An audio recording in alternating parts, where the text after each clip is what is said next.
rainfall it is seen in 3 decades. There is bound to be some sort of repercussions. But what is in our control? That is as far as encroachment is concerned. Don't you then feel it is more about a shared responsibility rather than just passing the buck? Shared responsibility between the citizens and the state government?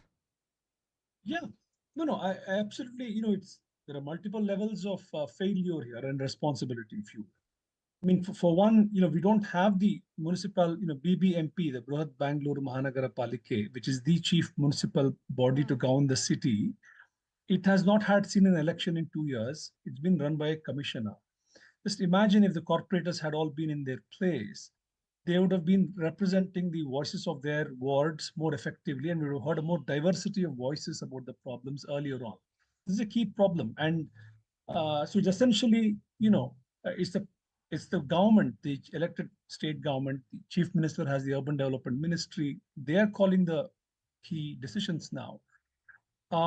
Yes, we can see how the problem has been in the making for a fairly long time. There was a report early in 2001 called the N.K. Patil report that spoke which the High Court endorsed, very clearly said the encroachments were a problem and it had to be cleared in categorical terms. Sure. And it had a very nice roadmap for how to proceed. But it's been 20 years since no one seems to care about that report.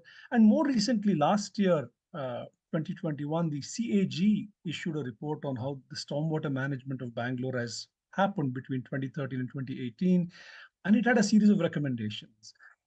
So the problem is familiar. So the problem is familiar. Recommendations have been made. One sec. I just apologize for interrupting, Professor Gowda. I want to take in a quick reaction from the BJP. Mohan Krishna of the BJP now joining us. Mohan Krishna, citizens are angry, activists are angry. Everybody is saying the same thing. The problem is not new. Today, Chief Minister Basavaraj Bommai has come out and passed the buck saying all of this is happening because of the lack of work done by the Congress government. Okay, we'll ask them questions, but you've been in power for the state. What have you done to address and solve those issues? Ridhima, the thing is that we have, as the Chief Minister has said, perfectly right, he has said in the context of the planning of the city, Bangalore. Right now, the situation is, it is in 90 years, for the first time, we have got this kind of a rain. And now, I would like to give citizens a kind of a relief for them, that he has already approached ISRO, and we are going to clear all these stormwater encroachments, that is Radicalization encroachments. And as per that, we are going to take the satellite pictures from the ISRO, and we are going to work on that. Our people, government people, BBMP officials and everybody, including the MLAs and But Mohan Krishna, we spoke yesterday and you gave me exactly the same answer, that the state government has contacted ISRO and you're going to work with satellite images. What the state government doesn't realize is that time is of the essence today. With each passing hour, citizens continue to bear the brunt. Today, we have a young life that is lost only because we're not able to contain the situation. So we cannot completely bank when the images will come from ISRO. You can work with that later. What about the immediate solutions to get some sort of relief? This is the IT hub at the end of the day that we're talking about, sir. Look, Ridhima, the issue is, in this kind of a rain, it was not expected. Bangalore has it. Even now it is so cloudy, we are worried. As I told you yesterday also, you are just worried about the people apathy. We are worried about getting back people. They have to get back to their houses, get back to their work. Yeah. And we have to give the immediate relief. Our NGOs, we have requested our NGOs, our RSS workers also, they are working day and night. Sir, I'll just request you to stay on with us. Let me take in a reaction from the Congress also. D.K. Shivkumar now joining us on the broadcast. Sir, good to have you on the broadcast with us. Chief Minister Basavaraj Bommai and spokespersons of the BJP are saying today whatever happening in Bengaluru is simply because of the lack of work done by the previous Congress governments. There is the only job they can do is blaming others. They have a government, they have a double engine government.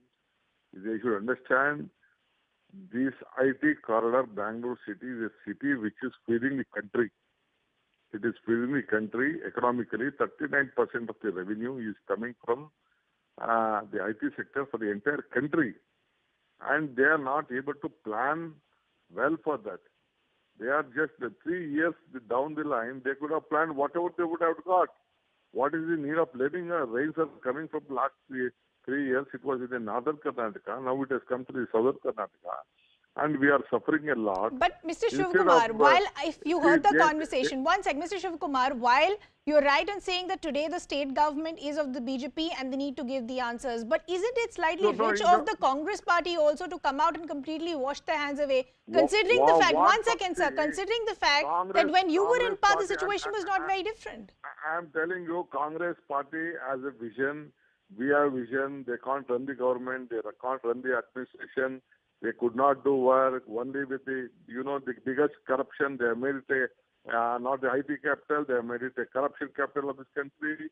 They could not do any infrastructure. They doesn't have any planning. Even on the Bangalore-Mysuru road also same thing happened. In other parts also same thing happened. Without proper creating an infrastructure and a poor quality of infrastructure. May I just come in for 10 seconds, please? I don't want to. May I just come in for 10 seconds, please? Sir, D.K. Shivkumar, I'll just request you to stay on with us. Let the BJP respond, and I'll come back to you. They doesn't believe the people of Karnataka. They doesn't believe the people of Karnataka. They did not conduct an election. Only they are busy with collecting 40%, 50%, 60% commission. No other thing. You see what is going on in Karnataka and Bangalore. Mohan Krishna respond that today the government is only concerned about their priorities. There is corruption that is rampant. Mohan Krishna. I would like to come in for 10 seconds, Ridhima, please. I'm just telling. Okay. Ridhima, I would like to come in for 10 seconds, please. Mohan Krishna, respond. I would like to ask a simple question to Mr. D.K. Shivkumar, the Honorary KPCC President. Sir, you were in power in the beginning of 2018. What have you done, sir? What is the plan you have done? Please explain to the people. What we have please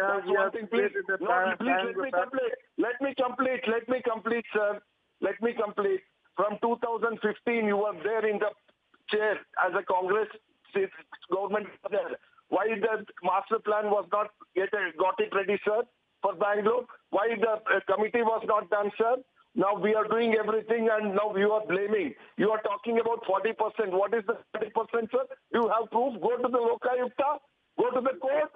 Go to the court and dismiss the government. Now your MLAs are speaking. Your MLCs are speaking. You removed a chief minister. Nobody is speaking. You are speaking. Even all the people ministers are speaking. You don't have proof. Only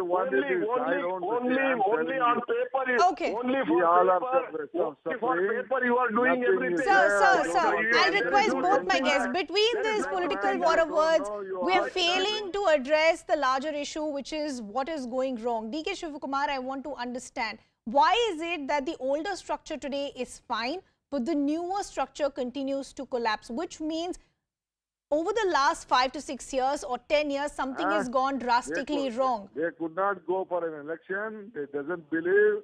They are running with the officers. Bureaucracy is running. CM doesn't know the value of Bangalore. My young friend, I don't want too much comment on him. Poor fellow, he has come to debate his party. Defend his party. Let him do it. I wish him best. But this government has killed Karnataka. The brand Bangalore, global Karnataka has been finished. We are waiting for an opportunity. I believe in the people of Karnataka. They will have on Bangalore. They will give us an opportunity. We will deliver for them. Our vision, we have a different What are the vision for steps that Bangalore. you're already working with, D.K. Shivkumar? As I said, even if you come to power, don't come to power, the problem is not really changing. So what are the initiatives that you want to work with to try and contain this problem or find solutions? See, this solution is simple. We have to see that they have a proper planning. This government could not, when works are going on, when you see that there is a heavy rain, there should have been a proper planning. You know, this type of seasons will come. It not comes every time. You should create how. Even in Bangalore-Mysuru road, your own TV showed us. So you should create a way for the water to go. You have not planned it well. That is what I would like to say. Why did this not happen earlier? Even rains have come earlier also. Mohan Krishna, give citizens today who are listening to this broadcast, leave them the political rhetoric, give them real solutions. What is being done immediately to try and contain this situation? There is water in people's houses today. Tractors have to be used to evacuate people and pets. Boats are plying in the middle of the city. This is our IT hub. Is this the message that we're sending out for investors? Who would want to invest in a city like this? Tell me in terms of solutions, sir, what is your message and solution to citizens of Bengaluru today? Ridhima, I would like to request to the citizens, just give us 2-3 days, let the rain recede, and we are going to take care of the stormwater encroachment issue. 693 we have identified properties. We are going to take care of that. And we will see that all the Raja Kaluways will be ready. Will make a way for the water to drain, and that will be taken care. And BBMP commissioner has already said on record that he is going to lay the new roads to the Bangalore. The roads will be laid, and we are going to take care. And apart from all this, already 300 crores have been released by the Chief Minister yesterday itself. Okay. And money is not a constraint for anything. And people are also there to work. We have a political will to take care of the issue very well. And we will fight it out, this menace. Okay. And we will give people relief very soon, very soon, very soon. Okay. It won't be like Panchvarshik Yojana, as I told you yesterday. Okay. I appreciate you at least taking that accountability, sir. And I hope that you will stick to that word or the timeline that is being given to the citizens of Bengaluru, because the situation is only going from bad to worse. I appreciate Mohan Krishna as well as DK Shivkumar joining us here in the broadcast, and our other guests as well. We're now shifting our focus to the other big story that we are tracking. Allegations, counter-allegations and flashpoints between the AAP and the BJP are refusing to die down.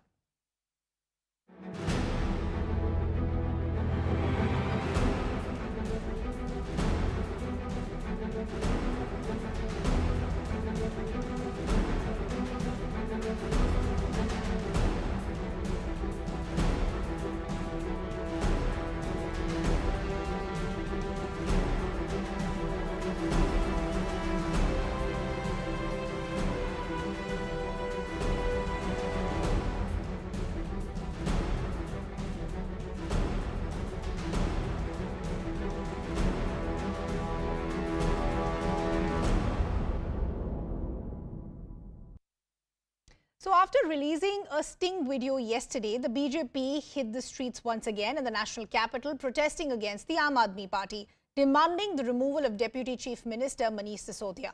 Meanwhile, the Enforcement Directorate is also conducting raids in connection to the alleged excise policy scam. Manish Sisodia, the Delhi Deputy Chief Minister, while reacting to the raids, said that like the CBI, the ED is also not going to find any proof of corruption. He's also accused the Modi government of silencing the AAP government with the help of central agencies. Sisodia further said that he's honest and he's not scared of any raids.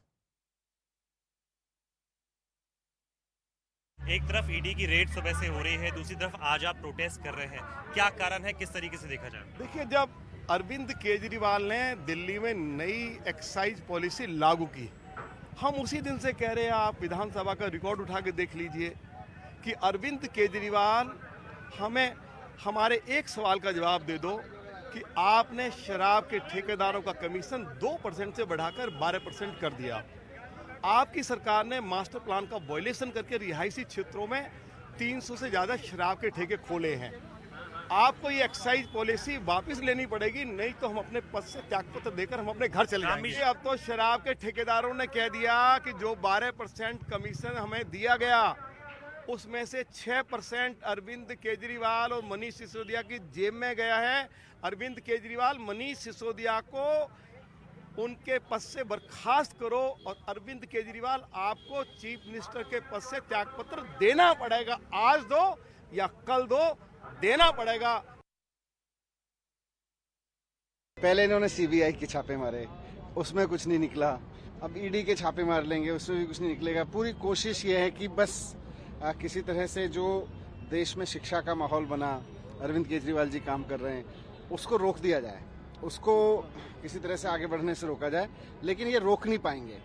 ये CBI use कर लें, ED use कर लें, हर चीज use कर लें, लेकिन शिक्षा के काम को रोक नहीं पाएंगे, ये हमारी गारंटी है। सीबीआई के लिए भी मेरी क्या तैयारी है, मेरे पास कुछ है नहीं, मैंने ईमानदारी से काम किया, मैंने स्कूल बनवाए, 4 स्कूलों के नक्शे और मिल जाएंगे उनको वहां से।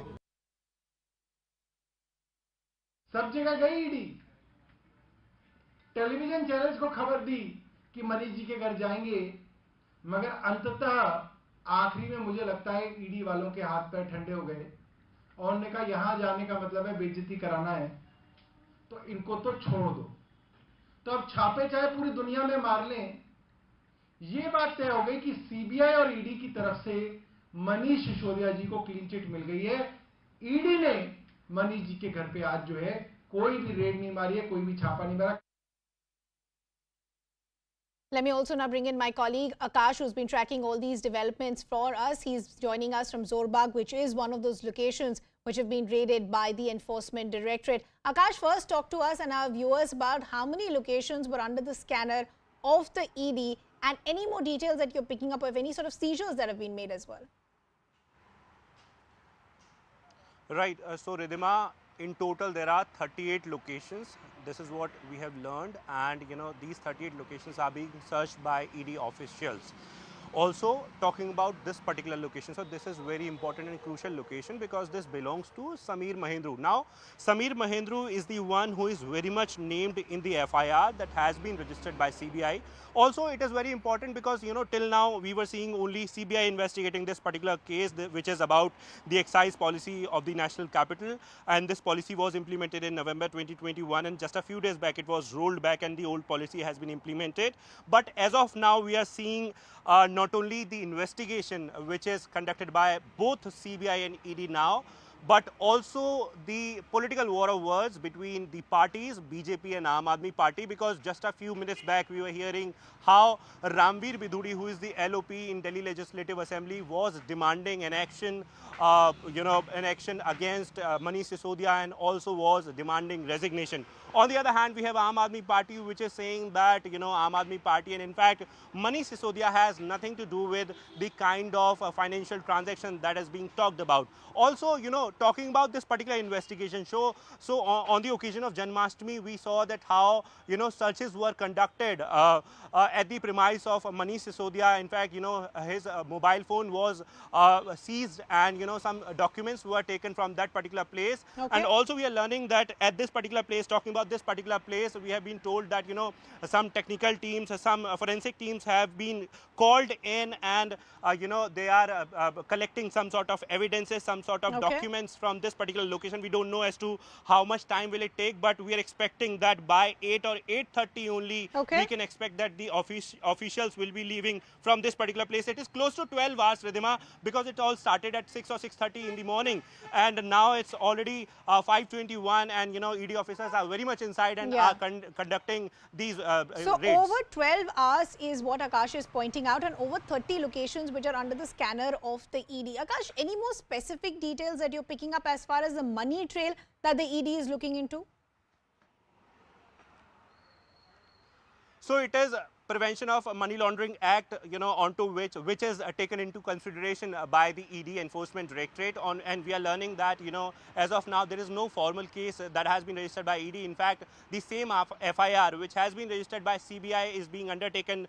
In fact, the facts that have been mentioned in that particular FIR are being considered by the Enforcement Directorate, and also, the forensic team and the technical team. It is a very crucial point, Ridhima, because, this particular search was started at 6:30, and around 2 or 2:30 we learned that the ED officers who were inside have called the technical team and forensic team, which means that you are collecting some sort of crucial evidences from inside, and that's the reason why you are calling in some technical people for that. Also, in total 38 locations are there. This is what we have learned. 38 locations are being searched by ED officials as of now. Okay. Akash, let's talk about the political aspect. Allegations, counter allegations still continue to fly thick as far as AAP and BJP are concerned. Today, the BJP once again protested, and they're saying the AAP is not responding to specific allegations. They want the Delhi Deputy Chief Minister to be sacked. How is the Aam Aadmi Party responding?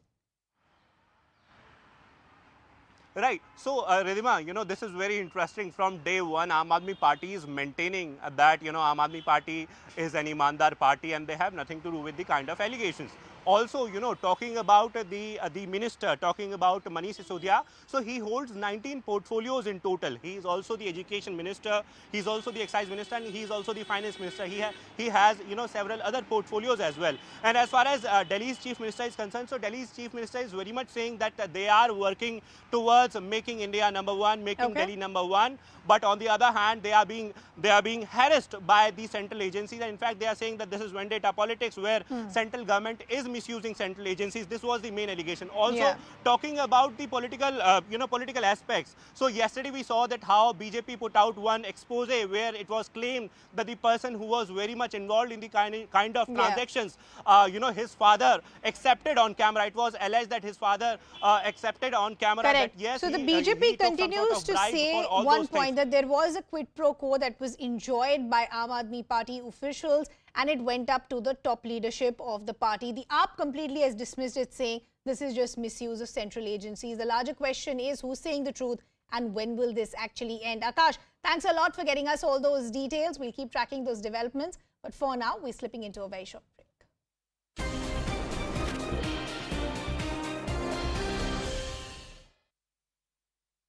Nath visited the injured in the hospital. The fire is suspected to have been caused by a short circuit. The owners of the hotel, along with the manager, have been taken into custody. The DRDO has finalized the design for a conventional ballistic missile and is awaiting a nod from the centre. It's about 1,500-kilometer range, conventionally armed ballistic missile. The missile will deter any ship-based threat, will counter any land-based threat from across the LAC. It's awaiting the green signal to move to the development stage. The PLA, remember, has growing arsenal of conventional land-based missiles. More than a dozen sand-laden tractors sped through a toll plaza in Agra. One after the other, the tractors go through the toll gates without stopping to pay tax. The barrier at the toll plaza is repeatedly flung open as the tractors pass by at high speed. The toll plaza staff holds sticks to try to stop the vehicles, but it has no effect. Former Uttar Pradesh Chief Minister and Samajwadi Party Chief Akhilesh Yadav tweeted the video and took a dig at the Yogi government. He said this shows the audacity of the double engine of the BJP and the sand mafia. According to the police, a case has been registered and some of those driving the tractors have been arrested. The BJP released a sting to claim that Delhi Chief Minister Arvind Kejriwal and his deputy Manish Sisodia took commissions worth hundreds of crores to benefit private players under the now scrapped excise policy. Sisodia in turn alleged that a CBI officer who recently died by suicide was in fact pressurized to build a false case against him. A day after former Tata Sons chairman Cyrus Mistry was tragically killed in a road accident near Mumbai, CCTV footage now shows the Mercedes car he was travelling in moments before this unfortunate crash. The car was seen speeding towards a checkpoint. It would go on to hit a road divider, instantly killing Mistry, who was sitting in the back seat and not wearing a seatbelt. China denounced the United States for its $1 billion arms sale to Taiwan. Beijing has vowed to take firm countermeasures against the United States' latest arms sales to Taiwan. Last week, the Biden administration announced a $1 billion arms sale to Taiwan for Harpoon anti-ship missiles, Sidewinder air-to-air missiles, and support for a surveillance radar system. It's the largest arms sale since Joe Biden took office. China is now breathing fire and threatening to take resolute and strong measures to firmly defend its sovereignty and security interests. The acrimony between the United States and China over Taiwan has increased ever since House Speaker Nancy Pelosi's visit to the island. Taiwan is a self-ruled island, but China sees it as a breakaway province. China has accused the United States and Taiwan of creating instability by rejecting Beijing's claim to sovereignty over the island. China has made a record number of incursions into Taiwan's airspace last month. 446 PLA planes crossed into Taiwan's airspace. 1,098 incursions by PLA planes so far this year. Chinese ships cross the median line every day. This year's incursions far higher than 380 in 2020. In October 2021, there were 196 sorties done by the PLA. Liz Truss defeated rival Rishi Sunak to become the new Prime Minister of the United Kingdom. She will become the Conservative Party's fourth Prime Minister since elections in 2015. Liz Truss replaces Boris Johnson, who was, remember, forced to announce his resignation in July after months of scandal. I will deliver a bold plan to cut taxes and grow our economy. I will deliver on the energy crisis, dealing with people's energy bills, but also dealing with the long-term issues we have on energy supply. And I will deliver on the National Health Service. We all will deliver for our country. A horrific accident at a fair in Mohali was caught on camera. At first, this high-rise swing packed with people was spinning and slowly ascending. The swing then stopped at a height and continued to spin.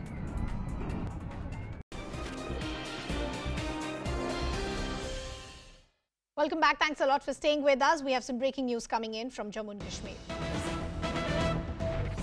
This is another win in the war on terror for our security forces. We're understanding security forces have recovered an IED weighing over 30 kgs, and this is in the Kanmo area of Srinagar.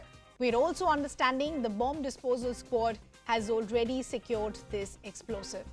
Bomb disposal squad, in fact, is at the site and they've secured this explosive as well. What we are seeing in those visuals that we're putting out on our screens is security forces have recovered an IED weighing over 30 kgs in the Kanmo area of Srinagar. What is also important to note here is, as far as the security aspect is concerned, there is already a bomb disposal squad that is at the site and they in fact have secured this explosive. The quantity that we are understanding is 30 kilograms of an IED which has been secured by officials on the ground in the Kanmo area of Srinagar.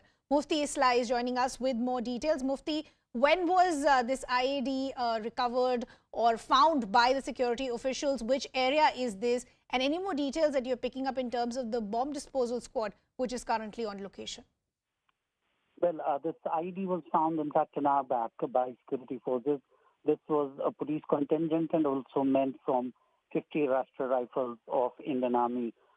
Clearly, this took place at a place called Kanmo, which is not far away from Srinagar. In fact, it's on the outskirts of Srinagar.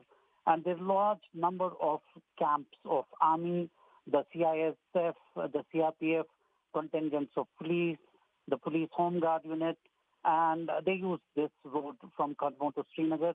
And the security forces got a tip-off that there were some 30 to 35 kgs of ID which was found actually in an orchard. They were having a pointed information, and upon reaching that orchard, what they did was that they secured it, didn't really allow any civilian movement in that area, called the bomb disposal squad, which later did a controlled detonation of that. This was a huge kind of a success. Sure. That had it blasted or had it been taken on the road, it would have caused a lot of damage. So tragedy averted, actually. Okay, Mufti, thanks a lot for getting us all those details. Shifting focus then, the National Investigation Agency, or the NIA, which is probing the murder of Bajrang Dal worker Harsha in Shivamogga during the hijab protest, has now filed a 750-page charge sheet. Now, the charge sheet says that Harsha was killed with the motive of instilling fear among Hindus in the state, as the assailants felt that the Muslim community is being looked down upon in Karnataka due to the hijab row and other issues like the CEA, the NRC, and even cow protection. A very crucial charge sheet that has been filed by the NIA. It runs in multiple pages, 750 to be exact. But what is also very important to now understand is that this was no more a case of personal enmity, but there was a larger ulterior motive to what took place. Arunama is joining us with more details. Arunama, as I was pointing out, what is now becoming more and more clear with this 750-page charge sheet, that this was not just the case of personal differences between two people, but there was an ulterior motive which would have been hatched much in advance because the Muslim community and people who were accused in this case felt that they were being sidelined. Yes, that's what the NIA investigation has found out. That's what the charge sheet says. It says that the conspiracy was to target any leader. It's just a coincidence, or maybe because of Harsha having a continuous stiff arguments and clashes with these group which is being charge sheeted. He was finally chosen, but investigation suggests that the conspiracy was to target any Hindu leader and to carry out the attack in full public view so that a message goes out. That seems to be the motive. And because Harsha was chosen as the target, proper recce was carried out by these accused as per the NIA charge sheet. Arms were procured. His movements and the spot where he was finally attacked, all of that was recceed, and finally the attack was carried out in full public view as they had conspired. Now, initial investigation seems to have suggested and police had taken over that this was a case of personal enmity, but the political class led by the Bharatiya Janata Party in Karnataka had insisted that this be taken up by the NIA, and in its charge sheet, NIA too has said that this was a terrorist gang. Now, whether they can convince the court about this evidence and this not being just a case of 302 but a case of UAPA, that we'll have to wait and see. Arunima, thanks a lot for getting us all those details. Let's also now shift our focus to some other political stories that we are tracking. After dumping the NDA in Bihar, Chief Minister Nitish Kumar is on a 3-day visit to the national capital, and this is to meet other opposition leaders. Nitish Kumar had a meeting with the CPIM General Secretary Sitaram Yechury, former Karnataka Chief Minister HD Kumaraswamy and the Delhi Chief Minister Arvind Kejriwal. What we're also understanding is Nitish Kumar is likely to meet NCP Chief Sharad Pawar as well. He also met Congress leader Rahul Gandhi and former Prime Minister HD Devegowda on Monday. This move is being seen as an opposition outrage to defeat the BJP in the 2024 general elections. Remember, just a few days back, Telangana Chief Minister KCR also met the Bihar Chief Minister and called for opposition unity to defeat the BJP. ये सब मेरा पुराना संबंध है। आज तो हम लोग फिर एक साथ हो गए हैं बिहार में। अब हम लोगों की पूरी कोशिश है, आपस में हम लोग सब अब यही बात कर रहे हैं कि हम सब लोग पूरे देश में सब जो है लेफ्ट पार्टी जो स्थानीय पार्टियां हैं डिफरेंट राज्यों में, कांग्रेस, सब अगर एक साथ मिल जाएंगे तो बहुत बड़ी बात होगी। हमारा हार्दिक स्वागत है कि वो अब वापस फिर इस ऑफिस में आए, और हम समझते हैं कि ये देश की राजनीति के लिए एक बहुत ही बेहतर संकेत जो है वो दिया गया।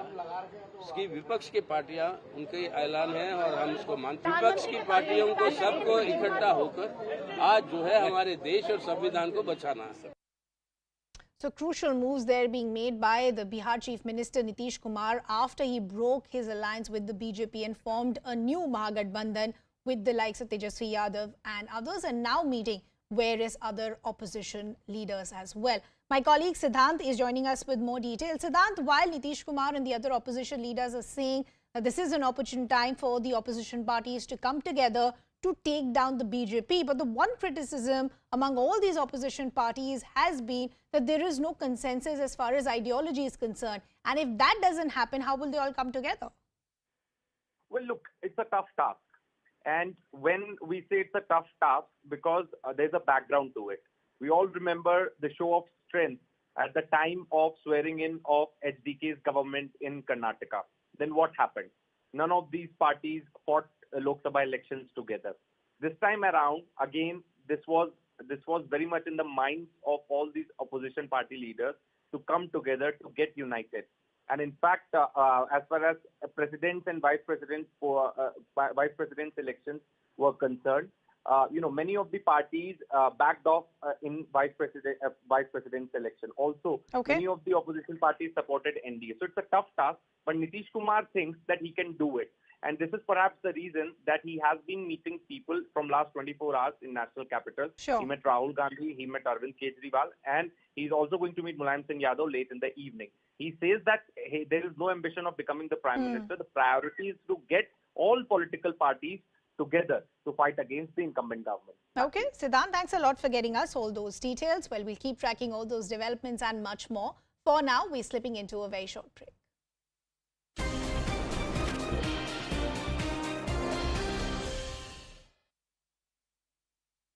This is the first project that has been completed under the Modi government's ambitious Central Vista redevelopment plan.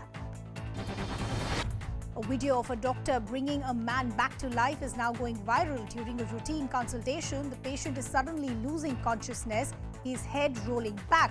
But the doctor springs into action and gives him CPR by thumping his chest. After a few anxious moments, the man regains consciousness.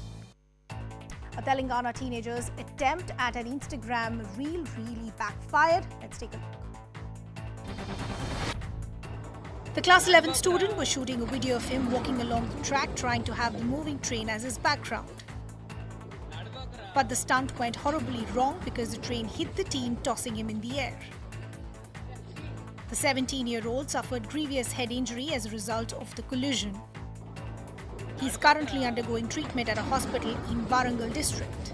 It's yet another reminder that the pursuit to make Instagram reels and TikTok videos for a few seconds of fame could cost people their lives.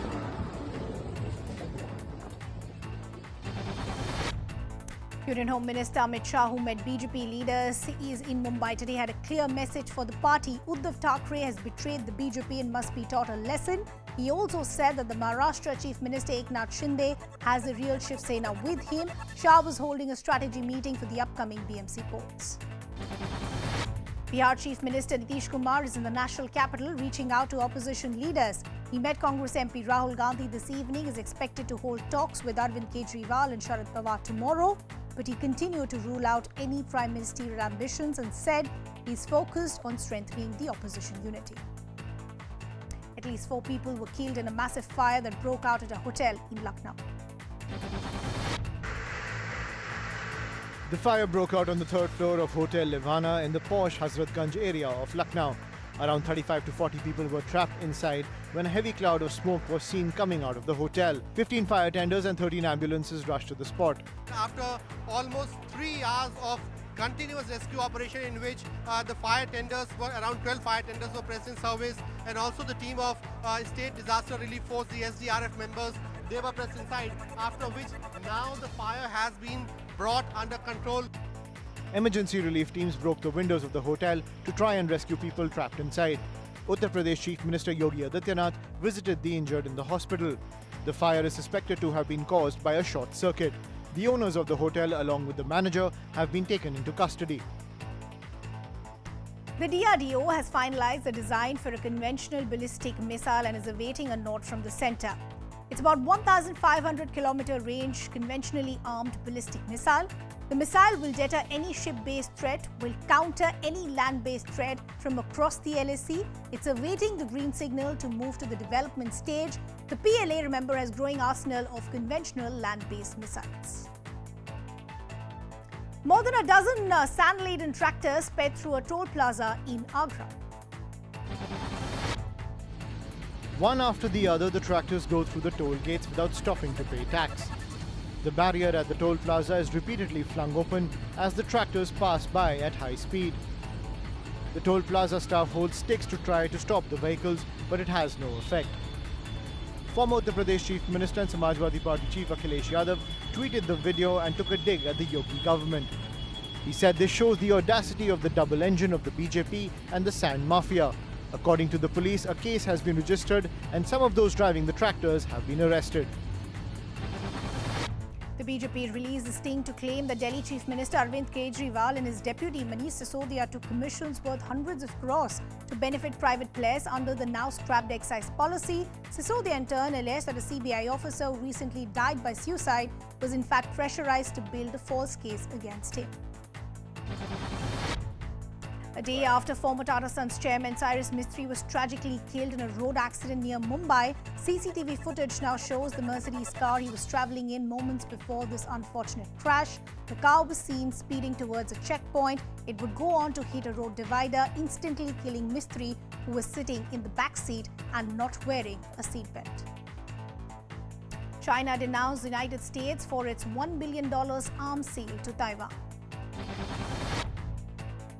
Beijing has vowed to take firm countermeasures against the United States' latest arms sales to Taiwan. Last week, the Biden administration announced a $1 billion arms sale to Taiwan for Harpoon anti-ship missiles, Sidewinder air-to-air missiles, and support for a surveillance radar system. It's the largest arms sale since Joe Biden took office. China is now breathing fire and threatening to take resolute and strong measures to firmly defend its sovereignty and security interests. The acrimony between the United States and China over Taiwan has increased ever since House Speaker Nancy Pelosi's visit to the island. Taiwan is a self-ruled island, but China sees it as a breakaway province. China has accused the United States and Taiwan.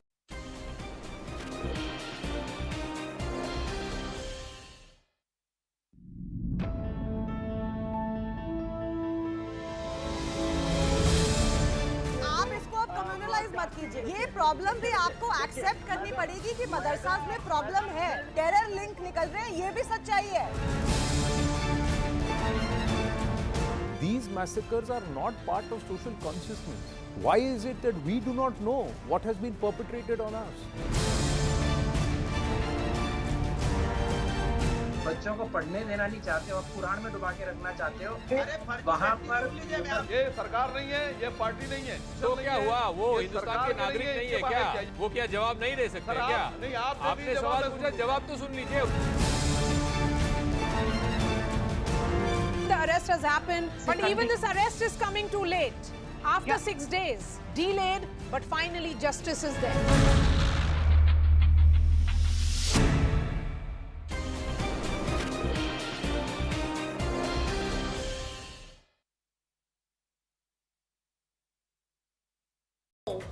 Will deliver for our country. A horrific accident at a fair in Mohali was caught on camera. At first, this high-rise swing packed with people was spinning and slowly ascending. The swing then stopped at a height and continued to spin. But instead of descending slowly, the swing went into a free fall. The swing came crashing down with such force that many people were flung out of their seats. More than 16 people, mostly children, were injured in the freak accident. To make matters worse, there was no ambulance stationed at the crowded fair for any accident, which means that medical care to the injured.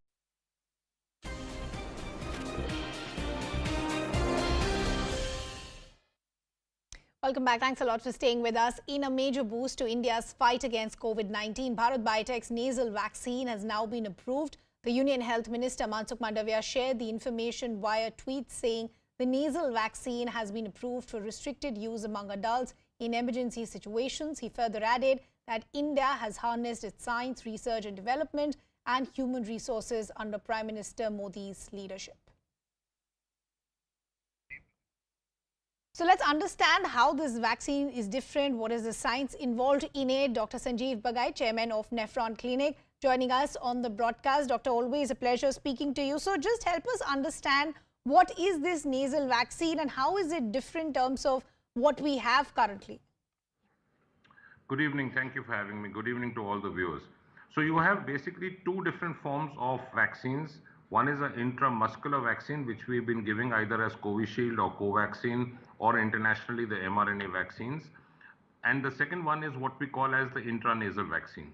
So your intramuscular vaccine, which is being used so far, gives you more of a systemic protection. Therefore, it gives you more protection towards severity of disease versus death. Okay. It does not prevent the local infection and transmission from the nasal route. The nasal vaccine gives you a better protection because it stimulates what we call as the resident T cells in your lungs to produce secretory IgA. This is a specific immunoglobulin antibody which layers the lining of your nasal cavity to prevent the infection coming in, prevent the infection from being transmitted, and therefore gives you the third arm of protection, not only your B cells, not only your T cells, but your IgA protection, which is vital, what we call as your mucosal protection. Okay. This, if combined with your two vaccines as a booster, gives you a heterogeneous kind of regime, which gives you a more long-lasting, more durable, and a better potency of local protection and systemic protection. Okay. Sir, I'll just request you to stay on with us. I want to bring in my colleague Himani also in the conversation. Himani, what we're understanding as per initial information is that this has been approved for restricted use among adults in emergency situations. What does that mean? When can one use a vaccine like this then? So all the vaccines that have been approved till the date for COVID-19 have been approved under the restricted emergency use situation only. The reason is that these vaccines have been quickly manufactured to fight the pandemic. That is why we call them emergency use authorization. So this means that, over the years when a lot of data will be generated on the vaccine and when, these vaccines can easily be made available in the retail or the marketing channel, other marketing channels as well. However, as of now, because Bharat Biotech has just completed the phase 3 trials of this vaccine last month.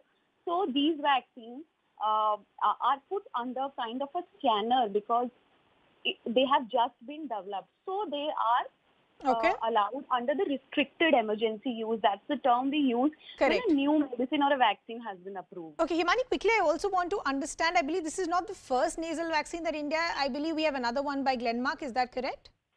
So this is the one that has been approved so far against COVID-19, intranasal vaccine, and Bharat Biotech has already said that, the company is eyeing manufacturing 1 billion doses of the vaccine in 2022. However, the major concern that remains is that people are now not coming forward to take booster doses, and the primary vaccination of majority of the Indians has already been completed.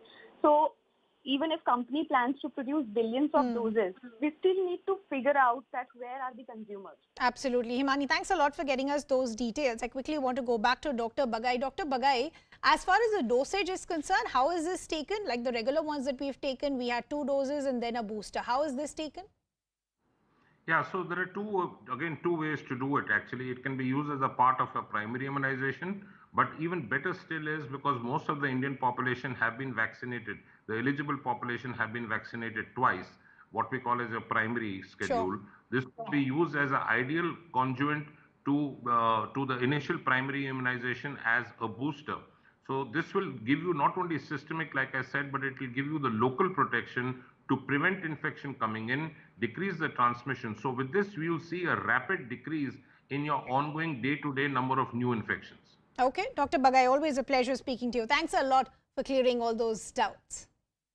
Now, ahead of International Coastal Cleanup Day on the 17th of September, beaches across the country are seeing a fresh drive to keep them clean. My colleague Arunima caught up with a group in Kochi and brought us this report. With that, it's a wrap from my side.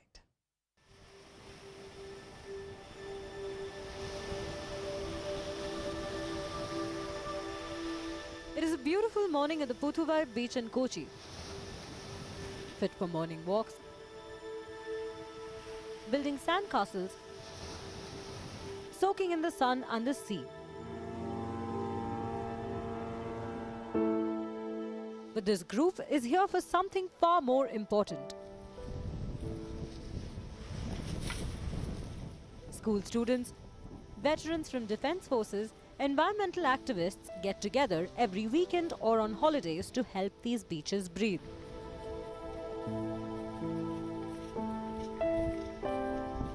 To remove as much plastic waste as possible and make visitors aware of the need for a clean coast. Kerala is a 589-kilometer coastal belt is in Kerala. That is spread over 9 revenue districts. So every district at that time we have to gather 200 to 300 people on that day to clean the beaches. Clean the beaches. This is happening in Waipin area. We have some 28 kilometers beach. So our plan is to associate every people and come together to do this mission. This group of kids here, if you can speak English or Hindi, अपनी age बताएंगे? 12. What's your age? 12. You're also 12. Usually जब बच्चे सी बीच पे आते हैं तो समुंदर में सीधे घुस जाते हैं, सैंड कैसल बनाते हैं, पानी से खेलते हैं. आप लोग यहाँ कूड़ा उठा रहे हैं. मतलब कैसे ये आइडिया आया? We saw the place and saw the garbage lying around. We wanted to clean the area and keep it swachh. We would like to aware all the people that all of you you say that when they eat chips or anything, like the plastic are disposed, they didn't dispose and throw it into the beaches or coastal areas. May talk to them and don't throw the waste, and it's harmful. And at that time they realize, oh sorry, yeah. विदेश में जो उधर का government corporation वो सुबह आएगा, वो सब कलेक्ट करेगा, वो इधर उधर नहीं फेंकता है. उधर हम लोग का वो ऐसा करने का एक वेस्ट बॉक्स है तो भी उसमें डालने का एक प्रोसेस नहीं है. Not just Kochi, you might see similar scenes across beaches in Thiruvananthapuram, Kasaragod, Bengaluru, Udupi, Digha, Haldia and many other places.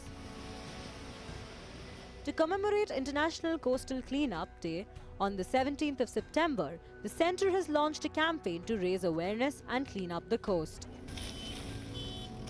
The 75-day-long campaign, in sync with celebrations of the 75th year of independence, was launched on the 5th of July.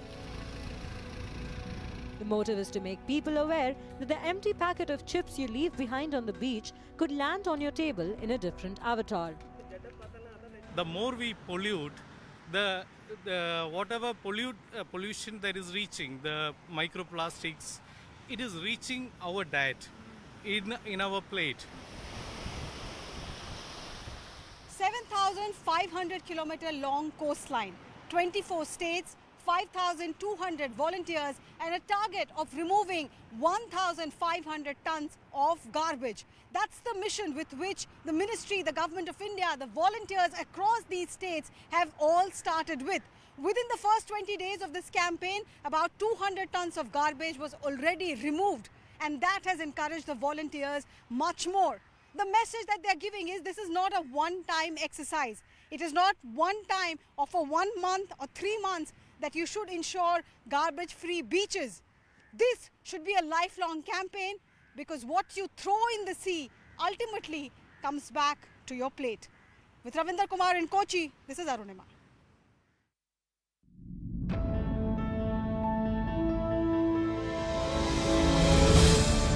आप इसको अब communalise मत कीजिए. ये problem भी आपको accept करनी पड़ेगी कि मदरसास में प्रॉब्लम है. टेरर लिंक निकल रहे हैं, ये भी सच्चाई है. These massacres are not part of social consciousness. Why is it that we do not know what has been perpetrated on us?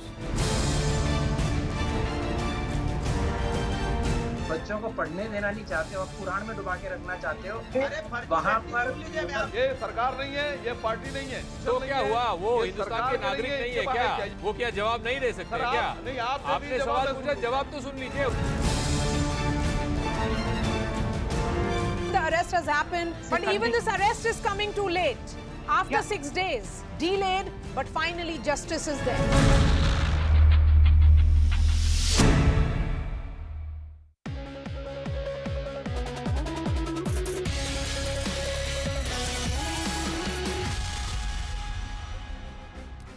Good evening, hello and welcome to Viewpoint. I'm Anusha Soni. The city of Bengaluru is literally sinking.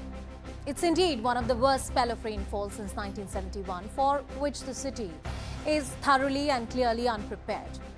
Now, the founder and CEO of an edutech company, an academy, Gaurav Munjal, tweeted out he had to be rescued on a tractor from his residence, which was flooded.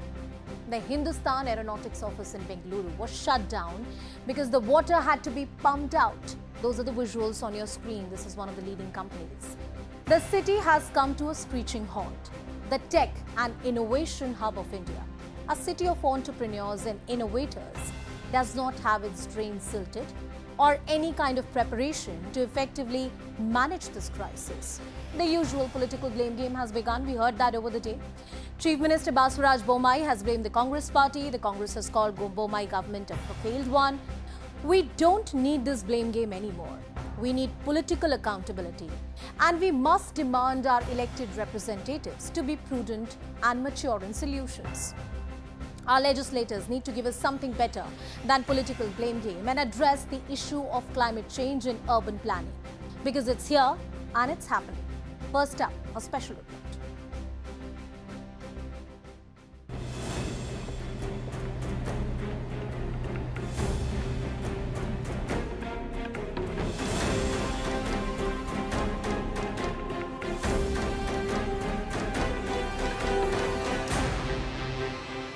is the famous IT corridor of Bengaluru, home to tech giants, startups and innovators. But after 3 days of heavy rains, it is underwater. Roads have turned into rivers, buses have been replaced with boats, and the so-called Silicon Valley of India is now a swampland. You can see the complete outer ring road is waterlogged, and that's the kind of situation that has been created here because of the heavy downpour. The traffic police are trying to divert the traffic from here. They are requesting people to not choose this particular road to travel.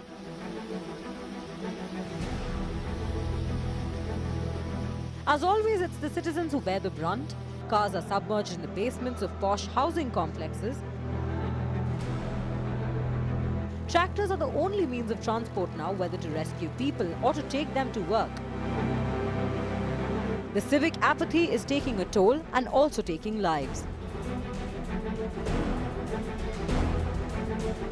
23-year-old Akhila was struggling to ride her two-wheeler through knee-deep water. She lost her balance and held onto an electric pole but got electrocuted to death.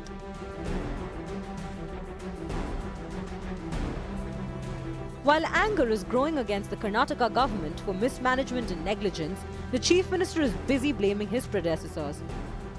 This is done because of maladministration and totally unplanned administration of the previous government, Congress government. While the politicians pass the buck, the scenes that we've witnessed in Bengaluru in the last 72 hours have put the spotlight on the damage caused by unplanned development in the rapidly growing city. 500 stormwater drains have been encroached upon, and that has now left the city drowning. Almost all the places where the water was stagnating and people were getting waterlogged, almost all of them are over. This is the worst affected area right now because the Raj Kalve is obstructed. We have started the removal of obstruction since morning. So who has betrayed Bengaluru? Well, that's the question that we are asking today. Who has betrayed Bengaluru and our cities? Call us on the number flashing on your screen right now and share your views. If you're living in Bengaluru, what are the issues you're facing? Do you have access to drinking water? Is there sanitation around you? Or you continue to face the problem of waterlogging? Multiple cities and areas have faced these issues in the past, but in the city of Bengaluru, we are witnessing this mayhem unabated. Joining us on the broadcast is Mr. Nagaraju Yadav. He is the spokesperson of the Karnataka Congress. We also have Mr. Madhuvan Rao, who is the spokesperson of Karnataka BJP. R.K. Mishra, who is a policy advisor and urban expert, is also joining us on the broadcast. Mr. Rao, I'm coming to you first. Bengalurians today are complaining on Twitter and social media that their houses are literally unfit to live anymore. They have to be rescued on a tractor. Those visuals have gone viral of an EduTech CEO being rescued on a tractor. Basic access to drinking water will become a problem and has become a problem in multiple areas of Bengaluru. What is your government doing? Is blaming the Congress enough? First of all, good evening. My first reaction is this. Now, are we to blame the incumbent government is the first question. The second question what arises to me is this. This all issues which has come up now, it is not something which has come up over a period of just 5 months or 2 years or 3 years. It is the accumulated errors of the previous, so to say, the Congress governments, what has happened. Now, if you were to ask me, why am I to blame Congress? It is a fact, because that's one of the maladministrations of the Congress government. I remember we are just talking about 2022. Let me go back to 2005, October 2005, where there was a similar situation which happened. And what happened after that? Was there any correction factor which was done? No correction factors done. 2013 also the same thing happened. What correction factors happened? But sir, going into the history, how will that really help us? I'm telling you. Let's believe Congress was wrong. Madam, today the people living in Bengaluru and other parts of Karnataka facing this situation will require your intervention, sir. I agree. I'm with it. The problem is how to address it. Now let me tell you, Bangalore generally gets around 800 to 900 millimeters of rain every year. It's called as 60 rain days. But now, just from June to July, we have got 800 millimeters of rain. How do you take it? Now, the point also what I want to make is rampant urbanization. And Where are the culverts? Where are the Rajkalways? We had 3 valleys. All the 3 valleys have been submerged now. We had Sir, Koramangala, today on this broadcast valley, in the we next had a 30 Vishbhavati minutes, valley, I we want to have the address Hebbal the valley. issue that the Now people the are point facing is, on the ground, we have and what are the released now- solutions that you can offer right now as the ruling government of the day. We Political have blame released- game will continue to go on. Why? I will Rajni, tell you, we sir, have we released- also have citizens. We also have 300 citizens 300 from crores. Bengaluru Now the calling us on the 300 broadcast. crores I'm sure they have question for you. Rajni from Bengaluru and Narayan from Bengaluru are joining us on the show. Rajni, first to you. Tell us what the issues are that you're facing. There's a lot of water, going on submerged. It is, I mean, there is no blame game here. It is on ground we have to do work. If you keep blaming this government, that government, the present government has to do something. Yeah. Has Has the municipal authorities in your area been proactive? Did they respond to your request? That's what I want to know from you, Rajni. Yeah. We have to, local authorities, everybody has to take care, Okay. Narayan from Bengaluru and Rambardhan is also joining us. Narayan, first to you. What are the issues you're facing? See, the thing is, totally flood of water in Koramangala. See, देखिए BJP government अच्छा काम कर रहा था, मगर पता नहीं क्या है, वो कांग्रेस का भी ब्लेम कर रहे हैं, वो कांग्रेस गवर्नमेंट ही कुछ नहीं किया करके. देखो, this is the current situation. अभी आज क्या है क्या नहीं है, पानी को कैसे निकालना है, जी, ये बहुत जरूरी है. जी, मैं ये सारे सवाल उन तक ले जाऊंगी. I have more callers coming in, but before that, Mr. Rao, once again, I'll take that question to you. What will you do about it? Let's presume, for the sake of the argument, that the Congress party has not done its job. How will you ensure that in the next 7 days there is, proper cleanliness which is done in the city? There is no overflowing of water. Adequate access to drinking water is given to the citizens of Bengaluru, residents of Bengaluru. I agree, this is a very serious situation. At the same time, the Chief Minister has already released 300 crores to manage the flood situation only for the Bangalore city. Now, considering that, there have been efforts made by the BBMP and all the authorities, forget the past. Now we are doing all the required things to at least send the water to them, at least to clear off the water to them, because you need pumps to get out the water, because there are places where the water is not even going, it's stuck because of the construction work what is happening, and also because of there is the 100-meter culvert which has come into just about 30 meters. So all those things have been taken into consideration. Those issues have been addressed now. Now presently the issue is about the rescue efforts. Wherever requirements of water, wherever the requirements of food is necessity, that have been taken into consideration for the purpose of the giving it to the all the. I have more there. callers Now, with me on the show, and I'm going to ask them if the government is doing enough. Before that, Mr. Nagaraju Yadav, you can respond to the allegation that has been made by the Chief Minister and Mr. Madhu Rao that you did not do enough during your tenure, and it's the accumulated mistakes for which the citizens are paying right now. Respond to that. I'm so upset with the statement of the Chief Minister, who's supposed to be the responsible Chief Minister of Karnataka state, and he's in charge of Bangalore city today, and he's talking such words. The BJP government is in power past 3.5 years. It is not the overnight this thing that happened. I'm frankly telling you, Met Department in Karnataka state had said very clearly in the month of July that in September there will be floods in Bangalore. Please take precaution. They have not acted upon that. Rather than that, they were busy with some other thing called Jatka cut, halal cut, and hijab, and these kind of things. They spend the time. Polarization of politics. Mr. Yadav, you made a pertinent point, and I'm going to take those questions to the BJP spokesperson as well. Before that, please tell me how many of your MLAs and local corporators are on the ground helping the people who are suffering right now? Is your party doing the work? Is your party doing the work? 100% my MLAs, Congress party MLAs on the streets, they're day and night, they're working. For example, you take Ramlinga Reddy, who was Bengaluru Development Minister earlier. He's day and night, he's giving food packets and he's meeting the people, he's calling the officials, getting things done.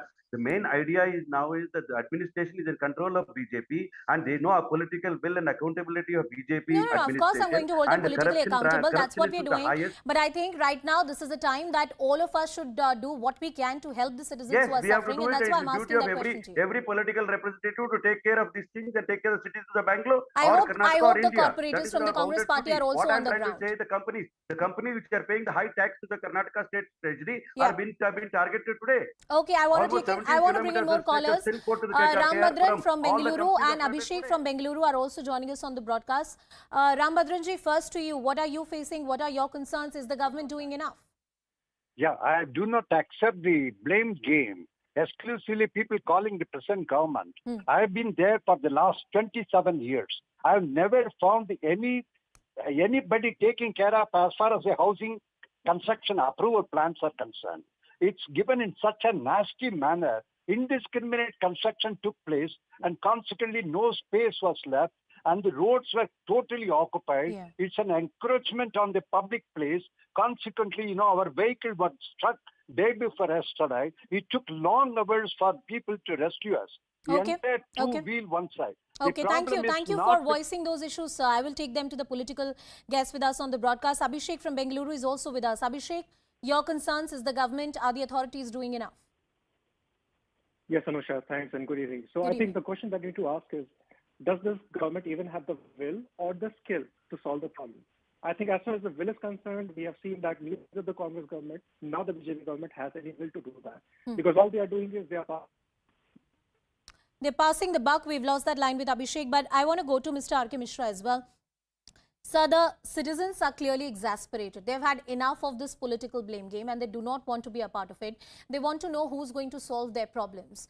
And it seems like that our political class is not ready to address those questions head on.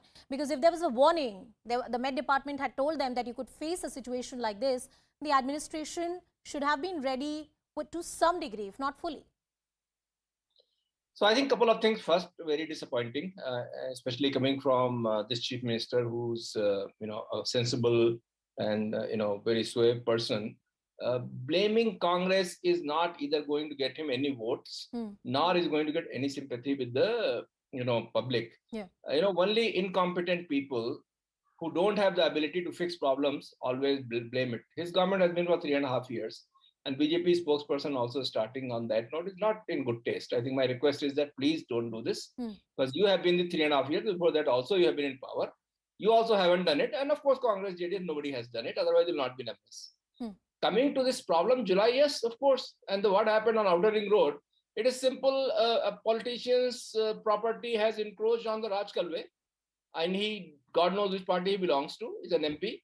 And then on that, 10-15 meter wide Raj Kalve, which is a canal, has been made into 3 meter with BDS planning problem, because the 15 meter wide drain was made to pass through 3 meter wide 3 pipes under the 80 meter wide. And sir, as you're saying, it's a classic script of how the constructions happen in this country, unchecked, unplanned.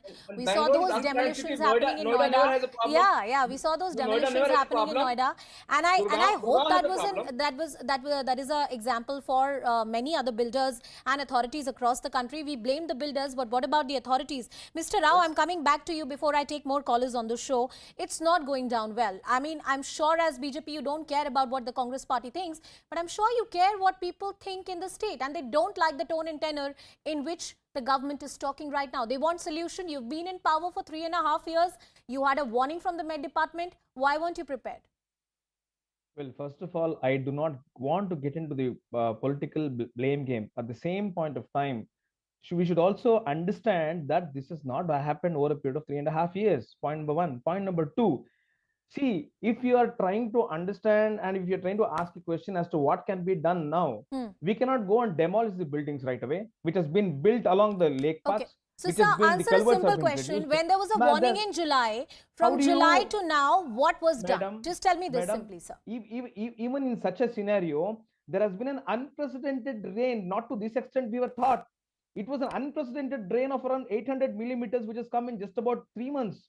So it is a big rain. In fact, I will tell you, the rains which has come now in 2022, only in August it is 370 millimeters, which is just about one. Did you have a prediction, sir? Did you have a prediction to guide you? August 98. Did you have a prediction to guide you?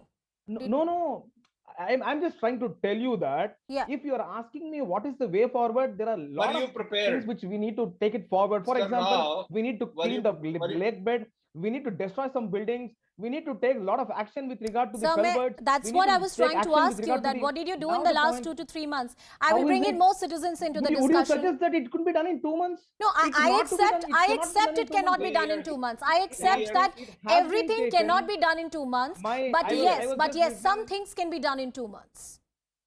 I was just listening to one of the viewers asking as to who is the Yes, I'll owner come of to the, you. the Mr. place Yadav, I'll where come the to you. eco space is there? It belongs to one of the JDS MPs.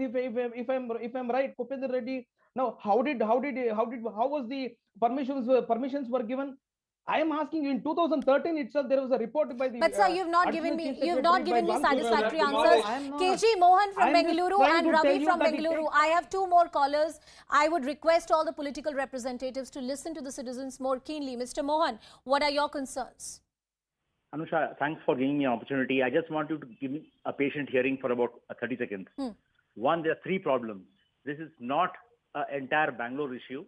It's a pocket of Bangalore, 20% impacted. Number two, this 20% of Bangalore came up in the last 15 years. Interesting. And in these 15 years, there has been a political nexus at the builder, the politician, the BD authority, and the tax collector BBMP. Unless this nexus is broken, things will not change. Okay. The last part which I want to tell you is that during this week, I just stay a kilometer from Eco Space. 2 kilometers in Yamlur and 1 kilometer Sarjapur Road, which are completely inundated. The traffic police in this area have gone well beyond their call of duty to address the issue. So you asked us about SDRF, NDRF, they're doing a phenomenal job. Last point, please allow Mr. R.K. Mishra to speak. He's an urban expert of high repute. I take that request and I will go to him next. I want to bring in another caller. Ravi from Bengaluru is also with us on the broadcast. Ravi, please go ahead. All right, I think we've lost that line. Mr. Mishra, I have a request from the caller that I should give you more time and space to express your ideas. What is it that the government should have done from the point that they had the warning to this point? They had roughly about 2 months. What could they have done? Of course, not everything, but something, right? So I think it's very clear. See, it's credit to Yadurappa ji who allowed a project called K100, stormwater drain, which is start from Majestic, which is center of the city, comes to Bengaluru. 100-odd crore project where we are remodeling the whole stormwater drain, removing the sewage from the drain, desilting, and it's coming beautifully. Now we had 2-3 other projects, which one was a road project, high density corridor. This government, after Mr. Bombay came, the project was cancelled. 2 other projects, the same BJP government. Now, if the K100 is one, major drain, there are 5 other major drains. We should fix all the drains. Then Bangalore, 2 major lakes, which are last lakes, Belandur and Varthur. Work is going on for 2 years. And because these were the ones, you remember Frothing Lake in Bangalore? Initially when there was there, but now nobody's bothered. No project in Bangalore is moving because the government's machinery's ability, people are encroaching, people will not move, roads can't be built. The government is scared or in hand with the land mafia, with the builders.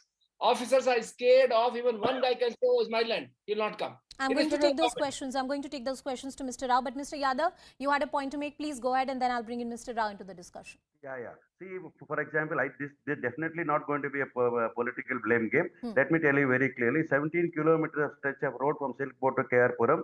There are so many number of companies which are there, which are paying the taxpayers, and they are creating jobs to the Indian youngsters today.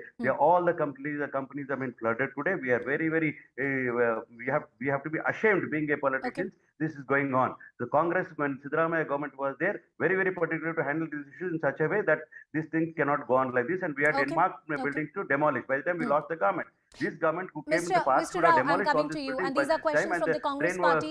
We have an expert called Mr. R.K. Mishra of good repute with us on the broadcast, and this is the question that the callers are also asking you. That you have been in power for the last 3.5 years.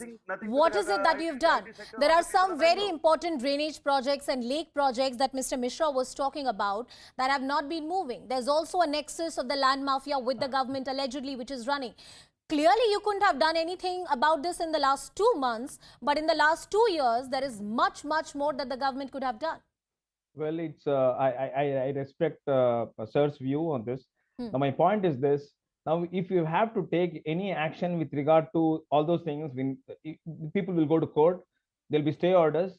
You expect us to go and demolish the buildings as it is? No, like so that? We're not asking you for demolition of building. We are asking you to build more drains. We are asking you to take care of the lakes better. We are asking you to ensure that the proper silting work by the administration is done. Let's move from the demolition. Let's move forward from demolition. Whenever there is an action to be taken, there is some sort of a hindrance. Now, my point is only this. It's not that we are not taking any action. Perhaps, please kindly allow me. Perhaps the work what is being done or it is to be taken, it is perhaps less compared to the magnitude of the problems what is happening or what has happened. Now just try to understand. I agree with you that the flooding that we have seen or the rainfall that we have seen is unprecedented in the last since 1971. That's what the commissioner concerned also told me from the municipal authority. But you had a prediction. I am sure you cannot be 100% prepared, but some degree of preparation. You think it's going to be floods in Bangalore and the month of September? Nagaraj Yadav ji, let's not make it political here. Kindly no, don't. It's not political. You have spent 3,200 crore rupees. Let's where not the take money has gone. Stormwater drains still in the same condition. On this, please, it's completely breakdown of administration. The system background. Okay, one at a time, please.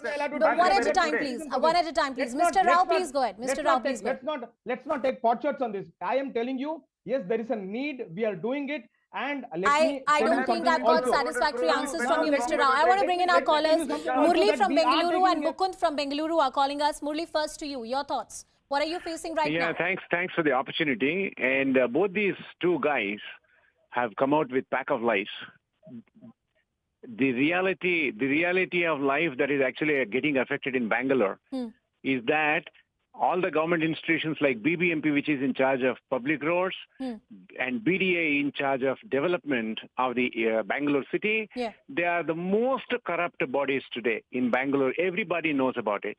And secondly, all MLAs and corporators in Bengaluru have taken the internal Bangalore roads as their personal properties, and they have become their pension funds. And they should have been on the street right now helping everyone. Let all the entire internal Bangalore roads be handed over to National Highway Authority, so that, believe me, this bloody corruption will go away from this Bangalore. Otherwise, so there is till no we make improvement. Systematic changes, this corruption will not go away. Mukund from Bengaluru. Mukund, what are the issues you're facing? Tell us. Good evening. Good evening. The BDA and BBM are the worst organizations which are managing Bangalore. What they have to do is they have to boycott the coming BBMP election, and they should vote only the people, candidates rather than the political parties by using e-portal. BBMP doesn't need any politicians to look after it. It's the individual and the citizens the management of BBMP. Right, sir. Karthik from Bengaluru, I'm very short of time. Karthik, what are the issues you're facing? Tell us about it. देखिए madam, काफी देर से मतलब hold ही किया हुआ. देखिए, किसी को blame करने का कोई प्रॉब्लम ये नहीं है जी. Ultimately how to resolve the problem, that is very important. देखिए, मुंबई जी बोल रहे हैं वो कांग्रेस गवर्नमेंट का प्रॉब्लम है, कांग्रेस बोल रहे हैं मुंबई का प्रॉब्लम है. देखो, प्रॉब्लम वो नहीं है. Problem is such the people have to come out from the clutch, that's all. Well, sir, I hope that the government is listening. I'm going to take my last caller. I'm very short of time. Shivamogga from Bengaluru is also with us on the broadcast. Shivamogga, tell us what are the issues you're facing?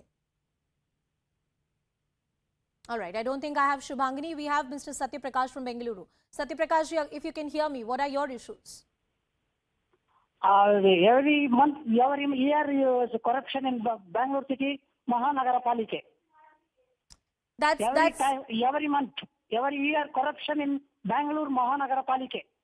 Well, sir, that is a resounding issue we have heard from all citizens. Mr. Mishra, I'm going to give you the last word in this debate because our viewers don't want to listen to the political blame game. They want solutions. Can you present any solutions for the government of the day today? Mr. Rao is listening. Chief Minister is having a meeting tomorrow. That meeting also, he, essentially the IT Minister is having a meeting. He's inviting people who have absolutely no stake. I think government has to be serious. Don't do a PR management. CM comes and, gives a PR statement, 300 crores. Most of this money will go wasted, either in corruption or in mismanagement. I think they have to have a plan. I want to see the CM should have said, okay, fine. In next 30 days, I will do this. Next 90 days, I'll do this. Next 6 months, I'll do this. He doesn't have a plan, and nor his officers have a plan. And now this becomes an opportunity also. The crisis. Let him finish, sir. Mr. Yadav, please let him finish. Let me complete. Yes. The disaster is also the best opportunity for corruption. And I believe even this 300 crore will be siphoned off without doing a meaningful creation of infrastructure. Okay, I'm short of time. 20 seconds to you, Mr. Rao. Will the government present solutions when the Chief Minister holds a meeting without the political blame game? 30, 60, 90 days. Surely our CMG will have taken efforts. As Sir told, there is a meeting which is being held tomorrow. Even the non-stakeholders have been called for taking the views, and 100% the views will be taken and the needful will be done. And Mr. please Rao, believe this I'm government, we are watching taking steps to do it. as an informed Considering citizen the and magnitude of the journalist, situation. what the Considering the government magnitude of the does, because situation. these are our cities which are being affected. Mr. Madhu and Rao, Nagaraju Yadav, R.K. Mishra, thank you, gentlemen, for joining us on the broadcast. And I also thank all the callers and citizens who made a call today and joined us on the show. We hope that the city finds solution. And these are mid, long-term and immediate solutions that the Bengalurians really, really need at this point in time. Now, the key question also arises is that will this urban mayhem also lead to jeopardizing the startup ecosystem in the city? Joining us on the broadcast is Jitendra Gupta. He's the founder and CEO of Jupiter Money, one of the leading entrepreneurs, someone who shifted from Mumbai to Bengaluru, hoping for a better life, ecosystem and a better city. Jitendra, as a resident of the city right now, you and millions others are suffering. Who should we hold accountable? Because we just heard political blame game from our netas. Any city which grows so fast, and if the government expects the city to thrive or the ecosystem to thrive, they need to pay adequate attention to the infrastructure of the city. I mean, the basics are missing in the city, which is like the drainage system. There is simply no adequate drainage system which are there. Like when you even drive your car on the road, even in a normal day, you realize that drainages have not been provisioned. So this is like how can a local government or municipal corporation forget basics of the local roads and how the roads have to be built? Look at the conundrum, Jitendra. This is a city of innovation, technology. It does not have its drains silted. What has gone wrong? The government here in Karnataka specifically, at least the more and more I'm observing, by the way, I moved to the city just like 12 months back. I used to be in Bombay for the last 24 years. Yeah. And I'm realizing the government here is more focused on showing what they're doing instead of doing the work. And the actions and words don't match. Like I was reading the news last week that the government wants to put a unicorn symbol outside the airport. What is that use? There's no use of putting that symbol if you cannot provide better roads or even the basic roads to the people working here or the people working in the startup companies. Well, that leads us to the concern. Is there a real threat to the startup ecosystem within your circle of founders, entrepreneurs? Are they having second thought about the city? In a city like Mumbai, where there used to be so many startups, people moved out of Mumbai, maybe towards Bangalore or Hyderabad or Pune, just because of one single reason. The cost of living in that city went very, very high. And now I see the same thing happening. While the Bangalore has got adequate attention in terms of the startup ecosystem, there will be only one reason why people will move out of the city, the civic infrastructure. And if they do not pay attention to it, I would be surprised if the ecosystem stays here. I think the ecosystem sooner or later will move out. So government, if they want to keep ecosystem thriving in this state and city, they have to ensure that the basic infrastructure, no fancy infrastructure, the basic infrastructure is being provided to the citizens here. That's a very resounding warning that you're giving us. The Chief Minister announced a package of about 300 crore and more to come for compensation and relief. Do you think that helps? Anusha, I would say that we don't care about that compensation or anything. I think we care if those 300 crores are plowed back into making the infrastructure right. I think is what it matters. I mean, who cares for government's money to come to us? Nobody cares, frankly. So we just want this city to thrive. We just want this city to work for its citizens. So from that standpoint, my request to the government and the state officials would be that plow back that money into making the infrastructure right. That's it. We don't need any compensation. All right, Jiten, thank you so much for joining us on the broadcast. And I think one thing is a key takeaway that if you don't have your basic urban infrastructure sorted out, the startup ecosystem that has been created in the city, for which it's called the IT capital of the country, is in a danger right now. A lot of entrepreneurs having second thoughts. We'll continue raising this issue at 9:30 p.m. on Brass Tacks as well. With that, it's a wrap from my side. Akanksha takes the news forward.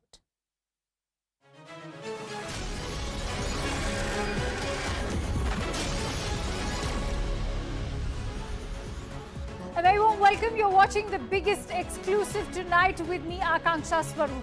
Now, Bangladesh's Prime Minister Sheikh Hasina is on a 4-day visit to India. And so, today, India and Bangladesh signed 7 MOUs during the crucial bilateral meet between Prime Minister Narendra Modi and Prime Minister Sheikh Hasina of Bangladesh. The MOUs range from river sharing to railways, space technology to even Prasar Bharati and Bangladesh television. But what remains missing is a concrete action plan on how to tackle the issue of illegal Rohingya refugees.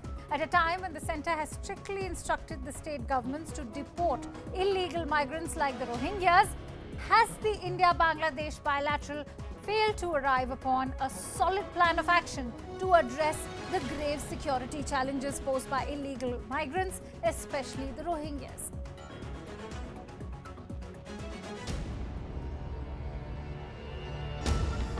Neighbours, strong allies, and huge overlaps that seek intensive cooperation. India-Bangladesh relations have seen the best phase since Sheikh Hasina's premiership from 2009. Her strong stand against Islamist terror and her government's denial of safe havens to anti-India groups have built a strong basis for cooperation. And that's beyond the historical linkage. India is our friend. Whenever I come to India, it's a big pleasure for us, for me especially, because we always recall the contribution India has done during our liberation war. Security to trade and commerce, to power and energy, to defense, river water sharing and more were on the table at key bilateral talks between the prime ministers. After delegation-level talks at the Hyderabad House in New Delhi, 7 memoranda of understanding were signed. Pacts on Kushiara River water sharing, railways connectivity and personnel training, capacity building in judicial services and other areas, with security being a big fulcrum. आज हमने आतंकवाद और कट्टरवाद के खिलाफ सहयोग पर भी जोर दिया। 1971 की स्पिरिट को जीवंत रखने के लिए भी यह बहुत आवश्यक है कि हम ऐसी शक्तियों का मिलकर मुकाबला करें। For India, illegal Rohingya migrants pose a huge security threat. A detailed CNN News 18 investigation in August showed an influx from Bangladesh via Nepal and into Bihar and Uttar Pradesh. Stretches in Assam bordering Bangladesh are also a big security concern. Worries of recruitment by terror groups, disturbing the demographic balance, and smuggling rackets pose a big threat. India has extended all help to Bangladesh on the issue.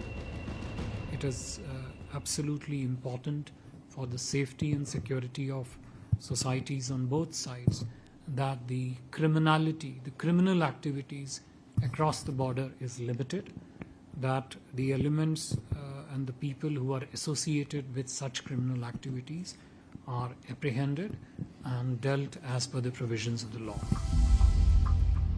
On Bangladesh's part, 1.1 million Rohingya refugees from Myanmar have made the country home, the highest in the world. Bangladesh has looked to India for help to have them rehabilitated back to Rakhine in Myanmar. On humanitarian ground, we give them shelter, but how long they will stay here? So, in the camp they are staying, our environment hazard is there.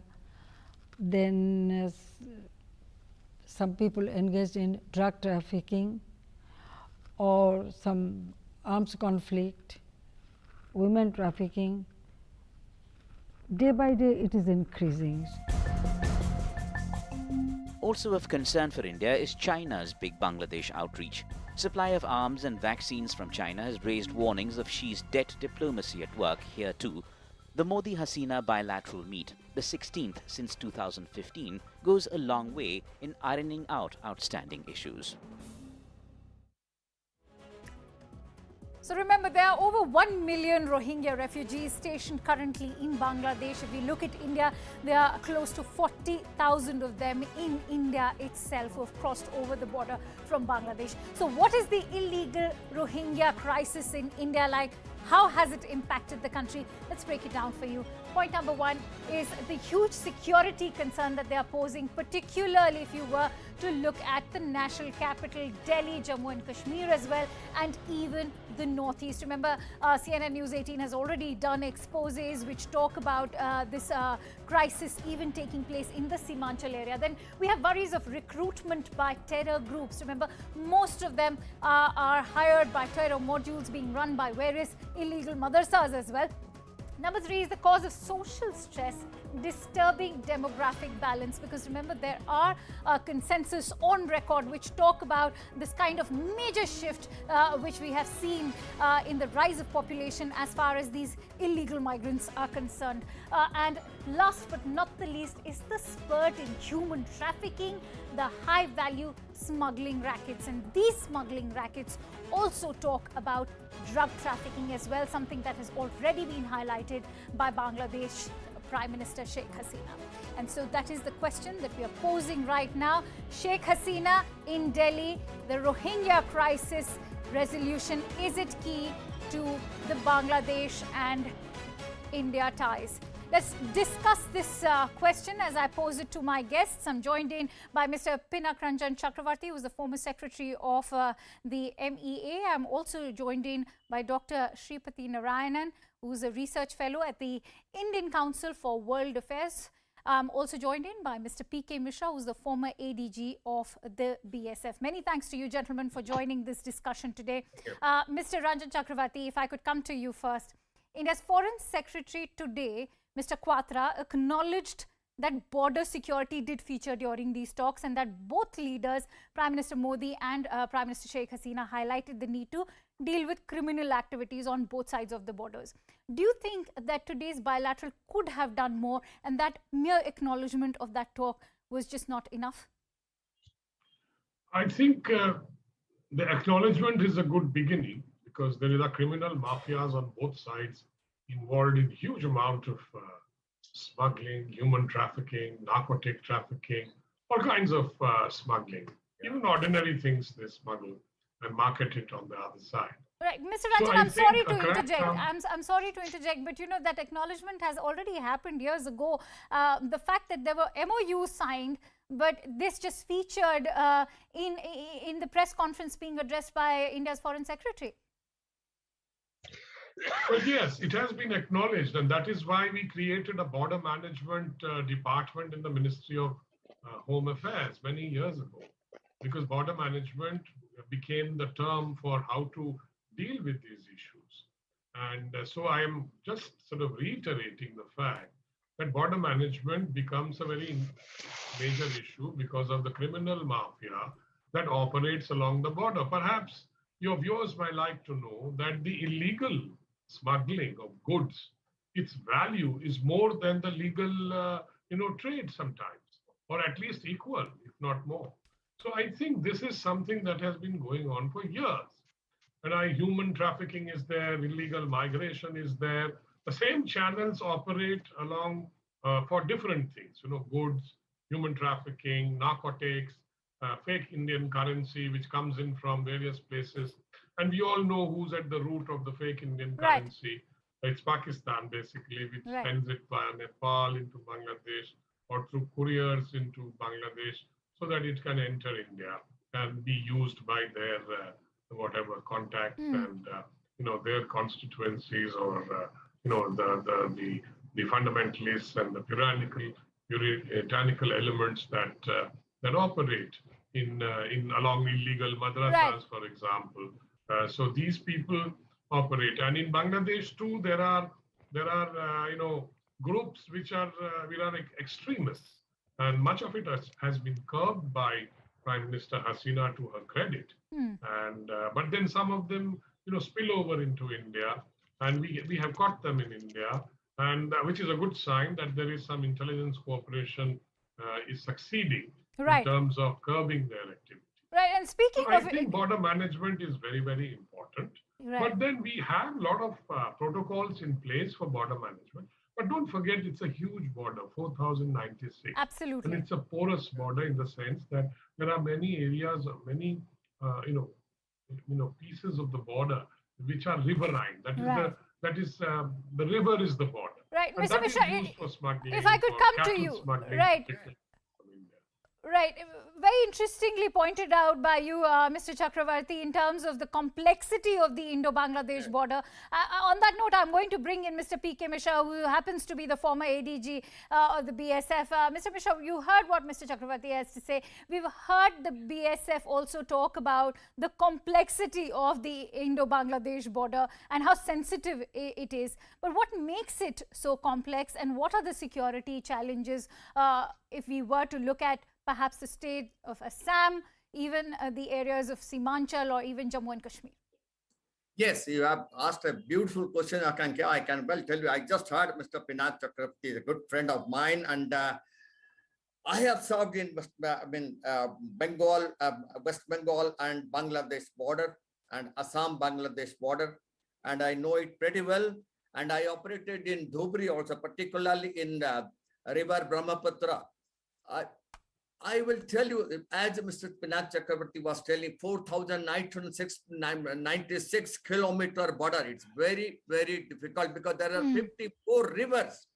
54 rivers flowing from India to Bangladesh. Right. It's not only Brahmaputra or Tista. Of course, Tista problem is still pending from 2011. But I will tell you about only one river, Dhubri. It has so many char islands, and there are permanent char islands. There are temporary char islands. In summer and winter, a lot of new char islands they come up, and the Rohingyas and also from Mymensingh people they come and occupy it. And here Dhubri is very close, and we have the AIUDF. They accept these people immediately to Gwalpara and Dhubri and give them ration card and identity card and whatnot. This is continuing with Dhubri and Gwalpara. And then I can tell you, the Rohingyas are not only coming from Indo-Bangladesh border.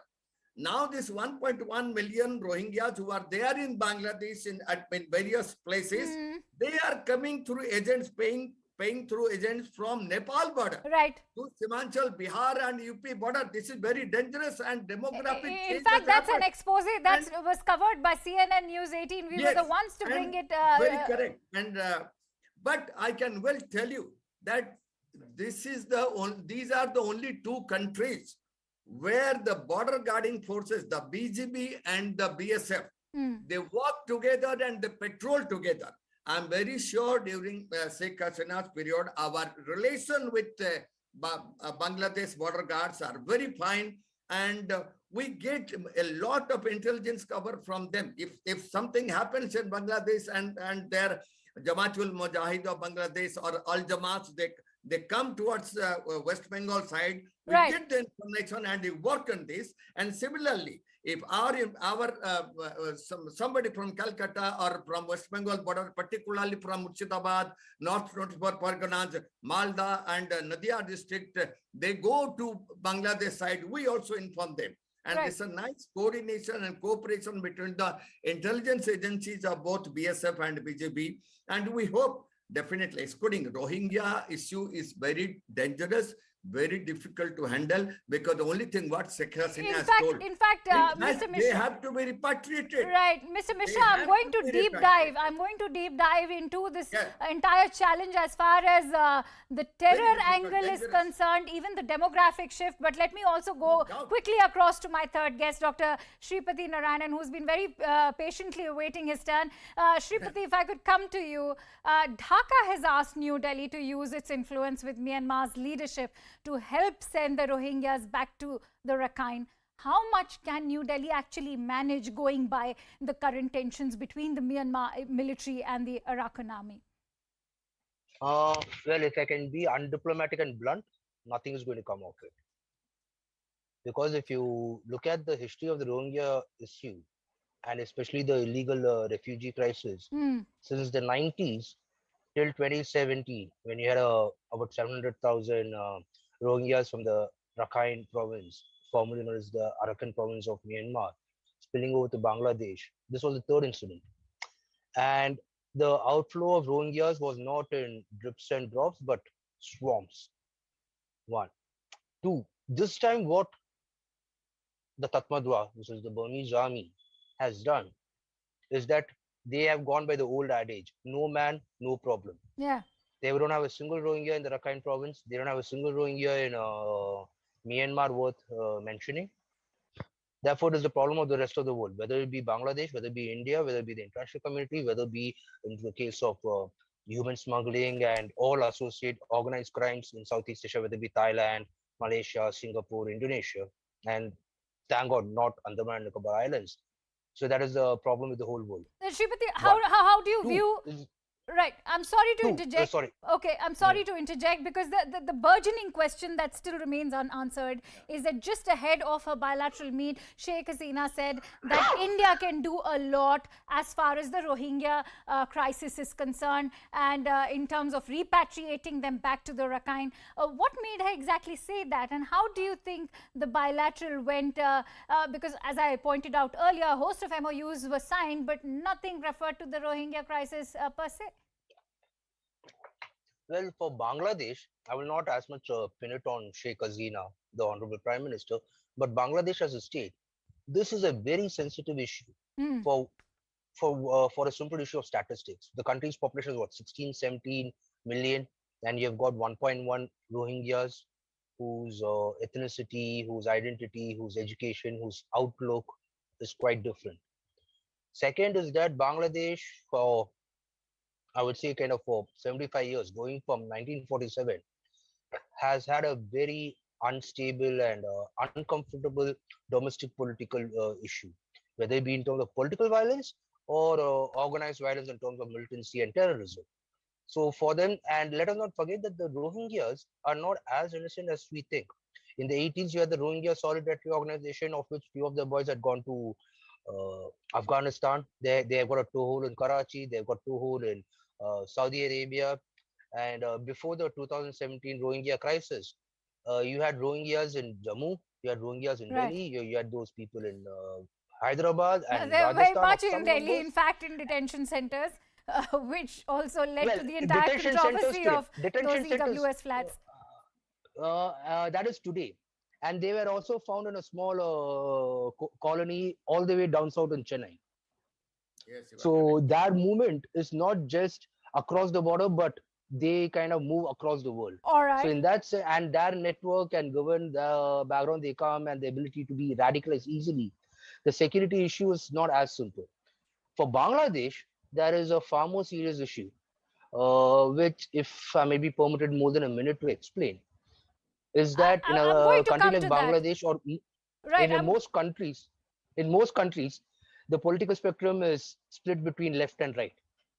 How far of left and how far of right is immaterial. And in the case of Bangladesh, that political split overspills into its foreign policy. Are you seen as pro-India? Are you seen as anti-India? So for the state, there is always the subconscious issue whether these guys would be made sacrificial lambs for someone else's agenda. Right. I'm actually running short of time. If I could come to Mr. Pinak Chakravarti. Mr. Chakravarti, years ago, the UN had passed a resolution on the Rohingyas tabled by the OIC and the European Union.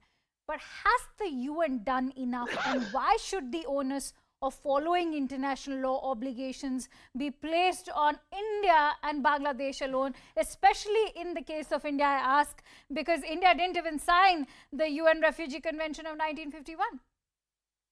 Look, India is sympathetic to the problem that Bangladesh is facing, but I agree that it is not India's problem. And it is the international community's problem, which has failed to pressurize Myanmar to take back these refugees.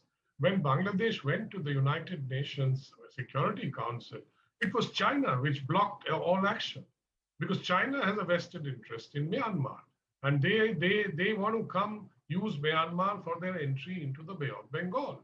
So I think there is a complicated issue, geopolitical goals being pursued by China, which makes Myanmar confident that they will not come under international pressure.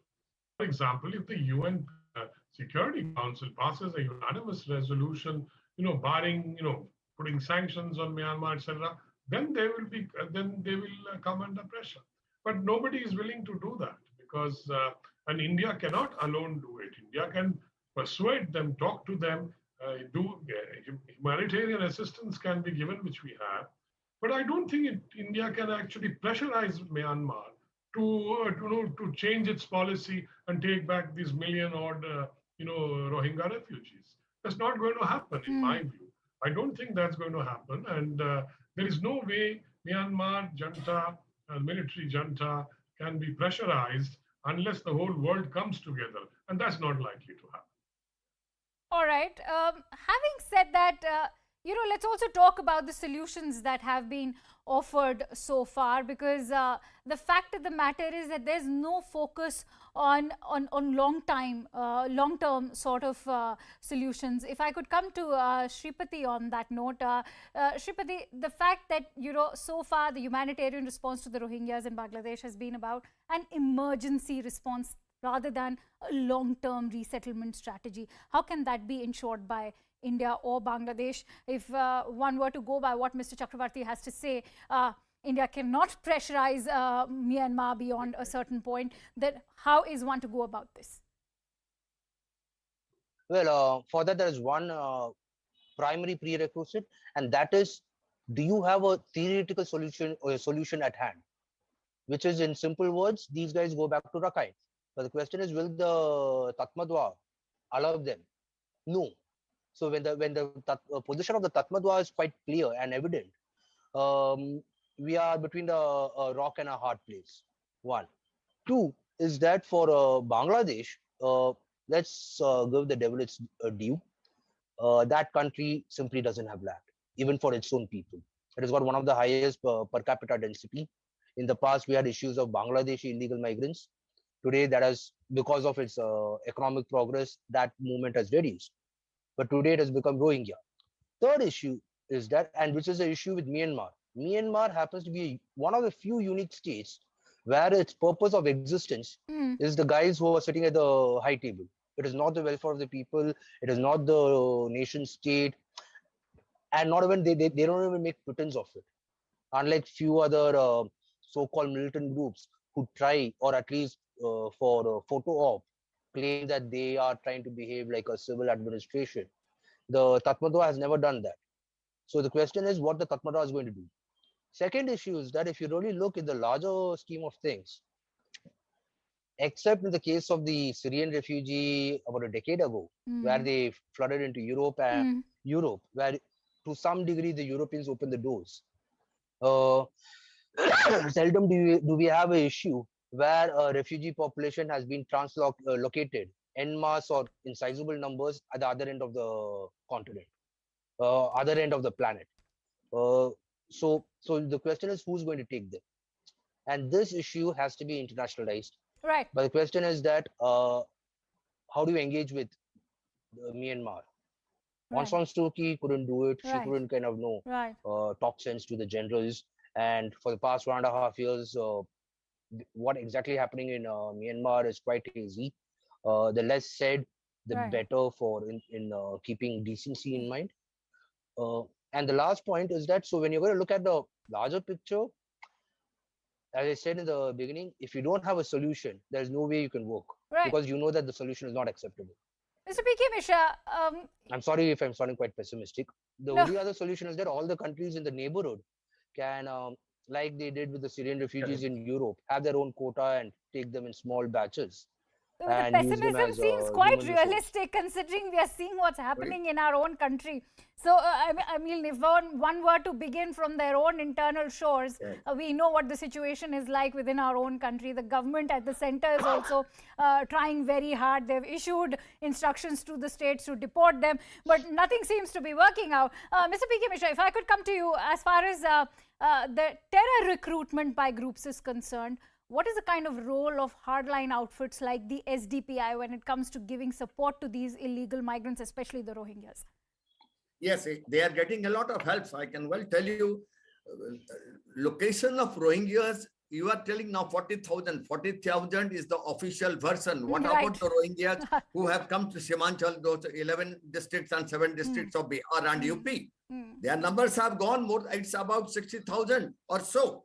And the contact they have with AQIS, particularly with ISI and AQIS and also Taliban. You can't just sit idle, because they are very, very easily they can be trapped as informers. They will collect, they will side with AQIS, and it's very easy because they are poor people. Anytime they can be taken, and they will be recruited by ISI and AQIS and ISI. Very clear. And I will tell you, here is a country where in the capital of the country and in 3 capitals of the states, the Rohingyas are placed. Why not to send them to a particular island in river Brahmaputra and to guard them, rather than keeping it in Delhi, and remove them from all those areas, particularly the no man's land in Bihar and UP border. In no man's land they have occupied. They have to be thrown out. Otherwise, we are heading for trouble, because they are involved with FICN, as Mr. Chatterjee was telling, involved with foreign FICN, involved with jihadis, involved with drugs. Anything can happen, and before it goes out of control. No, but Mr. Mishra, you know the threat or the bigger challenge comes from political outfits within the country themselves, because the security forces can try and throw them out, but if they are being issued identification cards like the Aadhaar cards by various political parties who are targeting them as vote banks, how do you address such a problem? Akanksha, it is now happening in Bihar and UP. Political parties are giving them Aadhaar cards and voters cards. Now they have started giving them, as when News 18 started giving all these problems, they brought out these problems. Now Aadhaar cards and identity cards are being given to these Rohingyas and those who came from Nepal. Right, and let me tell you, they are blending in with the locals, because that's how they are able to become part of the property owned within the country. They are marrying daughters and women from the country, and they are blending in.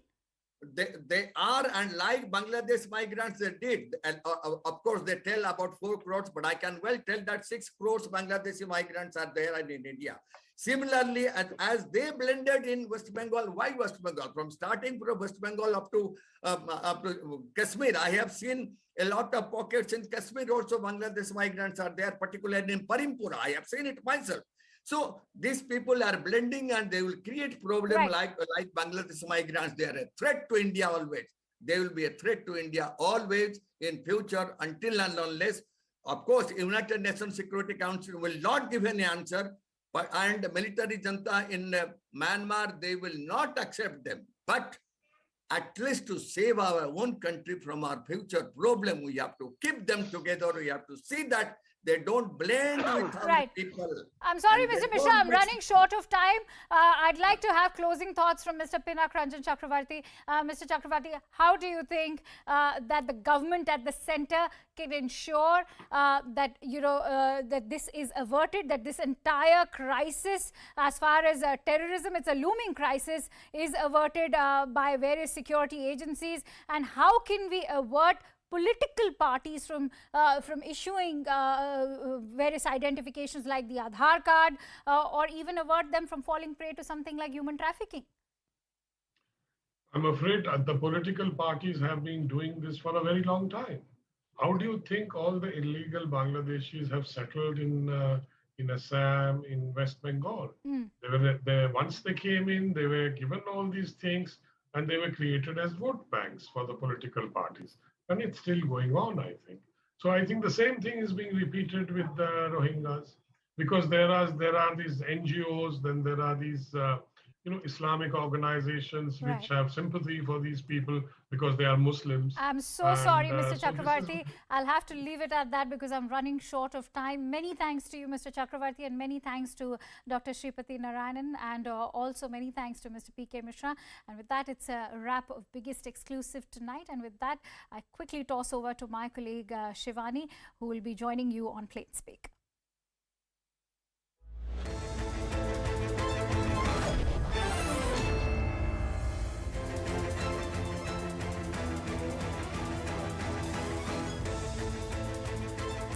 Good evening, everyone. Thanks a lot for staying with us. You're watching Plain Speak with me, Shivani Gupta.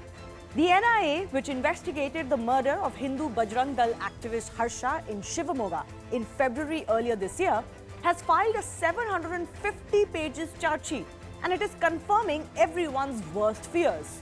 This was indeed a meticulously planned hate crime and meant as a message to the larger Hindu community. The charge sheet says that Harsha was killed with the motive of creating fear amongst Hindus in the state, as the assailants felt that the Muslim community is being looked down upon in Karnataka post the hijab row. Imagine, the way to fight for your community, even if rightly or wrongly you felt it was being hard done by, was not greater advocacy, but to brutally slaughter a Hindu man. How does that help the Muslim community? It creates only greater societal divides, fissures and hatred. Perhaps that was the motive itself. Then we have to ask, are some elements hell-bent that there can be no peace in the name of minority rights? What they actually want is a slow, constant civil war. And are some willingly or unwittingly supporting these efforts because it helps their political and ideological motives? We will take that question to our guests in just a bit. But first, based on the statement of witnesses, recoveries of blood-stained weapons and clothes worn by the accused, CCTV footages, FSL reports and CDR analysis, the NIA has claimed in its charge sheet that it is clearly established that the 8 prime accused formed themselves into a terrorist gang, conspired and hacked the Harsha to death by using lethal weapons. Let me first break down some details of this charge sheet. The accused targeted Harsha as a plan to terrorize Hindus. This is what the NIA charge sheet clearly mentions. They developed a hatred towards Hindus due to issues like the hijab row, CAA and NRC. They conspired against Bajrang Dal because of their activism in cow protection activities as well. They formed a terrorist gang of 8 members and even shouted kafir slurs while conducting the murder. They wanted to spread terror, ill will, hatred and communal disharmony. All accused belonged to Shivamogga itself. They formed a gang, as I mentioned, and did detailed planning of the act. Here is how. The accused observed the movements of prominent Hindu community leaders in the Shivamogga area. They observed specially city processions, celebrations and functions of the Hindu community. Then they identified Harsha as a prominent leader and active Bajrang Dal activist in the Segehati area and the Bharathi colony area of Shivamogga. Then they proceeded to conduct a recce. They procured weapons. On the day of the murder, the accused chased Harsha with machetes in their hand, brutally assaulting him in full public view. And this is important because the aim was to terrorize people. The accused shouted a slogan, "Kafir Bajrang Dal wale ko maro." This is all mentioned in the NIA charge sheet. Such killings have become absolutely brutal and brazen in recent times. The kind of killings that one would hear of from states like Bengal and Kerala, for example, but they're becoming more pan-India now. The reason is the same class that will talk for months and years about an Akhlaq or a Gauri Lankesh will ignore these names like Harsha. Hindu activists who get killed for nothing but being Hindu, and proudly so. Intellectual covers are given to such crimes. Many brazenly say that these killings are a result of majoritarianism in India. The same kind of excuses that one made for terror in Kashmir, for example. And that is why Harsha is not the first or the last. Remember, in October 2019, Kamlesh Tiwari was killed in his own house over alleged blasphemy. There were legal proceedings ongoing, but still he was killed. In fact, blasphemy is a very easy reason to be outraged about and kill non-Muslims, because there is an exception and cover given to Muslim sentiments on blasphemy. In February 2021, Rinku Sharma was killed allegedly for participating in a Ram Mandir drive, similar to the cause against Harsha. January 2022, Kishan Bharwar, another Hindu worker who was killed for an objectionable Facebook post. Here too, he was arrested, released, made to apologize, but still killed. June 2022, how can we forget? Kanhaiya Lal, beheaded for just supporting Nupur Sharma. And Umesh Kole also killed allegedly for backing Nupur Sharma. The effect of all of these crimes is the same. It terrorizes Hindus or any non-Muslim into submission, creates no-go areas either physically or figuratively. Remember the stone pelting and rioting over Hindu processions earlier in April this year. The larger point in the debate is simple.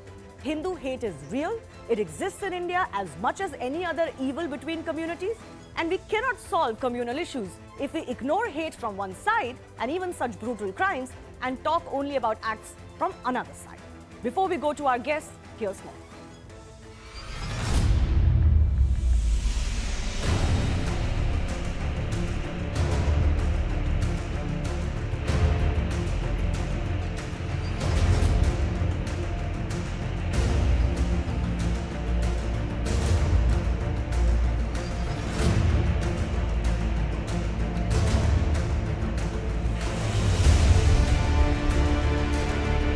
मैं इन सबको एक योजनाबद्ध effort के रूप में देखता। ये effort मुसलमान युवक युवतियों के इंडोक्ट्रिनेशन से शुरू, उनको ये बताने से शुरू होती है कि जो भी मुसलमान नहीं है वो काफिर है और काफिर को मारना पुण्य है।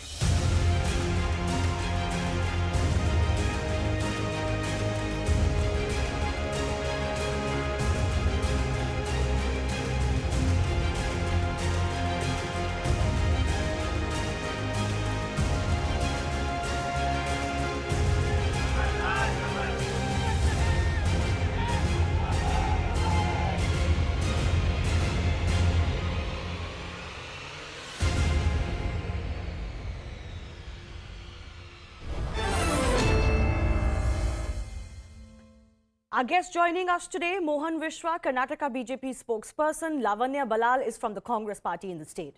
Sriraj Nair is VHP spokesperson. Arun Anand is consulting editor First Post. Amana Begum Ansari is a political and policy analyst, and Syed Asad Abbas is also one. Syed, let me come to you first up. You know, the problem is that crimes happen from both sides. But a hue and cry is created, an atmosphere of fear is created. The reputation of India is put at stake when, let's say, the crime happens from the majority community against minority community. Why are murders like those of Harsha going completely undiscussed? Is this not also a pattern that exists of Hindu hate? Shivani, firstly, I'm very, very thankful to you that you picked up and raised this topic. Harsha comes from the land of Karnataka, where I stay as well. And what we saw with Harsha is very unfortunate. Those radical elements and those behind this murder, I'm very glad with the NIA charge sheet, and they must be put behind bars, which they already are. The fact of the matter, not just that, Shivani, many a times we see these youth from SDPI, PFI coming in time and again, causing such activities. NIA, as a matter of fact, has named them under Terror Act.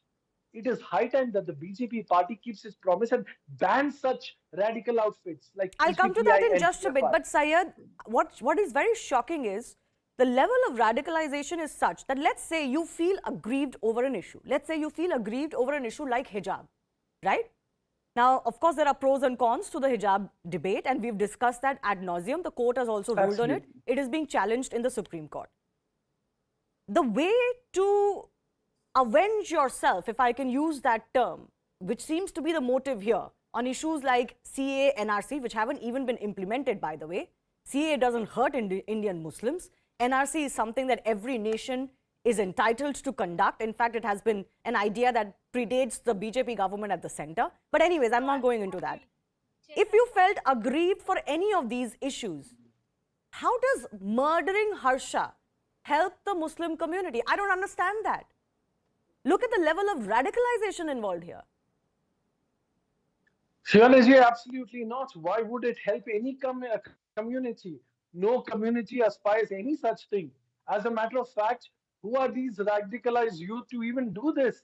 I truly believe, and I'm sure every community, every Indian believes, or every human believes, that they must be dealt with iron hands. And we don't live in that utopia, unfortunately. Such elements, the likes of SDPI, PFI you mentioned, but even radical outfits, even very, orthodox Muslim outfits get a lot of support in India from opposition parties just because they are a vote bank. But this is not a vote bank issue, Syed.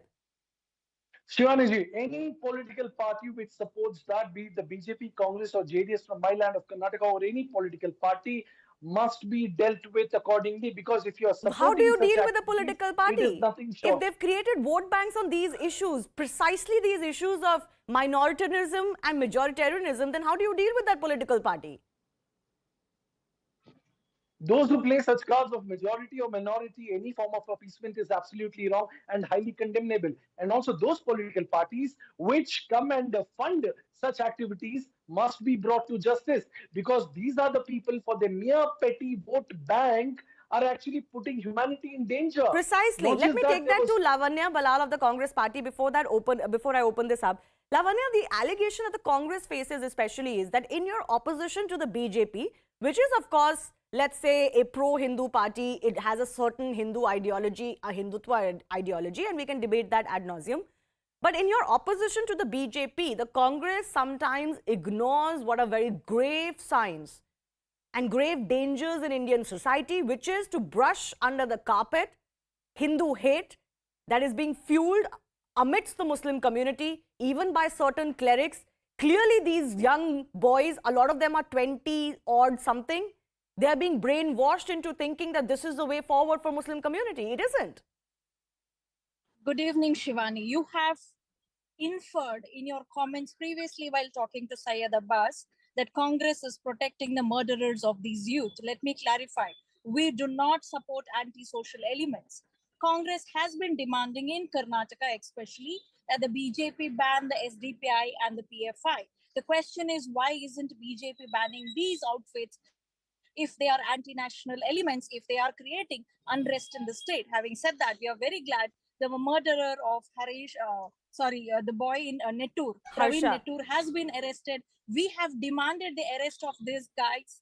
And we also would like to remind everybody the failure of Karnataka's Home Minister, the intelligence failure of Karnataka's police to avoid this murder. And we have also seen how Harsha's murderers in the jail were getting a princely treatment with biryani and video calls and everything. We would also like to remind people the failure of the BJP government. Yeah, I'll come to BJP on that. My question is the politics that is played on minority versus majority issues. Is it not true that in the name of minoritarianism, we've had even terrorists being supported? And years and years and years of debate being held on those terrorists. Which side of that debate was the Congress party? I want you to clarify which terrorist has been supported by the Congress. This is a very serious allegation, Shivani. No, I am saying that debates on Yaqub Memon, whether he should be hanged or not, debates on Afzal Guru have taken place. And the problem is that all of it is done to assuage minority sentiment. Sentiment is in its own place. What we mustn't compromise with is anti-national activities and terror and crime. That's all I'm saying. Shivani, are you claiming that Congress has nurtured these terrorists? Is that what your statement is? No, I'm asking you which side of the debate have you been on when it comes to radicalization amongst the Muslim community, whether it's in Uttar Pradesh, whether it's in Karnataka, or anywhere else. I want you to clarify this, Shivani. You are making a serious allegation.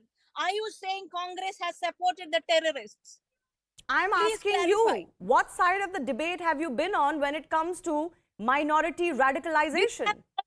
We have always been on the side of the oppressed. We have always been on the side of justice, Shivani. It's a very serious allegation you have been making on your show right now. I've not made any allegation against you. I've asked you a question. Why are you getting so agitated? Because you are inferring that Congress... I'm asking you a plain and simple question. Use your time to answer that question. I want you to go back to your own question and hear yourself. Yeah, I'm Shivani. asking you. I'll repeat that question. I'll ask it in a different way.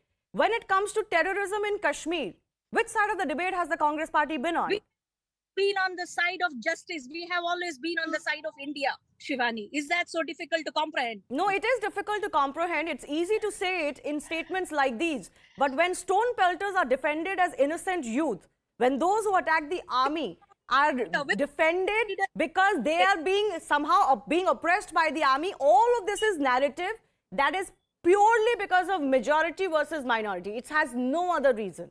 Absolutely no other reason. Politics since the 1993 Mumbai blast, you look at politics over the 2008 Mumbai blast, all of it is basically minority appeasement that has happened. And that is why these crimes continue to become more brazen. Congress party is not alone in facing that charge. Several opposition parties have faced that charge. In Uttar Pradesh, the Samajwadi Party faced the charge of letting a lot of these people off. Those who were accused in bomb blasts because of electoral politics. That's the question I'm asking. Arun Anand, that's the larger debate here.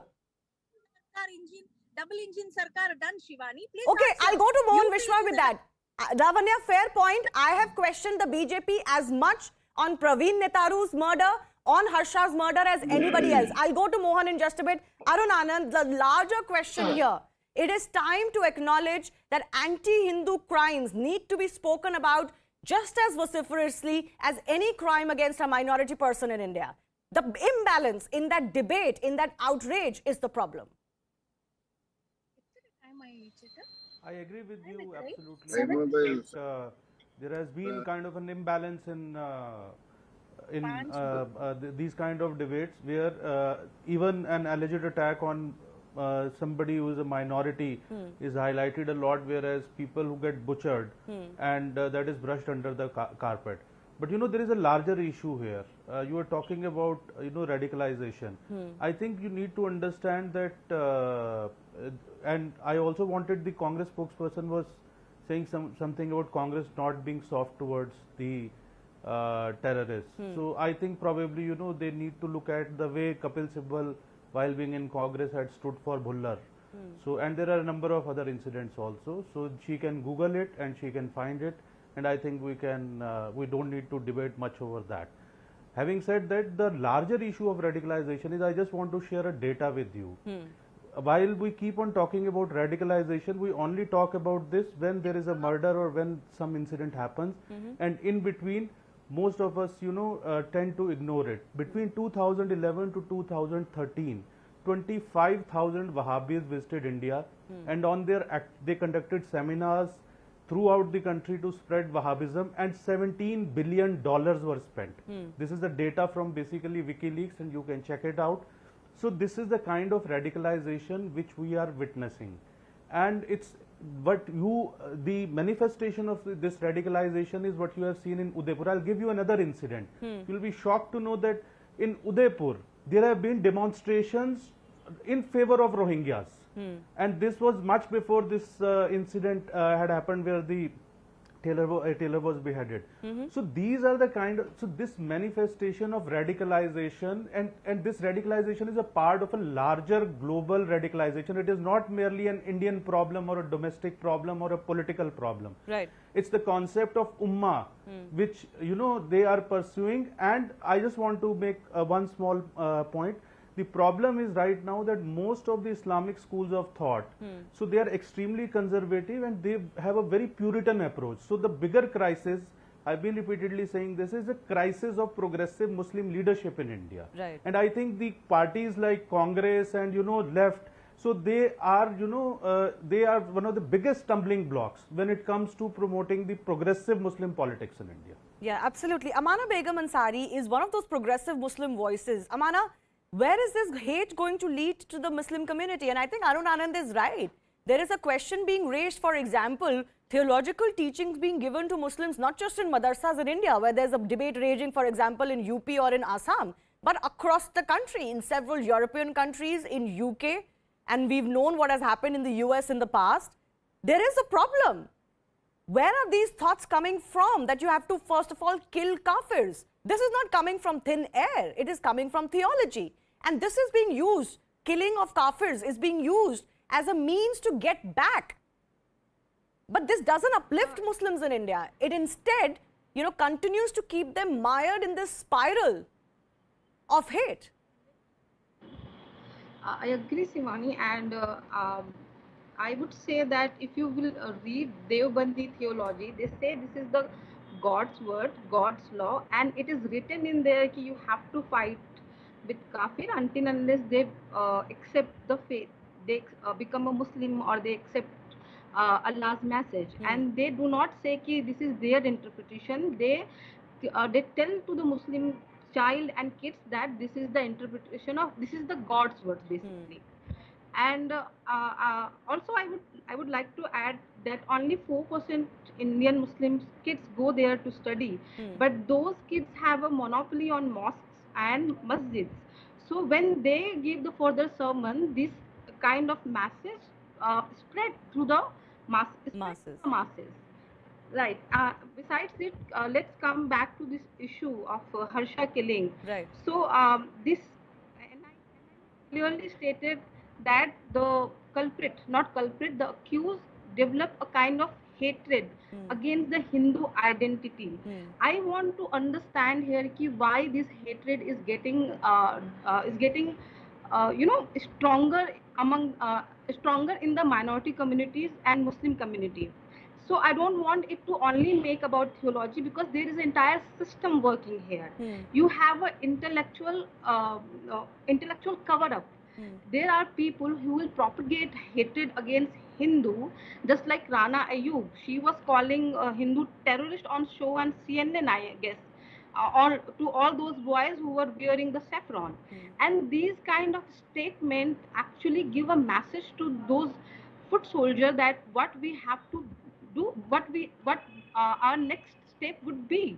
So these people propagate Hindu hatred, and the ground cadre goes ahead and kills such I young think men what is or also any happening, Hindu. Amana, connected to what you're saying, of course there are people who spread Hindu hatred, who will call every Bhagwadhari a terrorist, but will obviously absolve the crimes of someone from the minority community. Of course, those people are double-standard people. They've lost their reputations. They've lost their right to speak on any of these issues. They are exposed. But I think the other point also is, Amana, that there is a persecution complex that is being promoted by these people, that, oh, Muslims are in danger in India, Muslims are being bullied in India, Muslims are being terrorized in India.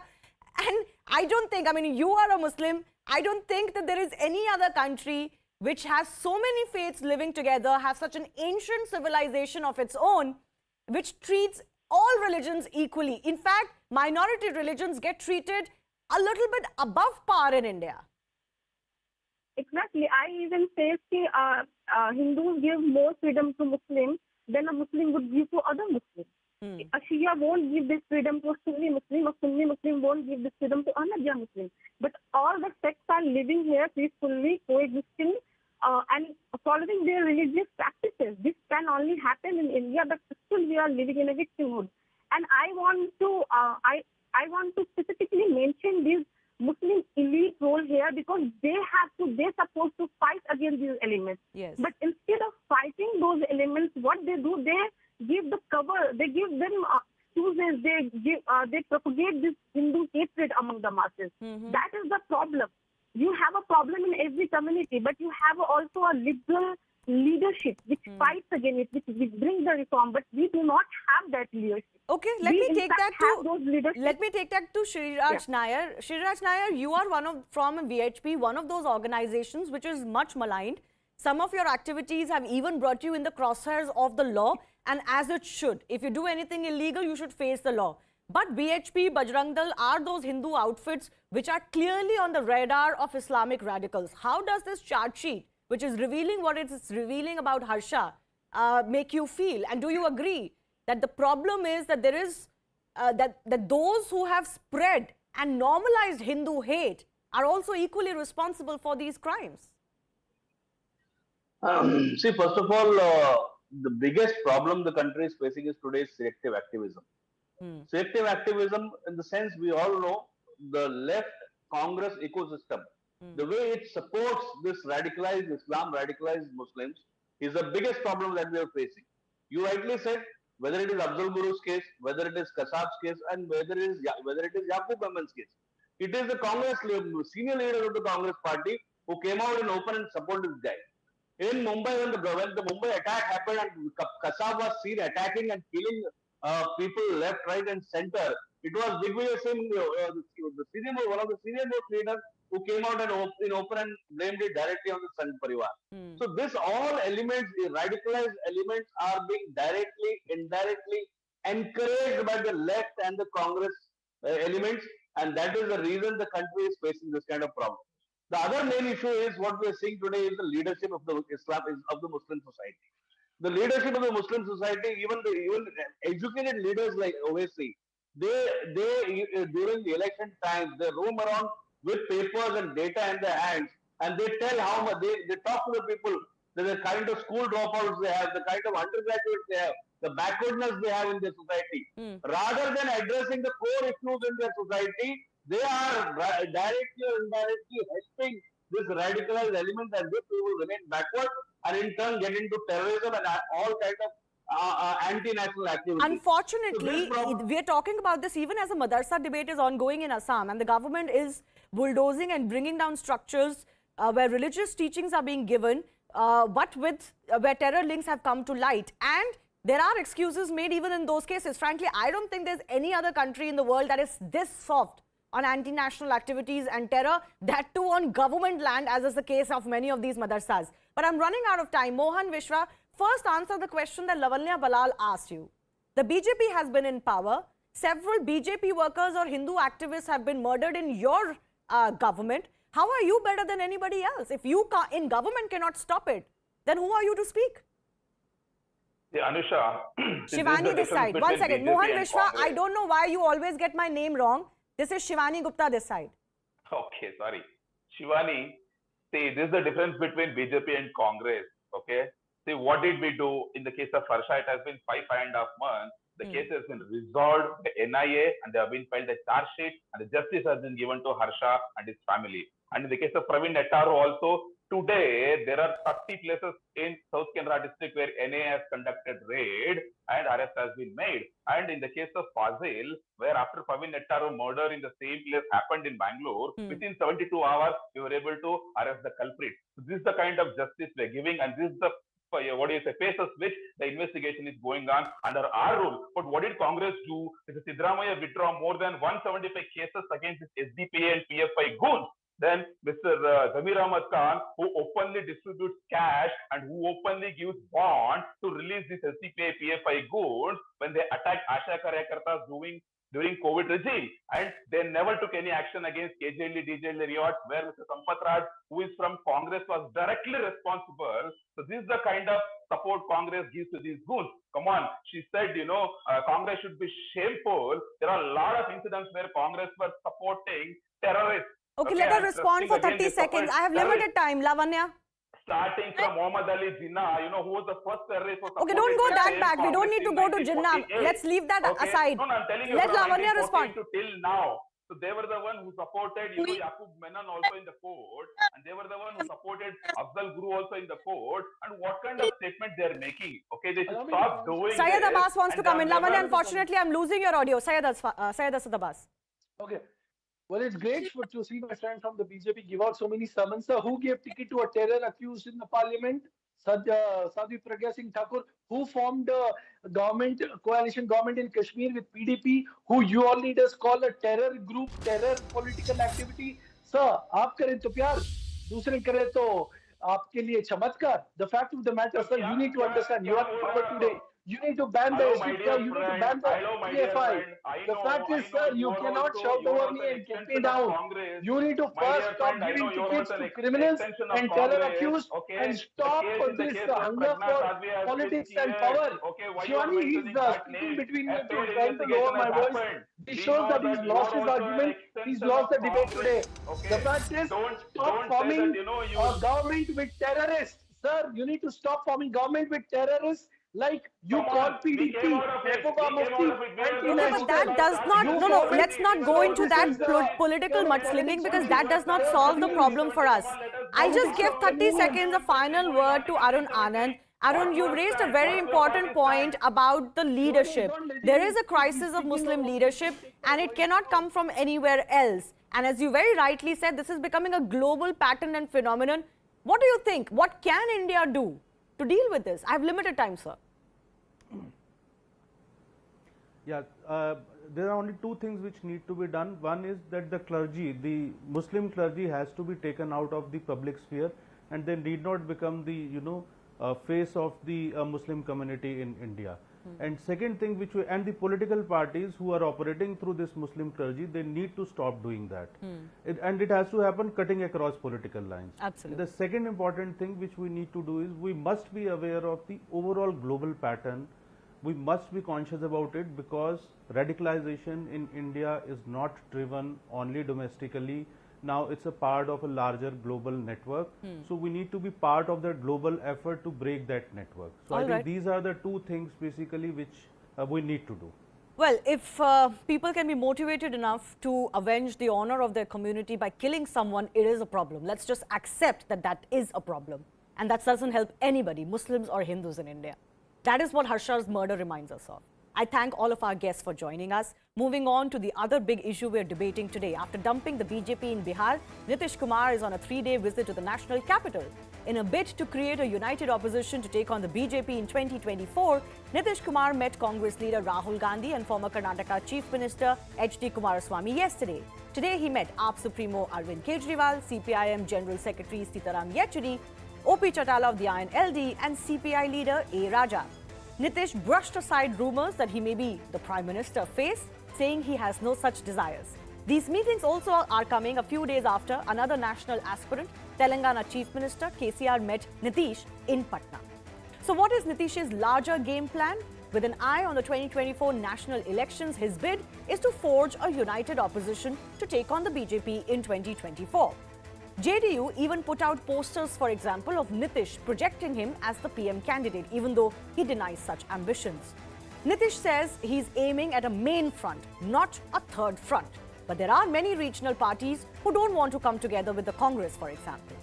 Nitish will be touring India to convince opposition leaders for a united fight, and his party, the JDU, is all set to launch a membership drive nationally. We'll wait and see how that goes. The big question is, can Nitish be opposition's prime ministerial face? It is always going to be a tough ask with Rahul, Mamta, KCR, Kejriwal in fray. He is also unlikely to get the support of mercurial leaders like Mamta, KCR and Mayawati. There is no ideological glue to bind these parties for a long time, which is what they need. They can come together now, but crumble closer to polls. Seat sharing can also be tricky. Let's not forget, opposition failed miserably to form a united pre-poll alliance in 2019. Even in Uttar Pradesh, such a Mahagathbandhan has failed. The messaging can also be confusing for the voter. They are together nationally, but they are rivals in many states, as we've seen in recent state elections. The biggest issue for the opposition, though, is even if they come together, the numbers don't add up. This is where they stand currently. Combine the Congress, left, JDU, even the TRS that may not be part of a front with the Congress, NCP, SP, JDS and Aam Aadmi Party, they have only 92 Lok Sabha seats. TMC and DMK can possibly add another 40-something. Even that falls short of 150. Let's say you add another 50 to this by 2024. That's still well short of the halfway mark. So is this united front, as always, a pipe dream when it comes to beating Narendra Modi? That's the big debate coming in. Nitish Kumar meeting opposition leaders. Can the anti-Modi brigade unite, if at all? And can they beat Narendra Modi and the BJP? हम लोग सब अब यही बात कर रहे हैं कि हम सब लोग पूरे देश में सब जो है लेफ्ट पार्टी जो स्थानीय पार्टियां हैं डिफरेंट राज्यों में कांग्रेस सब अगर एक साथ मिल जाएंगे तो बहुत बड़ी बात होगी। हमारा हार्दिक स्वागत है कि वो अब वापस फिर इस ऑफिस में आए और हम समझते हैं कि ये देश की राजनीति के लिए एक बहुत ही बेहतर संकेत जो है वो दिया गया। विपक्ष की पार्टियों को सबको इकट्ठा होकर आज जो है हमारे देश और संविधान को बचाना है। देखिए, बिहार बाढ़ में डूब रहा है और मुख्यमंत्री पॉलिटिकल तीर्थ यात्रा पर निकले। ये इसको पॉलिटिकल टूरिज्म कह सकते हैं। तो चुनाव का मौसम है, चुनाव नजदीक आ रहा है लोकसभा का, तो ये सारे दल जो हैं वो पॉलिटिकल पर्यटन पर, टूरिज्म पर निकले हैं। तो इसलिए देखिए, लोकसभा का चुनाव एकदम अलग चुनाव है। इसलिए लोकसभा में जो लोग वोट करते हैं वो कोई आवश्यक नहीं कि विधानसभा में भी उसी पार्टी को वोट करे। Even as the opposition leaders are meeting and holding these parleys, we don't know whether they will be successful. The BJP is also firming up its 2024 plan. There's a meeting taking place at their BJP headquarters today Tom Varakan of the BJP, Dr. Sunil Singh of the JDU, Meeta Chakrabarti of the Congress Party, Manojit Mandal from the TMC, Siddharth from Aam Aadmi Party, all joining us on the show. Manojit, why don't I start with you? Exactly who is going to lead this main front, not so-called the third front? I don't know whether it's going to be without Congress or with Congress. First of all, what kind of a front do you see forming up at all? And is it going to be Mamata Banerjee leading it, or Nitish Kumar leading it, or KCR, or Arvind Kejriwal? Let me start by some sort of a protest against your comment about my leader, Mercurial Chief Minister. I really don't know what you mean by that. I mean, a woman Chief Minister, the only woman Chief Minister in the country, was elected thrice by the people of Bengal. Last time defeated two of the most powerful men apparently in Asia. I mean, I think this is a pejorative term to describe a great leader like Mamata Di with the kind of stature that she has. I think you need to, somehow make some course correction. Having said that, our primary goal is to drive the BJP out of power. Right. The bigger fight that we are making it amply clear would be fought on the streets of India, where a party which has systematically dismantled the country's economy, its culture, the very idea of India by having an absolutely narrative of exclusionary politics, that party needs to go. The fight for us would be between Bharat, the people of India, and Bharatiya Janata Party. I get that. That's a very noble cause, Manojit Mandal. Is it not a big concern who the leader is going to be?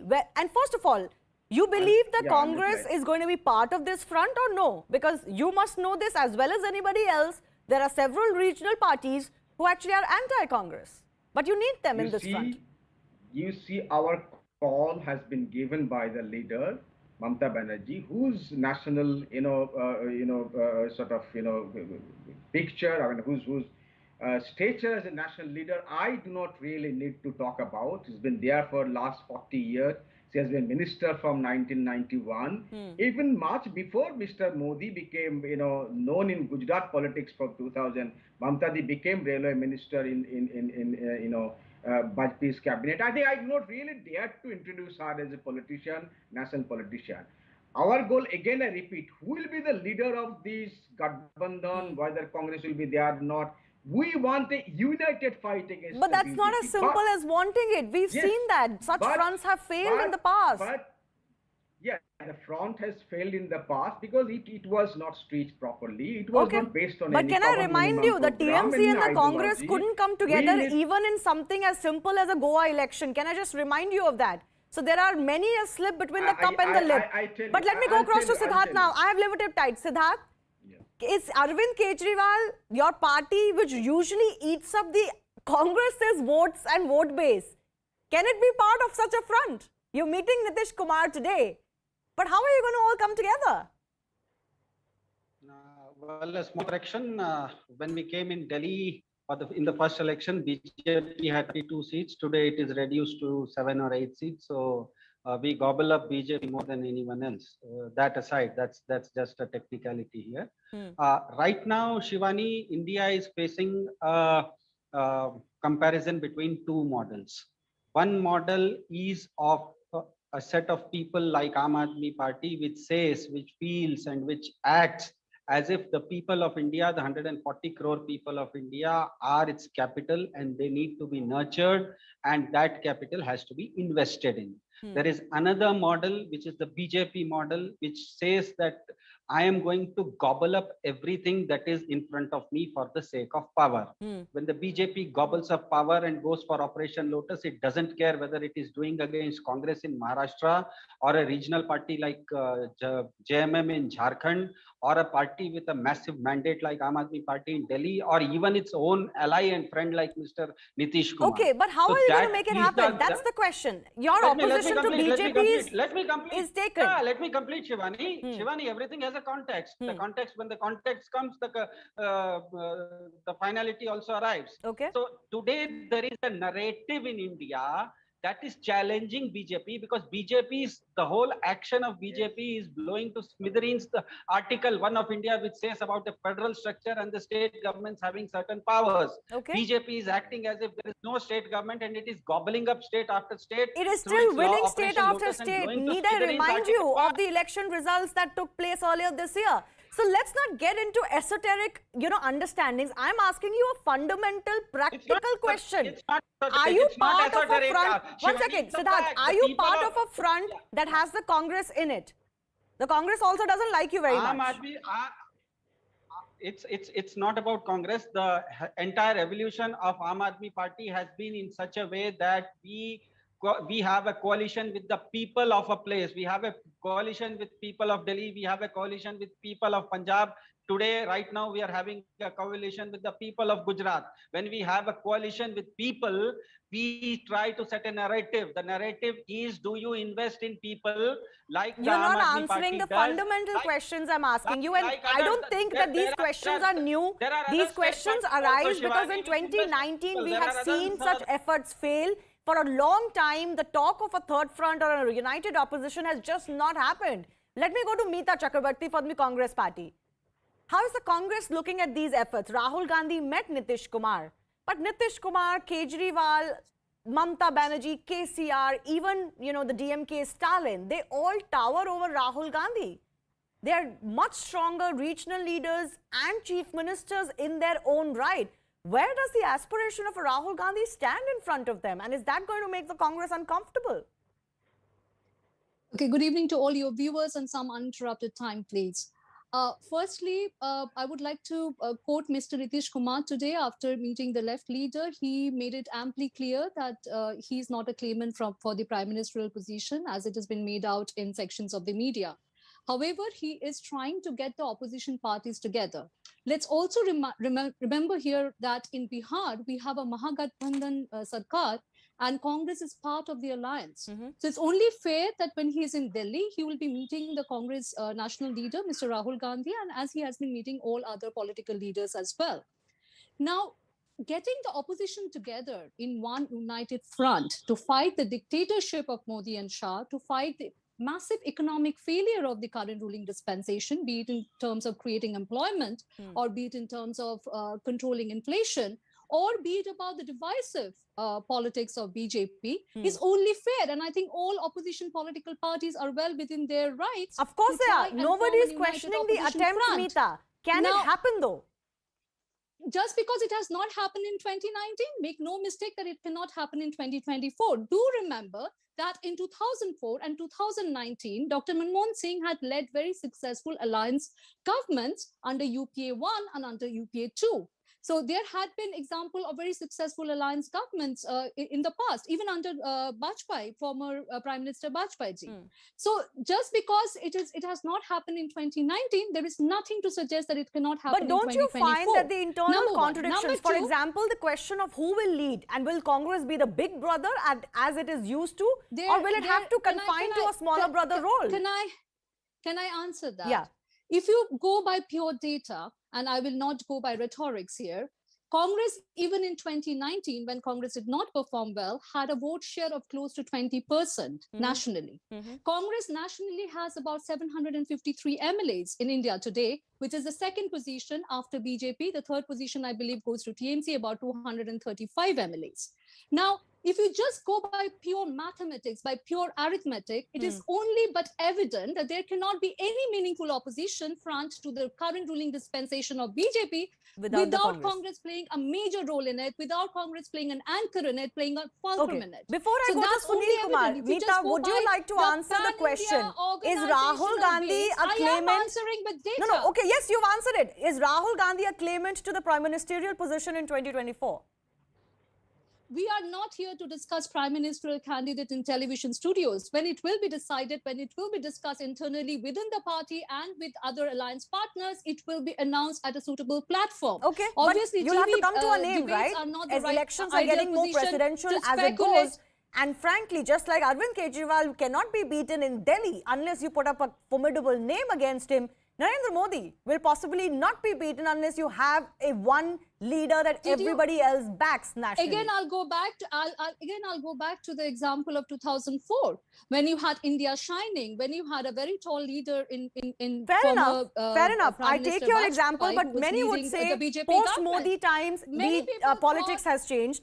BJP did not come back to post-Modi power it's twice only since earlier, but it 2014. has I think now. it is- Times it is have too changed. early. BJP has become the central pole of Indian polity now, unlike even Just after because Atal there Bihari have been Vajpayee's two term. successive wins, I think it's absolutely foolish to write off the opposition parties. No, nobody is and I writing don't off. think even Absolutely BJP would not. want to do that. Absolutely not. And I Even believe BJP would that not the want to Congress do party that. I has gave to you play a very data, big role nationally for the whether as and an it will. opposition It or as will. a united opposition, but it has to. I've always maintained that, Meeta. It will. Sunil Kumar, I'm coming It to you. will. Tom Varakan, I'll give you the final word because it's all versus you and it's all versus Narendra Modi in 2024. Sunil Kumar, are there not very important contradictions that cannot be ignored when it comes to Nitish Kumar's efforts to bring everybody together?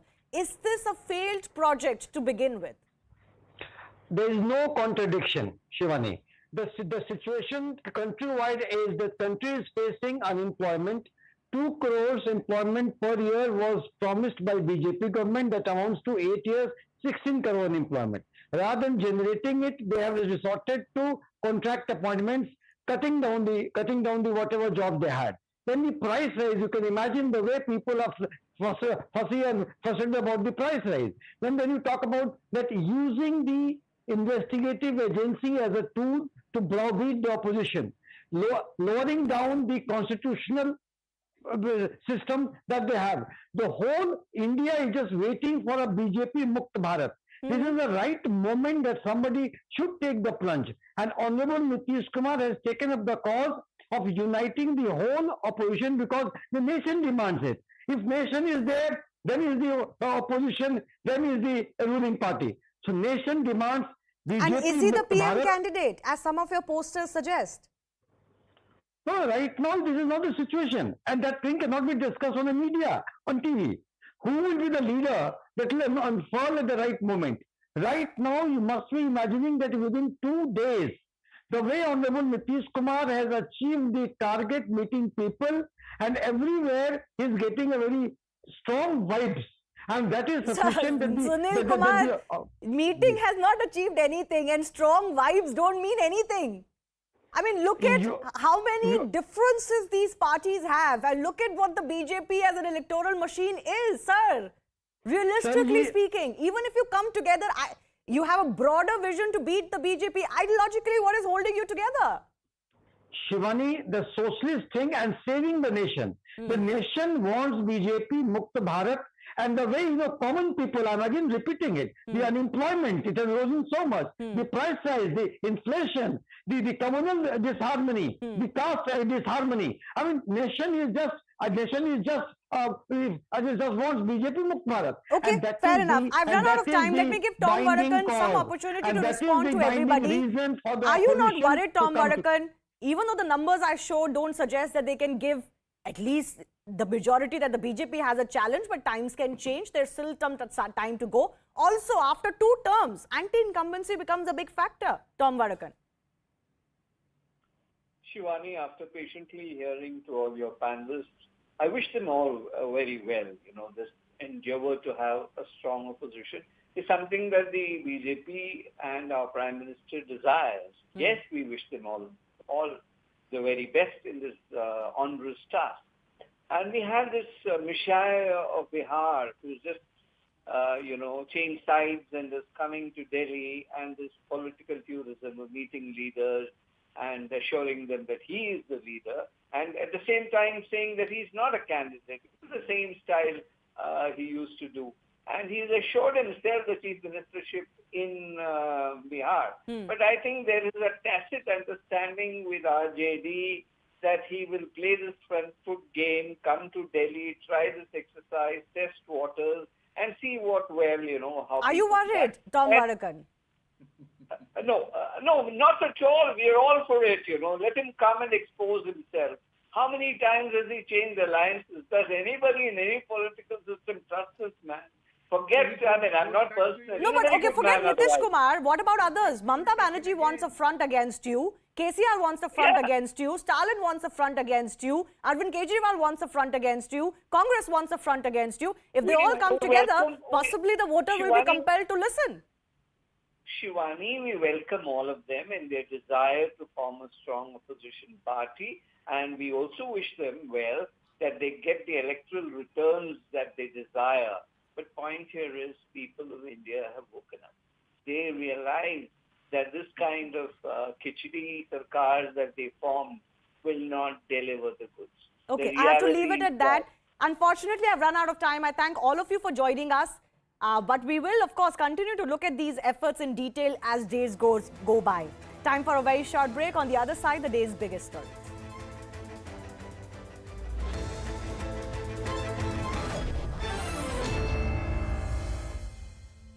Accident near Mumbai. CCTV footage now shows the Mercedes car he was travelling in moments before this unfortunate crash. The car was seen speeding towards a checkpoint. It would go on to hit a road divider, instantly killing Mistry, who was sitting in the back seat and not wearing a seatbelt.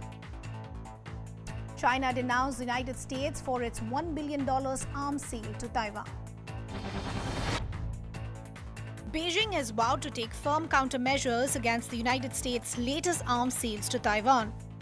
Last week, the Biden administration announced a $1 billion arms sale to Taiwan for Harpoon anti-ship missiles, Sidewinder air-to-air missiles, and support for a surveillance radar system. It's the largest arms sale since Joe Biden took office. China is now breathing fire and threatening to take resolute and strong measures to firmly defend its sovereignty and security interests. The acrimony between the United States and China over Taiwan has increased ever since House Speaker Nancy Pelosi's visit to the island. Taiwan is a self-ruled island, but China sees it as a breakaway province.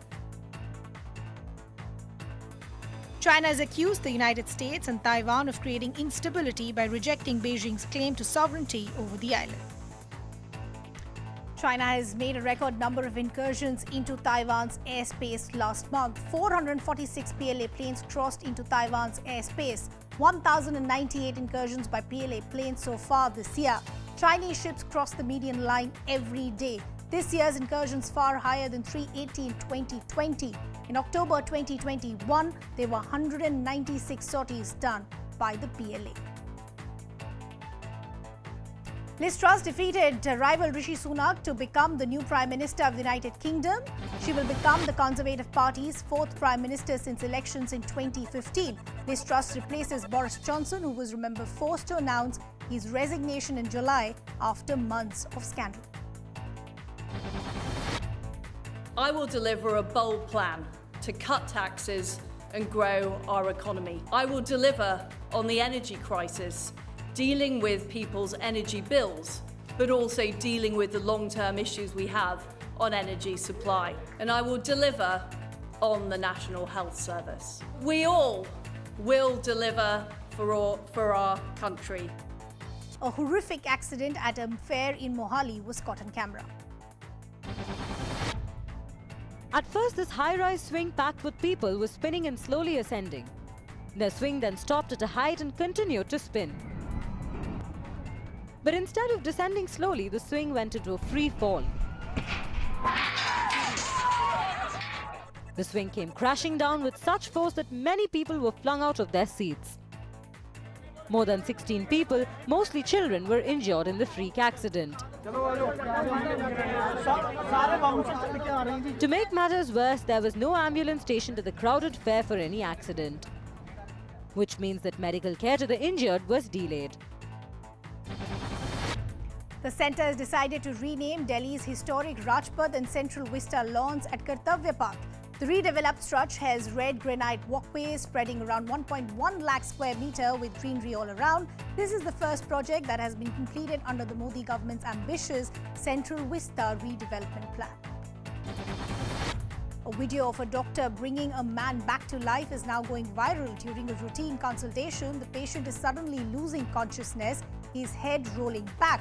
But the doctor springs into action and gives him CPR by thumping his chest. After a few anxious moments, the man regains consciousness.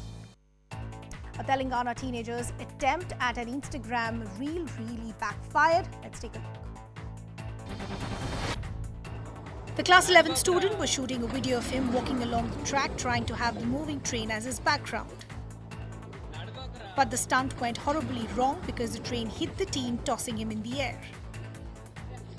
The 17-year-old suffered grievous head injury as a result of the collision. He is currently undergoing treatment at a hospital in Warangal district. It's yet another reminder that the pursuit to make Instagram reels and TikTok videos for a few seconds of fame could cost people their lives.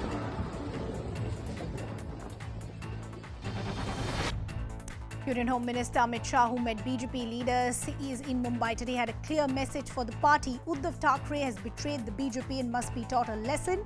He also said that the Maharashtra Chief Minister Eknath Shinde has the real Shiv Sena with him. Shah was holding a strategy meeting for the upcoming BMC polls. Bihar Chief Minister Nitish Kumar is in the national capital.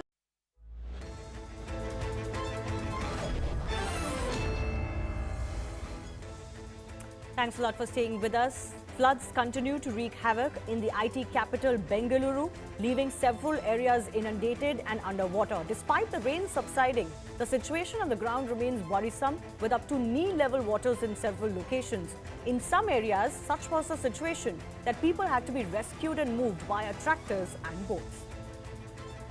CM Baswaraj Bommai, facing flak from both the opposition and public, took stock of the situation. He and his government have decided to release 300 crore rupees to restore damaged infrastructure due to the monsoon mayhem. Enforcement Directorate carried out raids in as many as 38 locations in connection with the alleged Delhi excise policy scam. Amongst the locations in this multi-city raid are those of Sameer Mahendru, the managing director of Indo-Spirit Group, him being one of the accused in the case. Aam Aadmi Party continues to defend itself over this alleged liquor scam, calling the probe first by the CBI and now by the ED a witch hunt. Manish Sisodia, who's at the center of this whole controversy, remains confident, claiming ED will not find anything against him. Prime Minister Narendra Modi and Bangladesh PM Sheikh Hasina signed 7 memorandums of understanding on Tuesday. The MOUs are related to water sharing, railways, space, science and judiciary. Prime Minister Modi also held bilateral talks with Sheikh Hasina and called Bangladesh India's biggest trade partner in the region. An encounter broke out between terrorists and forces in the Anantnag district of Jammu and Kashmir. 2 terrorists belonging to the terror outfit Hizbul Mujahideen were eliminated after a cordon search operation was carried out. BJP is holding a key meeting at their party office in Delhi today. BJP President JP Nadda and Home Minister Amit Shah are chairing this crucial meet, which is being attended by top central leaders with an eye on the 2024 elections. Suresh Raina, part of India's 2011 World Cup winning team and a 4-time IPL winner, has announced retirement from all formats of the game. The move by the 35-year-old, who had called it quits from international cricket in 2020, means he will no longer be available for IPL or other domestic leagues. Meanwhile, Sachin Tendulkar expressed his support to young Indian pacer Arshdeep Singh, who's facing heavy trolling for dropping a catch in the crucial India-Pakistan Asia Cup match on Sunday gone by. Tendulkar took to Twitter and wrote, "Let's keep cricket or any other sport free from personal attacks." Boris Johnson has left 10 Downing Street, tendering his resignation to the Queen as UK's Prime Minister. Boris is succeeded by Liz Truss, who beat Rishi Sunak to be the next leader of the Tory party. And finally, elephants in a room. That adage came true as several elephants entered a hospital ward inside an army cantonment in Bengal's Jalpaiguru. The video of the incident and the pictures have gone viral on social media. We leave you with that. Thanks a lot for watching.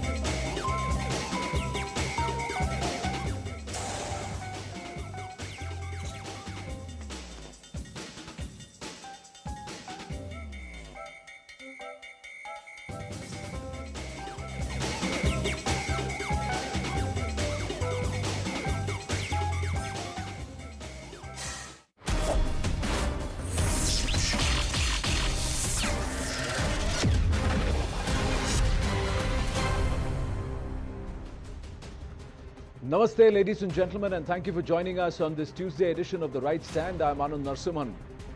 When Harsha was stabbed, brutally stabbed, jog your memory. What was the story that was trying to be painted? The attempt was to show it as an internecine, a local rivalry where things may have gone bad. Then over the course of 24 to 48 hours, there were a lot of details that came to the fore. Even then, there was an attempt to try and paint the fact that there were perhaps certain groups belonging to the Muslim community who were not happy with the local meat trade being now taken over by a Hindu individual and that was, or group that was led by Harsha. What we have unearthed tonight and what's come to the fore in the NIA charge sheet, and we've got the entire charge sheet here at CNN News 18, ladies and gentlemen, is that the plot was far more devious, it was far more diabolical. The borderline or the underlying, beg your pardon, the underlying statement or the intent was that the Hindus need to be taught a lesson. Now, has this conversation happened multiple times, or these kind of aspects, this chatter and this underlying sentiment, has it been caught in multiple instances of communal strife over the last 6-8 months? Think about it. And does it stem from a frustration that is actually coming from a very, very skewed, misinformed narrative? We'll get you the details, but here's the story.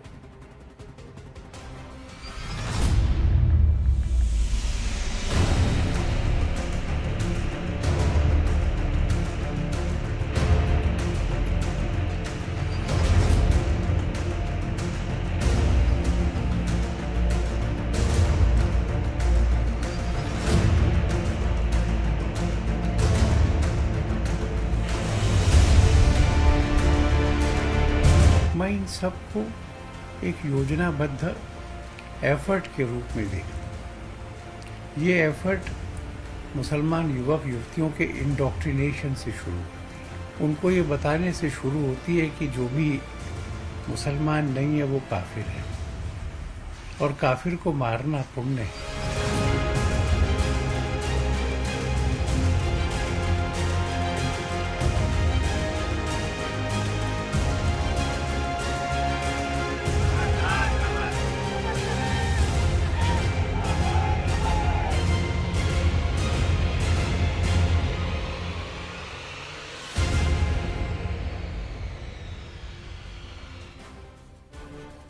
Do you feel that these words are being used too often these days now?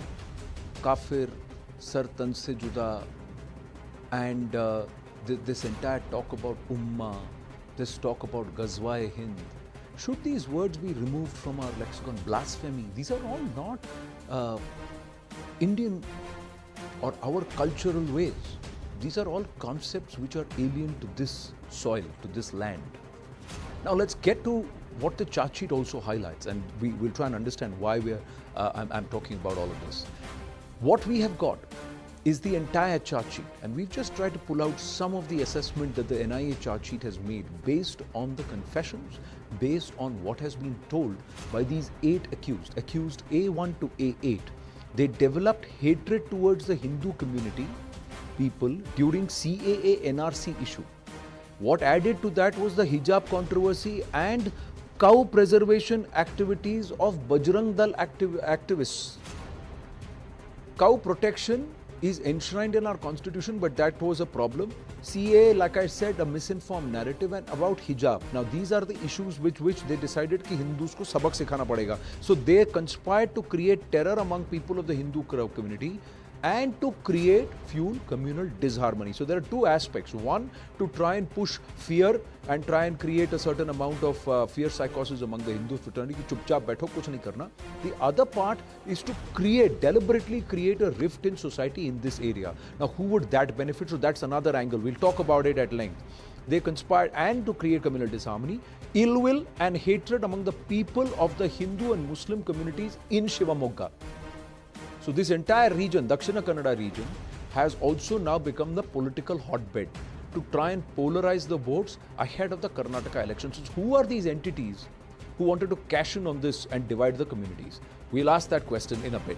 Now more details of this entire thing. The use of this word kafir bajrang dal wale ko maro. This is what has been used. Why is this word kafir coming into our lexicon? Should it not be removed? That many people are saying that these words should actually be banned. They should be criminally punished for those who talk with this attitude. Because we talk about Ekam Sat Vipra Bauda Vidanti. That means there is only one truth, one God, one entity, one divinity, and multiple ways to approach it. This means lesser God, my God versus your God. So we have a problem there. Let's get into the charge sheet now.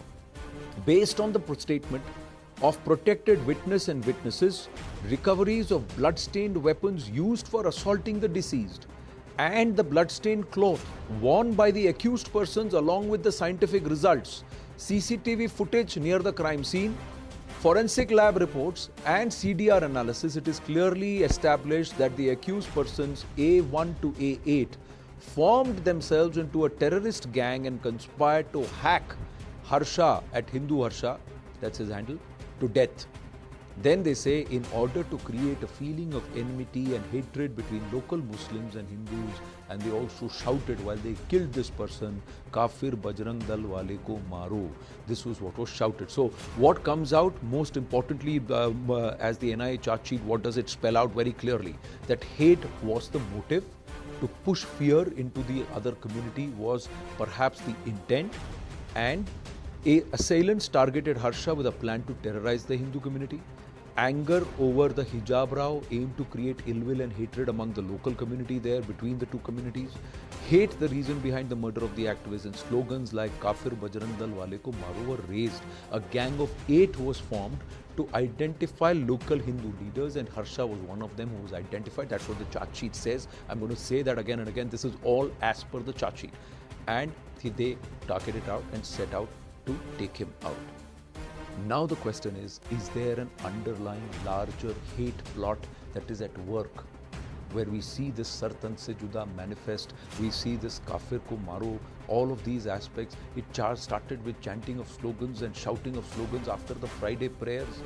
Only yesterday here on the right stand, we put out the videos of women being trained to butcher inside the Lal Masjid in Islamabad, a foreign concept now being appropriated and used openly in India. Is there political appeasement and cover? Plenty of questions. Let's take it to our panel. Straight away. Karuna Gopal, Policy and Research, BJP Women's Wing is with us this evening. Dushyant Sridhar, Vedic speaker and writer with us this evening. Vikram Singh, former DGP Uttar Pradesh with us, and Atikur Rahman, Islamic scholar also with us. My namaste to everybody. Thank you very, very much. Let's try and understand this. Karuna ji, you part of the policy and research.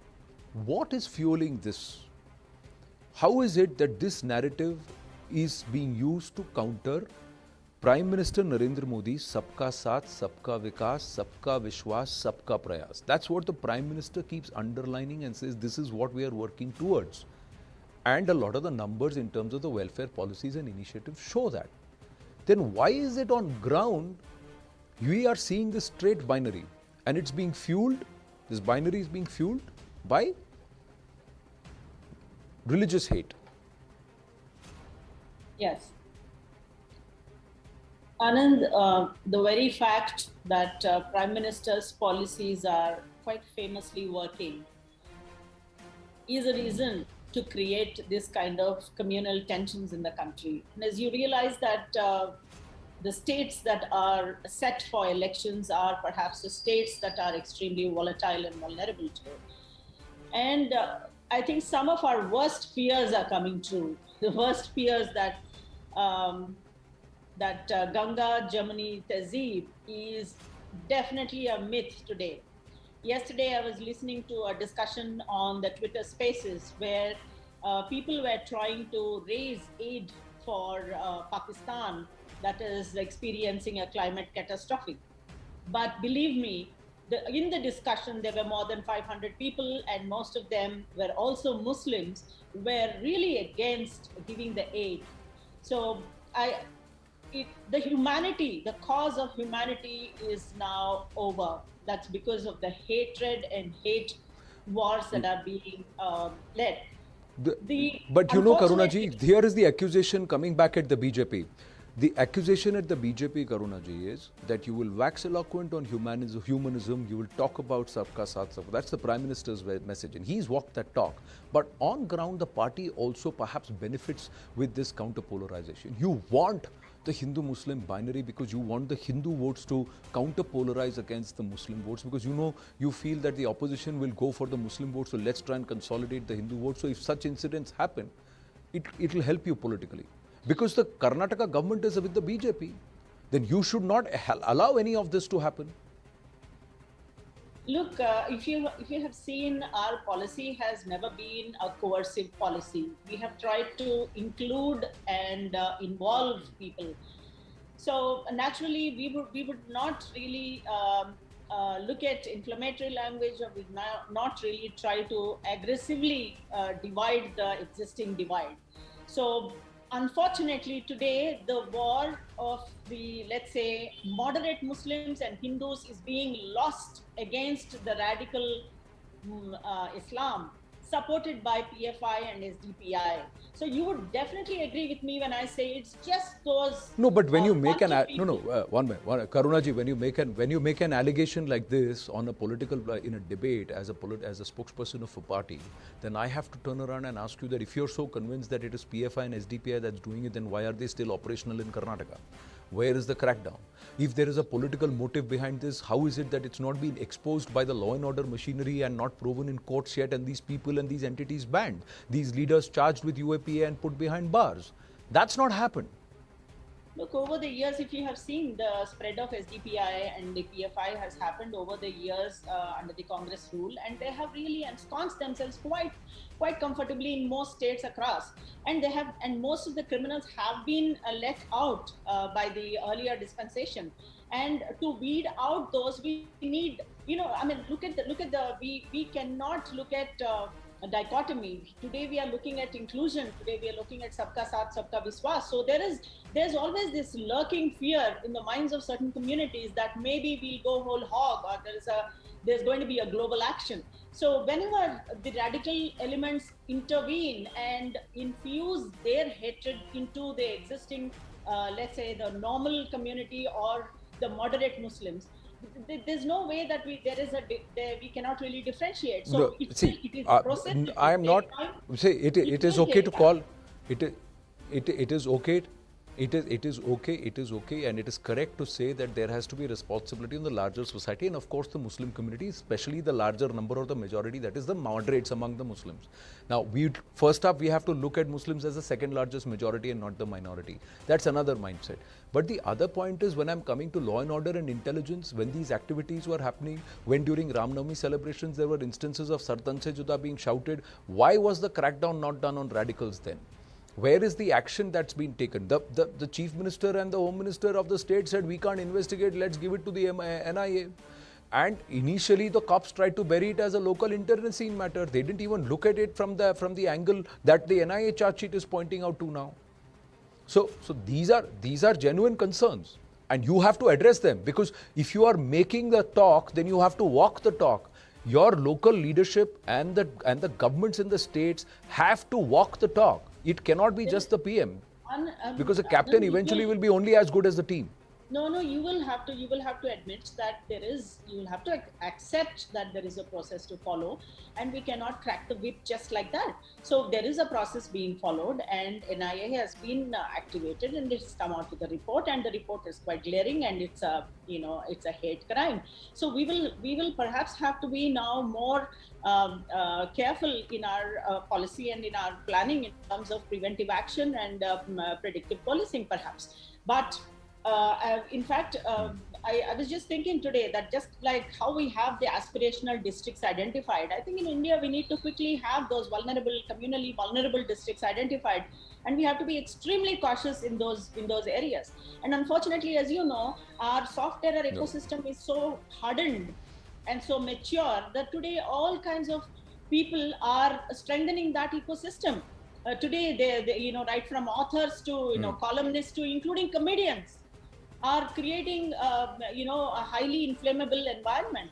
So we have to go so about if the they whole thing if they are creating it, no, if they are creating it, then they are doing it on turfs or on places where law and order is a state subject, and such in very clearly indiscretions and such flirting with the freedom of speech can be cracked down upon if the intent is there. That's why I keep coming back to this aspect, that somewhere there is this feeling that the BJP also tends to benefit from these kind of activities because it helps them from this is the allegation. The allegation it helps them consolidate the Hindu vote. Now you believe that is not true, then you have to walk the talk to come down and prove it on ground. We stand to lose quite a bit. So we'll take that point, but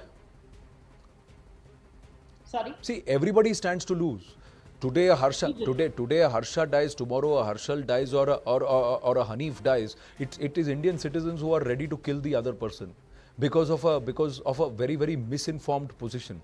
Now, if they believe that CA, NRC is the hatred stems from there, then again that's another point, Karunaji, that the government has been inept at being able to counter a narrative that is vicious and devious. Look, the government has not been able to go back and tell the people and explain to them. Anandji, in a country as complex and as layered and as a country with deep-rooted and systemic problems, you cannot jump into action. Like, for instance, you do one thing and there could be repercussions around. You think the senior leadership of the government doesn't know this? We know it. So therefore, our action has to be measured. We have to temper our, actions. So there has to be rationality in anything that you do, because there are pockets. Everything is highly inflammable today. So you have to move with caution, and therefore none of it, like, as you know, the state subject. True. I mean, policy is with the state. So certain states may not even cooperate, like in West Bengal or any other place. But given Karnataka, even then you can't jump into action. Now that we have the report in hand, there could potentially be actions taken. The urgency with which the action should have been taken is not there. We will pause here. Let me just take this story forward with Dushyant Sridhar. Dushyant, 2-3 things which I wanted to understand from you. One is this this entire approach itself. We are fighting a many-headed hydra, which is coming to us at multiple levels. So there are multiple layers to this entire propaganda, misinformation, radicalization, and then turning them into terrorists. And then, of course, these instances, and then these words, idioms, which are now creeping into our society, which are further polluting the minds and perhaps corrupting people and telling them that it's okay to butcher somebody, stab somebody because you disagree with that person or you have a particular perception about a particular person. Even in our faith and even in our books, in our scriptures, our deities had multiple hands. And in 2 of the hands, there are at least shastras, because there is always evil lurking around. So then the governments of today have to address this at a multi-layer level. You have to crack down at a law and order level. You have to have a fiercely counteractive, proactive countering mechanism to this entire vicious propaganda, and it has to be brazenly aggressive. And then you also have to have systems in place that you're able to identify these trouble elements or these trouble areas and crack down upon it. All of this is not happening. And then you have these words which are making an entry into a civilization, a culture which never thought this way. Yeah. Namaskaram, Anand. And namaskaram to my fellow panelists. First of all, Anand, the premise that you set, stating that in the recent months, in the recent years, we see all these terms like Sartan Se Juda, and then I think the words kafir. I have mentioned in one of kafir, and I've mentioned in one of my interviews with News 18 long back, a Blasphemy, few months back. etc. So in the 14th century itself, in the book, the Sanskrit poem called as Madhura Vijayam, authored by Ganga Devi, where she describes the plight of the city of Madurai in Tamil Nadu after the attack in the 1323 by Ulugh Khan, who later became Muhammad bin Tughlaq, where she describes that the heads of people were cut and they were replaced, the coconuts were replaced with the the sliced heads of the people, and they were hung from the top of the coconut trees. This is very well written in Madhura Vijayam of Ganga Devi of the 14th century. So cutting of the head and killing of people who do not agree with one's philosophy or theology is not at all new to this desham.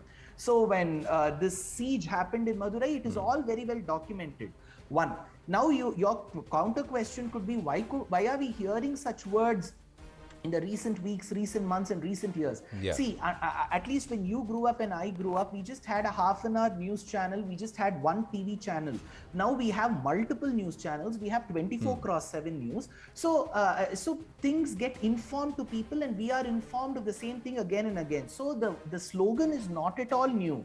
The action is not at all new. So again, I'm not trying to pinpoint any community or any religion. I feel that there are certain things that every religion has to change. And it's very important, be it my religion, your religion, or anybody's religion, we will have to change as per time. There may be certain practices, there may be certain beliefs that which we may have, which may be counterproductive to the society. So we need to change. That's point number one. With respect to point number two, with respect to the controversy, because when I read pieces of what was there mentioned in the news articles, hijab was mentioned as one of the reasons why the people took to the weapons and they had to kill Harsha. Again, there is a big misinformation here. The hijab controversy does not say that the Muslim women should not sport hijab. It says, if the educational institution has a rule that you should not sport the hijab, inside the premises you should not sport the hijab.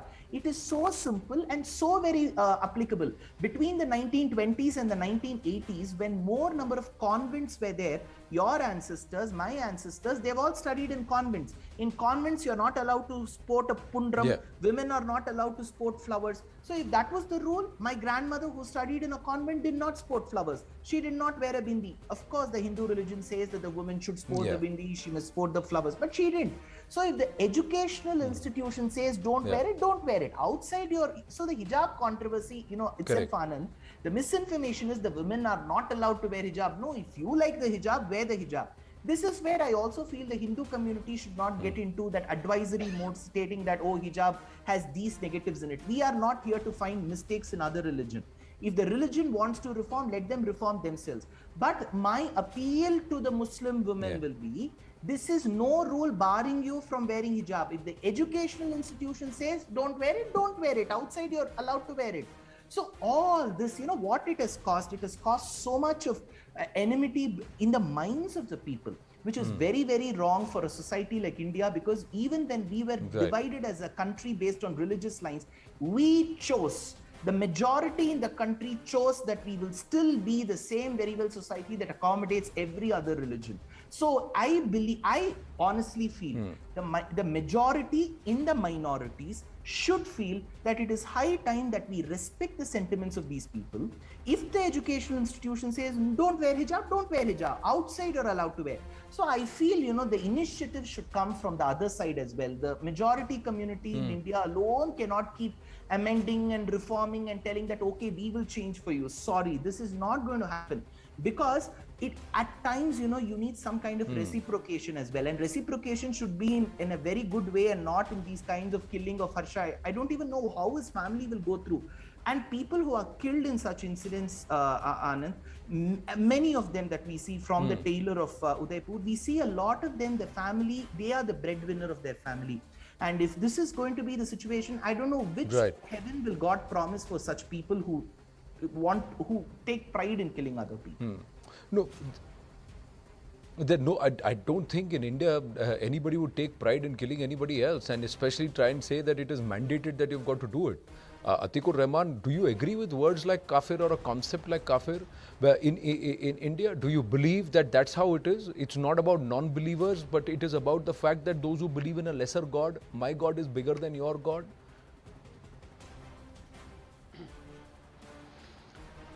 Well, Anand, the entire concept of kafir has been misunderstood in the Indian context.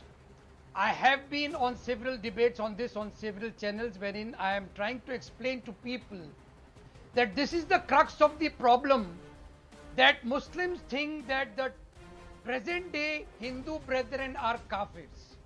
It's a very, very negative and wrong concept.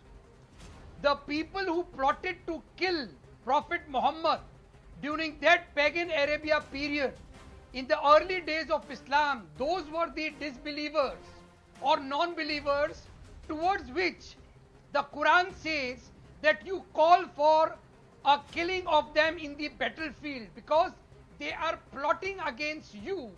If you do not kill them, they will kill you. The present day Hindu brethren are not kafirs. Why they are not kafirs? Because the deities and the idols of them do not fight amongst themselves. The pagan Arabia deities and goddesses and gods, they used to have tribal wars for years together. That's the historical part. This is the distinguish we need to make between the Hindu gods and goddesses and the gods and goddesses of pagan Arabia. So my Hindu brethren are not kafirs, and that is why it is not at all either advisable or in any way supportive that any Muslim is allowed to kill my Hindu brethren. Second important point over here is, Anand, the Prophet had described the Hindus, the non-Muslims, as dhimmis. He has also gone so far to say, if any Muslim harm a dhimmi, that dhimmi will be getting the protection of Prophet Muhammad himself on the day of judgment. These things are not made public in India, and the Muslim youth are misguided. I do not know from where, from which foreign Pakistani soil or the Afghan thoughts, the Taliban thoughts have cropped in. We need to fight such forces, Anand. The saner voices from amongst I welcome the that, Muslim but please tell me, then Atikur Rahmanji, please tell me, who's teaching a 32-year-old, a 34-year-old, a 28-year-old that this concept of kafir? Who are the people who are drilling it into their children and getting them to stand outside the Charminar while riding them on a scooter and saying this is what needs to be done? Non-believers need to be dealt with, they need to be taught a lesson. So where is the community standing up? Where is the second largest majority in this country standing up? Where are the moderate voices, and where is the All India Muslim Personal Law Board or any of the clerics or the ulamas of various schools, various sects? Where is their outright denunciation of any of these concepts? Even the Ajmer Sharif, they did not, they dragged their feet and they just say we distance ourselves. They never turned around and said we reject such a thing and this person can never enter the Ajmer Sharif again. So I'm just saying there is a certain level of soft peddling which is happening from those who claim to be custodians. There is no outright rejection. You are saying this, I know this concept, Atikur Rahmanji, because I read. You know this because you're a student, you're a scholar yourself. But what about the rest? What is this generation? How is this generation and the next generation being taught these concepts? And how is it that Sar Tan Se Juda is being chanted at masjids after the Friday prayer? And the legal version in India is hang the person. This all stems from there, Anand, you know, I Ghalib, agree Salib, that Ghalib. It's the same thing. It all stems from that medieval thought. Somewhere our efforts have failed. We need to work harder, and let me assure you, nobody in the Muslim community is teaching such killings and such hate. As far as the Muslim youth and the Muslim community is concerned, Anand, I assure you, none of these hate killings and messages have been deliberately taught. It is a 99% political agenda of some political elements which are spreading hate. It's a tit for tat between the rightist forces in all other communities. We need to be harder on them. We need to firmly tell them that as a community, the people are never in the community being, deliberately taught these things. No. In none of the Friday sermons, these things are taught. In none of the madrasas, these things are taught. I think somewhere, Atikji, somewhere, Atik ji, the point is that in India, because it is, why is this inclusive aspect of India which is talked about civilizationally? It's not that there have not been wars or conflicts or kings and kingdoms have not fought wars. Vikram Singh ji, the core part, as I come to you and thank you for your patience, is that we believe that all paths lead to the same truth. Ekam Sat Vipra Bahuda Vidanti is what we believe.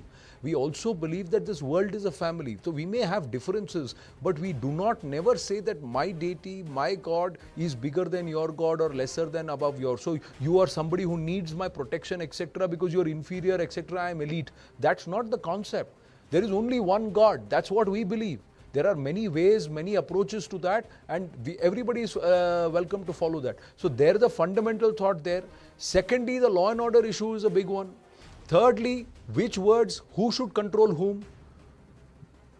How would you see this? Anandji, good evening. Words of profound wisdom from Dushyantji and Atikur Rahman Sahab. And from the law and order standpoint, I have 1 or 2 points to make with greatest of respect to Karunaji.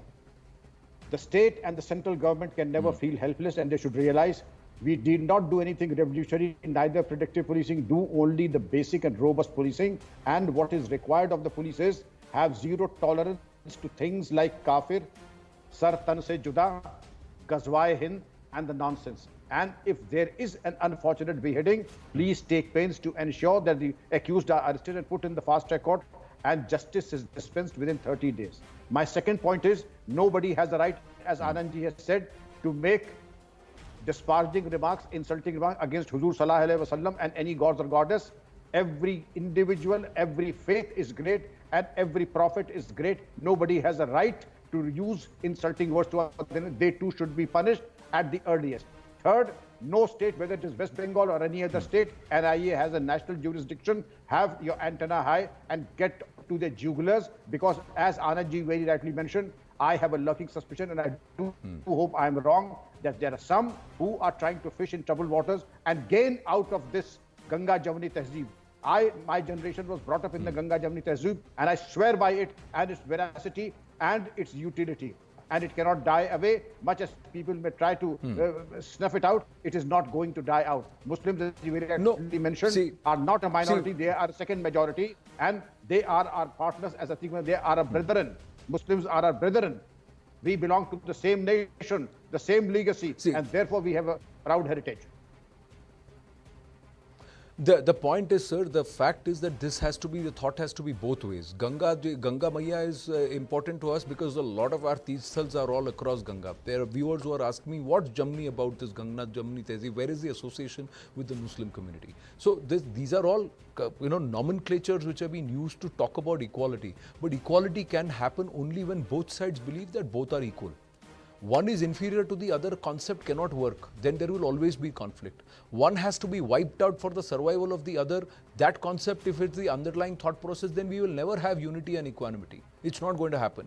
But more importantly, if there is a certain provocation which is deliberately being done on ground, whoever is doing it, then whose responsibility is it to counter it?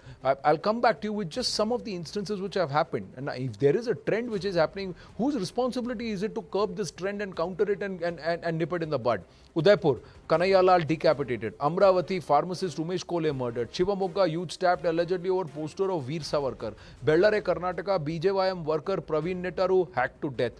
Now, Sartan se juda war cry happens, and then you have Hyderabad in Telangana, slogan suspended, against suspended BJP MLA Raja Singh. This concept of blasphemy and say hang the person and Sartan se juda is okay, I can't kill here because law doesn't permit, but you go and hang this person. That's the logic. Again, raised by Dargah functionary Gauhar Chishti, that was in Ajmer. Again, Sartan se juda was raised by a Dargah functionary at Ajmer Dargah. Now, please tell me, Vikram Singh ji, if there is a trend which is happening, whose responsibility is it to nip it in the bud? We here on the media can keep putting out and saying this is happening. Social media was awash all through March, April saying these chants are happening after the Friday prayers. Stop it. Nobody went out to stop it. Why should we wait till something happens? Anandji, it is the job of the local administration and police not to nip it in the bud, but crush it in the bud. I repeat, crush it in the bud. And the police have it in them. You may recall what happened in Kanpur and other parts of Uttar Pradesh. Such criminal elements were crushed in the bud, and they did not have the courage even to raise it. They went underground. This is what is expected. And wherever such incidents have happened, or there have been a repetition, it is because of a lax police arrangements, lax administration, and an administration that probably looked the other way and perhaps was in two minds how to act and where to act. It doesn't work that way. Anandji, it has to be absolutely clear in the head that you have to go to the jugular of the person who is accused of such horrific crimes. And there can be no question, the most drastic punishment needs to be given in the quickest possible time. No questions asked. Anandji, can I add something? No, Karunaji, the fact that, yes, Karunaji. Atikji, coming to you after that. This whole argument that the police is singularly responsible for preventing these kind of acts is, I am not aligned with the thought. In a country as complex as India, I don't think it is the police cannot manage the entire system, and it is a societal problem. We have to hold these clerics and the priests, all of them responsible. The madrasas also have to be cleaned up and professionalized, just like how Himanta Biswa Sarma is doing. It is a societal problem, and we have to give it So that why much thought. what is stopping Mr. Bommai from doing it in Karnataka? Jugular, because it can What have is stop- repercussions. It will create ripples in the entire society. What is stopping Mr. Bommai from taking hard action? Mr. Bommai, nobody is stopping Mr. Basavaraj Bommai and his Home Minister from taking hard action. Nobody is stopping him from calling all the members of across all community and saying no rabble rousing is going to be allowed. And these law and order is a state subject. They can come out and say anybody chanting, making these chants, anybody making these utterances, they'll be punishable by law. We will invoke the Public Safety Act against them, and we will take action against them. What's stopping them? And it works both ways, Karunaji. It works both ways. That's why I keep saying it. We don't need people going out and deliberately standing outside mosques and masjids and saying Jai Shri Ram, because that is also an insult to Ram. It's also an insult to Jai Shri Ram. You cannot politically weaponize Allahu Akbar, and you cannot politically weaponize Jai Shri Ram. That's an open position. But that responsibility comes on the polity, not on the police. That comes on the polity. So then do it in Karnataka. You're seeing it manifest in North Karnataka, Dakshina Karnataka, everywhere, Dakshina Kannada, we're seeing it. These are all, if you've seen most of them, all the names that you suggested just now are basically communally vulnerable. In Hyderabad, you can't go for the jugular for the simple reason that you touch someone, then there's going to be repercussions. They're pervasive. The community is not restricted to one area. Hyderabad. Anything can happen in this place. Hyderabad is not your domain. I'm saying where the BJP has the government, it is the onus is on the government to get the communities together and say stop the rabble rousers. Onus is on the government to get the communities together and say identify the rabble rousers, put them behind bars. Either ways. See, the politics of it is also there. There is a political cover backup which is happening for either side. But what we are seeing on ground is people are saying, I am going to stab a guy because I politically disagree with this guy.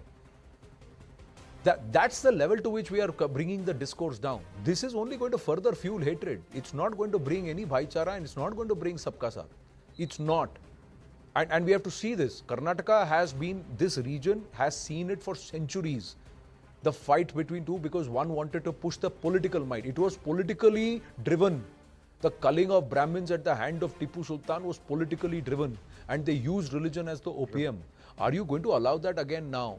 Are we going to openly allow it, or are we going to come out and say no, it's not going to happen? Anandji, this discussion, it's very easy perhaps in Karnataka. Something happens in Karnataka. You think the community is going to be quiet in any other place where BJP is not in power? We have to look at the entirety of the situation. BJP is responsible to a large extent for the entire country. I can only say that the BJP has power in states, in majority of the states across the country, and if these states start putting out the template, automatically the pressure will be on the opposition governments to react and respond in equal measure, because no government, politically aligned to the BJP or not aligned to the BJP, wants disruption and a law and order situation, because eventually they'll have to go back to the same people for votes. So that there is no doubt about it. So there are many layers to this discussion, and we've tried to look at each layer in its own part and its own. And So there is that politics logic, of it, there is law and order and Anandji, administration, countering intelligence. Then of course the cultural and civilizational responsibility. I'm openly saying, who is teaching youngsters the concept of kafir? Who's teaching youngsters the concept of sartan se juda and endorsing it at home? Are the mothers teaching their children this? Are the fathers saying what you're doing is right? Then there is a huge responsibility on them too. Let's call that out. Let's say it out there threadbare. Well, we'll take this discussion forward in the coming days. I have to wind up. I've run over time. We have the next debate, and it's a big development, ladies and gentlemen. I thank all our panelists. We'll take this discussion forward in the coming days here. Something that we all need to think about. Short break, ladies and gentlemen.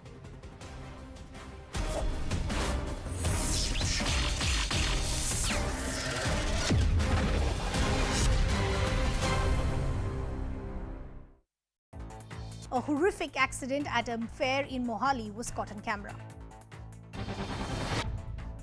At first, this high-rise swing packed with people was spinning and slowly ascending. The swing then stopped at a height and continued to spin. But instead of descending slowly, the swing went into a free fall. The swing came crashing down with such force that many people were flung out of their seats. More than 16 people, mostly children, were injured in the freak accident. To make matters worse, there was no ambulance stationed at the crowded fair for any accident, which means that medical care to the injured was delayed. The centre has decided to rename Delhi's historic Rajpath and Central Vista lawns at Kartavya Path. The redeveloped stretch has red granite walkways spreading around 1.1 lakh square metre with greenery all around. This is the first project that has been completed under the Modi government's ambitious Central Vista redevelopment plan. A video of a doctor bringing a man back to life is now going viral. During a routine consultation, the patient is suddenly losing consciousness, his head rolling back. But the doctor springs into action and gives him CPR by thumping his chest. After a few anxious moments, the man regains consciousness. A Telangana teenager's attempt at an Instagram reel really backfired. Let's take a look. The class 11 student was shooting a video of him walking along the track, trying to have the moving train as his background. But the stunt went horribly wrong because the train hit the teen, tossing him in the air. The 17-year-old suffered grievous head injury as a result of the collision. He is currently undergoing treatment at a hospital in Warangal district. It's yet another reminder that the pursuit to make Instagram reels and TikTok videos for a few seconds of fame could cost people their lives.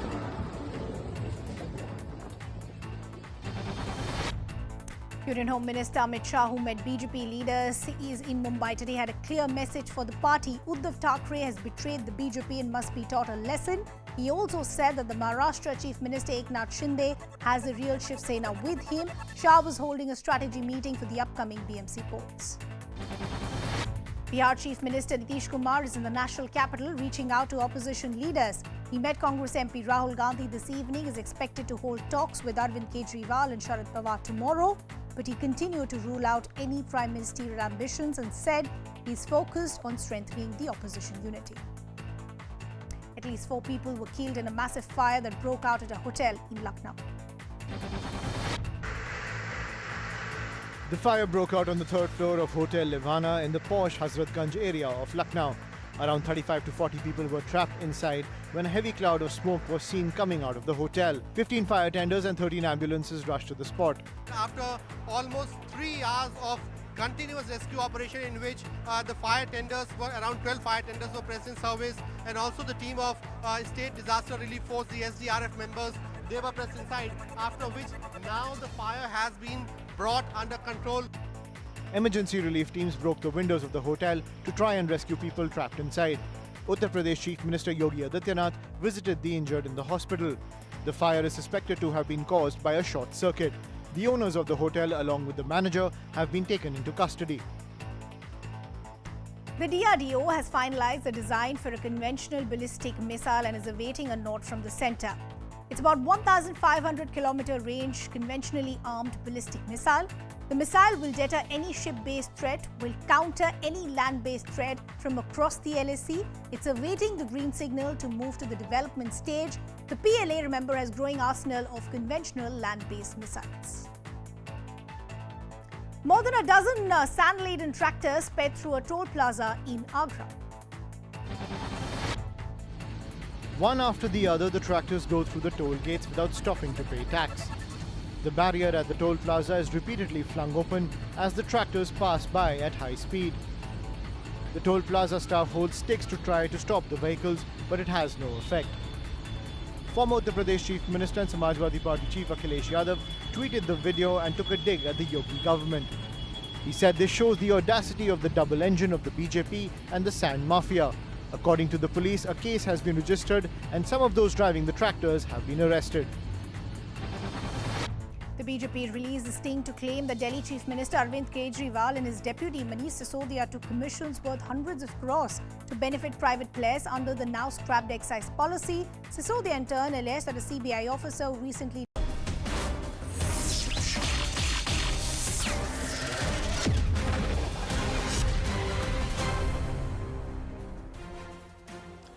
Back on the right stand with the very, very burning issue, ladies and gentlemen. Muslim women have now gone and knocked the doors of the court. There are two pleas which are there. And this is not against talaq-e-biddat or instant teen talaq, which stands criminalized. It's now against all forms of extrajudicial talaq.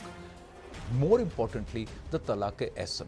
That means you communicate and the talaq happens over a period of 90 days and it's a process that happens. Now, what has happened and the current scenario is that talaq-e-biddat or instant teen talaq, that when you say talaq, talaq, talaq thrice and then you try and leave a person or divorce a woman, that has now been criminalized. So it's been banned in 2019.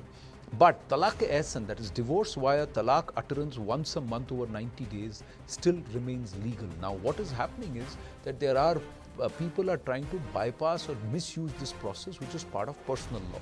If courts want a civil code or a common code for all of us in the country, because India is supposed to follow the rule of law, then why should personal law be given preference? Because the courts turn around and say, well, this personal law is allowed, so we'll have to give that preference. Muslim women are coming and saying, this is against our right to equality, it's violative of our rights. So what is the petition? What are the details? Let's try and understand from the petitioner herself. She's with us on the phone line. Benazir Nisar is with us. Benazir Nisar Patil is with us. Benazir, namaste. Can you please tell us, when did you move court and what happened with you? What is your plea? Yeah, I'm Benazir Patel. I have already filed a petition against talaq-e-ahsan in Supreme Court, Delhi. So I have received first talaq of notice in June, 16th of June, and consecutive after 1 month, like 3 notices I have received it. So it's not a proper way of format to give talaq to Muslims. So there are laws with Sharia defined. So if it's given a proper way, then it's been saying in Muslim that it's a proper way of the format to give the talaq. But nowadays men are not using it correctly. They are using for their purposes, and it is being used wrongly. क्योंकि इस्लाम में तो जैसे आपने कहा, शरीयत में तो औरतों को भी इजाज़त है, आप भी खुला कर सकती हैं, और तलाक़-ए-अहसन में भी परिवार भी आता है ना, because you have to have there are 3 barriers, एक महीने की के गैप में किया जाता है, और ख़ासकर इसलिए कि अगर आप मियाँ बीवी साथ में नहीं आते हैं और फिर से आप संबंध नहीं बनाते हैं, so that is one aspect. फिर परिवार दखल देता है, कंसल्टेशन होता है, फिर वहाँ से जो वहाँ के इंटेलिजेंसिया हैं वो भी आते हैं, मौलवी आते हैं, वो भी बात करने की कोशिश करते हैं. So was this all not followed? Yeah, that's what I'm saying. In my case, it is not being followed. Actually, in talaq-e-ahsan, only one pronouncement of talaq is necessary. But in my case, I have received 3 notices, which is null and void. Because let me tell you the proper format. So first, in first month, husband has to pronounce the word talaq, and after that, After that, there is a tohar period. Tohar, it means the purity period of the women. It means like women is not menstruating like in that period, and in that period only he can pronounce. Correct. So in my case, in my case, since last 1 year, I am not with my husband, and how he know that my tohar period? So if you consider this, then in my case it's null and void. And second point, so in Sharia law, what they said that after pronouncement, you have to separate out your bed, like under one roof. Husband and wife can stay apart in different room, and then you can see like for 1 month if the dispute will be resolved or not. And then third step is arbitration, means reconciliation. Yeah, so reconciliation. So in my case, like since last 1 year, there is no arbitration has defined. There is no mediator. We have tried, like my parents and me also tried so many times. They have not opened the door. So third case is also null and void in my case, because like one man from the husband side and one person from the women side should come into the discussion, and they will discuss. This is the proper format, like. But nowadays it is not being followed up. It's not being followed up. And the other thing is, did you receive your notices in person or via speed post and email, etc.? Via speed post, I have received it. You received it via speed post. So किसी ने आपको चिट्ठी लिख दी और चिट्ठी लिख के भेज दिया. And in one of the cases, it's the lawyer and not even your husband who's written it. So somebody on behalf of somebody has written something and sent it to you, and you're saying. This is a Benazir Hina case. Yeah. But in my case, this is in the case of Benazir Hina case. So, and one more condition is also there. If this talaq is given under pressure, then also it is not considered. And as I know that my husband is under pressure of father-in-law and mother-in-law, and they are taking primary step into this to making this talaq.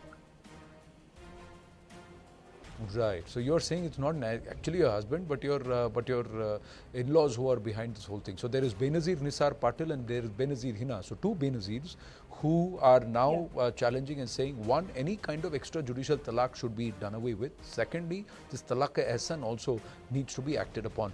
Benazir, thank you very much. I'm going to take it to ladies who are joining us live on the show to put more context to it. One of them is Ambar Zaidi, social activist. She's also moved the courts for a common civil court. So she's with us. Dr. Zeenat Shaukat Ali, Director General of Wisdom Foundation, is with us. She herself is a scholar and she teaches students Islam.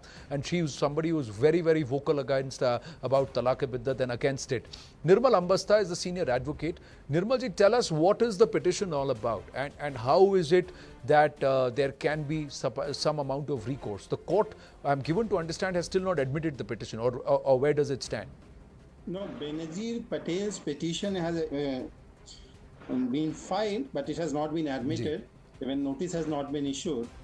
So it's a long way to go. And the petition seeks to first get a declaration by judicial decree that talaq-e-ahsan, which is pronouncement of the divorce or dissolution of marriage in one single sentence, and after 90 days, if the parties do not cohabit together, then the marriage stands dissolved. So this is an unilateral process by which husband gets right to dissolve the marriage at any point of time at his will, for which no reason or for no other explanation is required. It is just the will. So it's just the will, but I'm going to bring in Zeenat ji here.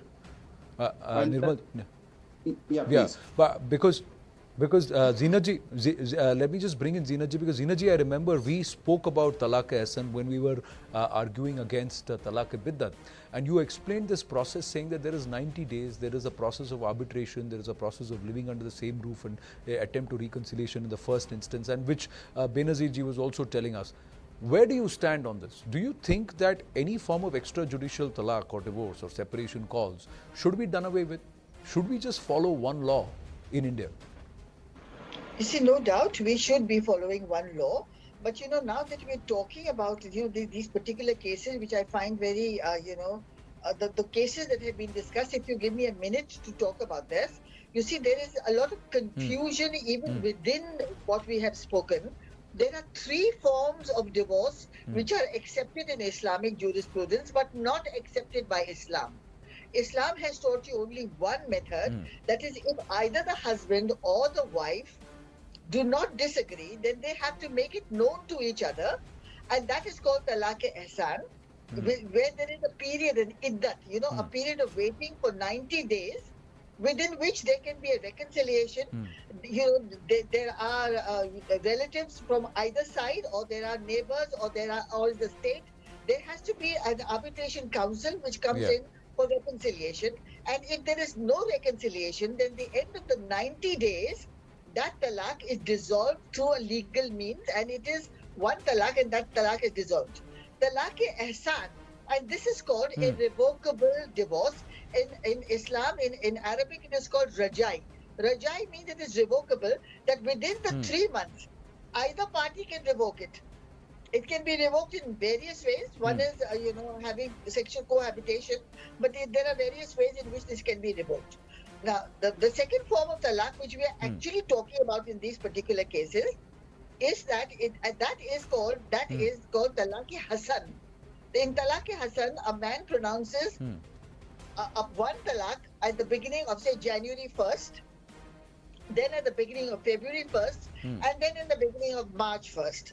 So what happens is that and this is called bayan or irrevocable, because once he starts the process, he is actually giving 3 proper talaqs within one period of iddat.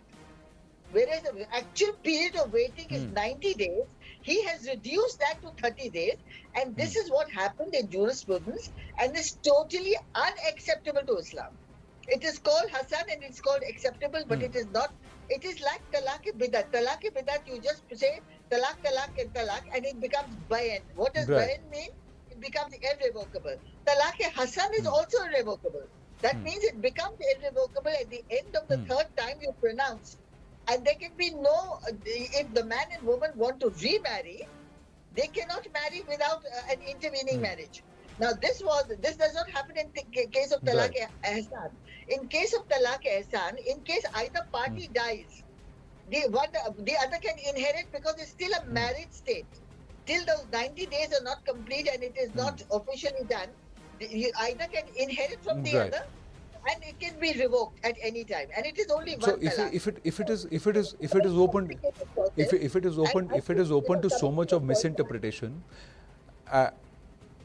and Zinaji, if it has not been, and if it is not, the process itself has not been followed. Even in this case, the wife has been actually sent out of the house for the last whole year. There is no reconciliation that has happened. So whichever form you would look at it, it's not happened. It's not happened as per process. Ambar Zaidi, where do you stand?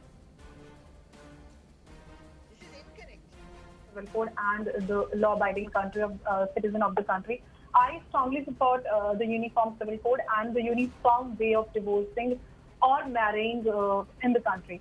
When we got the law against instant triple talaq, and we, in fact, in the entire India, we thought that this instant triple talaq is over. Triple talaq is over, and now we are seeing that the numerous cases are coming of Talaq-e-Hasan, Talaq-e-Hasan, or Talaq-e-Husna, whichever we call it.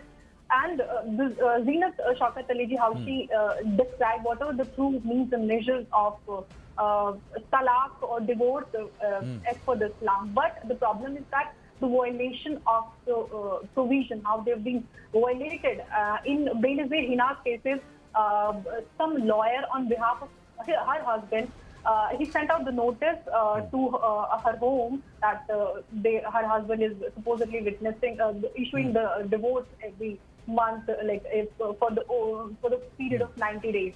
And even that notice was not signed by her husband. And while she was pregnant, she sent out of the house, and while she was pregnant, and she delivered the baby while she was at her parents' house. And again, the second case came, the Nazreen Nishat case. And in her case, the notice was sent out to her father's WhatsApp, and now you just heard Benazir Patel. And there are many of the cases that are coming out that how Muslim women are being, their rights are being violated in the country where their rights should be equal. But again, due to some political pressure or what, it's still the Muslim women of this country, they do not have equal rights. That is the irony of the country, and we are fighting for the equal right. And you mentioned in the beginning that also the High Court mentioned in Benazir Hinna's case that Muslim women have the option of khula. But in that case also, the husband only approves the talaq. Again, it is the only unilateral way of talaq. So hence, I just want to submit my point saying that we need to have the uniform civil code because we all have equal rights.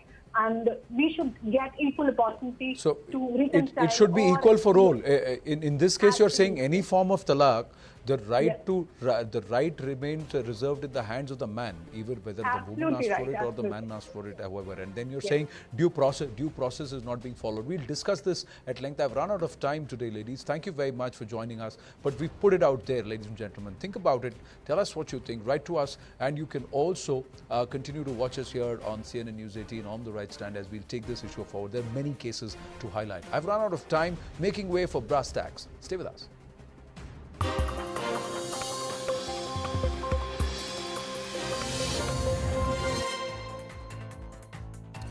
Good evening, hello and welcome to Brass Tacks. I'm Anusha Soni. The BJP today staged a dharna outside the residence of Delhi Deputy Chief Minister Manish Sisodia, demanding his resignation and holding him accountable for the alleged Liquorgate scam.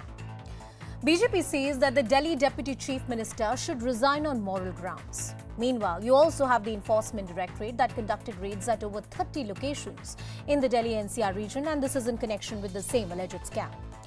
As the investigation moves forward, it seems to have become a battle of political perceptions. Both the Aam Aadmi Party and the BJP seem to have adopted a hit-and-run policy, where the allegations fly thick and fast without much substance. With the agencies conducting investigation into this matter and multiple netas and mantris of the Aam Aadmi Party under scanner, some even in custody, how will the Aam Aadmi Party battle this legally and politically? How far will this argument of witch hunt really shield them? And to the BJP, despite multiple raids so far, there is no proof of any kind of quid pro quo as alleged by the BJP, at least in the public domain. Then is it fair to demand Manish Sisodia's resignation? Our focus on brass tacks tonight. First up, a special report.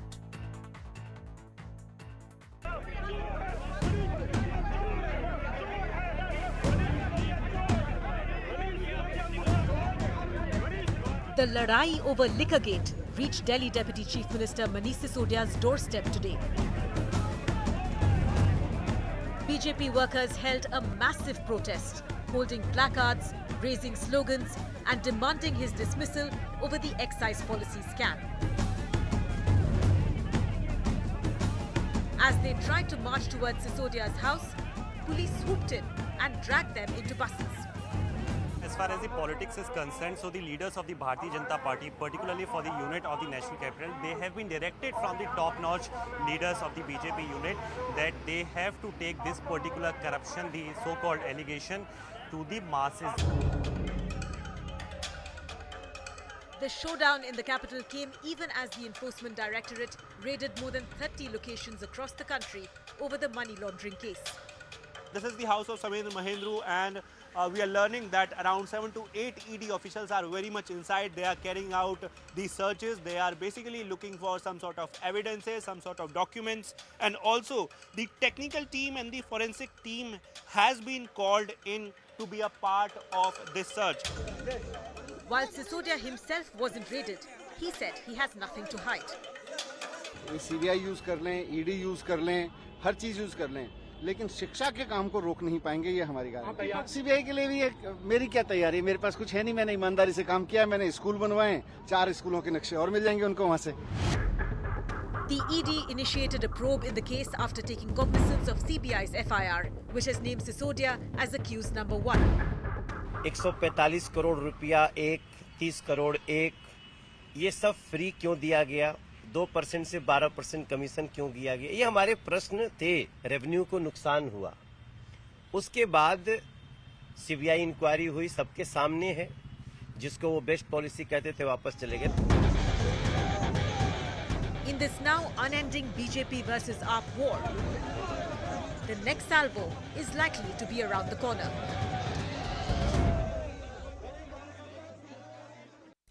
Well, that's the key question that we are asking tonight, that as far as political perception is concerned, to what extent Aam Aadmi Party will be able to shield themselves. And more importantly, the investigation is underway, but so far there is no proof in the public domain other than political allegations that have been made. Joining us on the broadcast in just a few minutes from now would be Mr. Syed Zafar Islam from the BJP, Dr. Anika Mehrotra of the Congress Party. She's a spokesperson, Professor D.K. Giri, who's a political analyst. We also have Mr. Tanveer Ahmed, he's a senior advocate, and we'll also have Nija Chaudhary, senior journalist, who join us on the broadcast in just a few minutes from now. Professor D.K. Giri, I'm coming to you first. The demand that the BJP is making is that Manish Sisodia should resign on moral grounds. There is an investigation which is happening against him, and when there is a pending investigation and the charges are so serious in nature, it is only fair that he steps down. What are your thoughts on that demand? You see, the allegations, like your news clip said, are flying thick and fast. And on the basis of allegations, if you start demanding resignations of leaders, then half of the parliament will be empty and half of the assembly also will be vacated in any state. So there are allegations all around. Now tell me, there are allegations against the Lieutenant Governor by the Aam Aadmi Party, and they are moving to the court. Should the LG resign as well?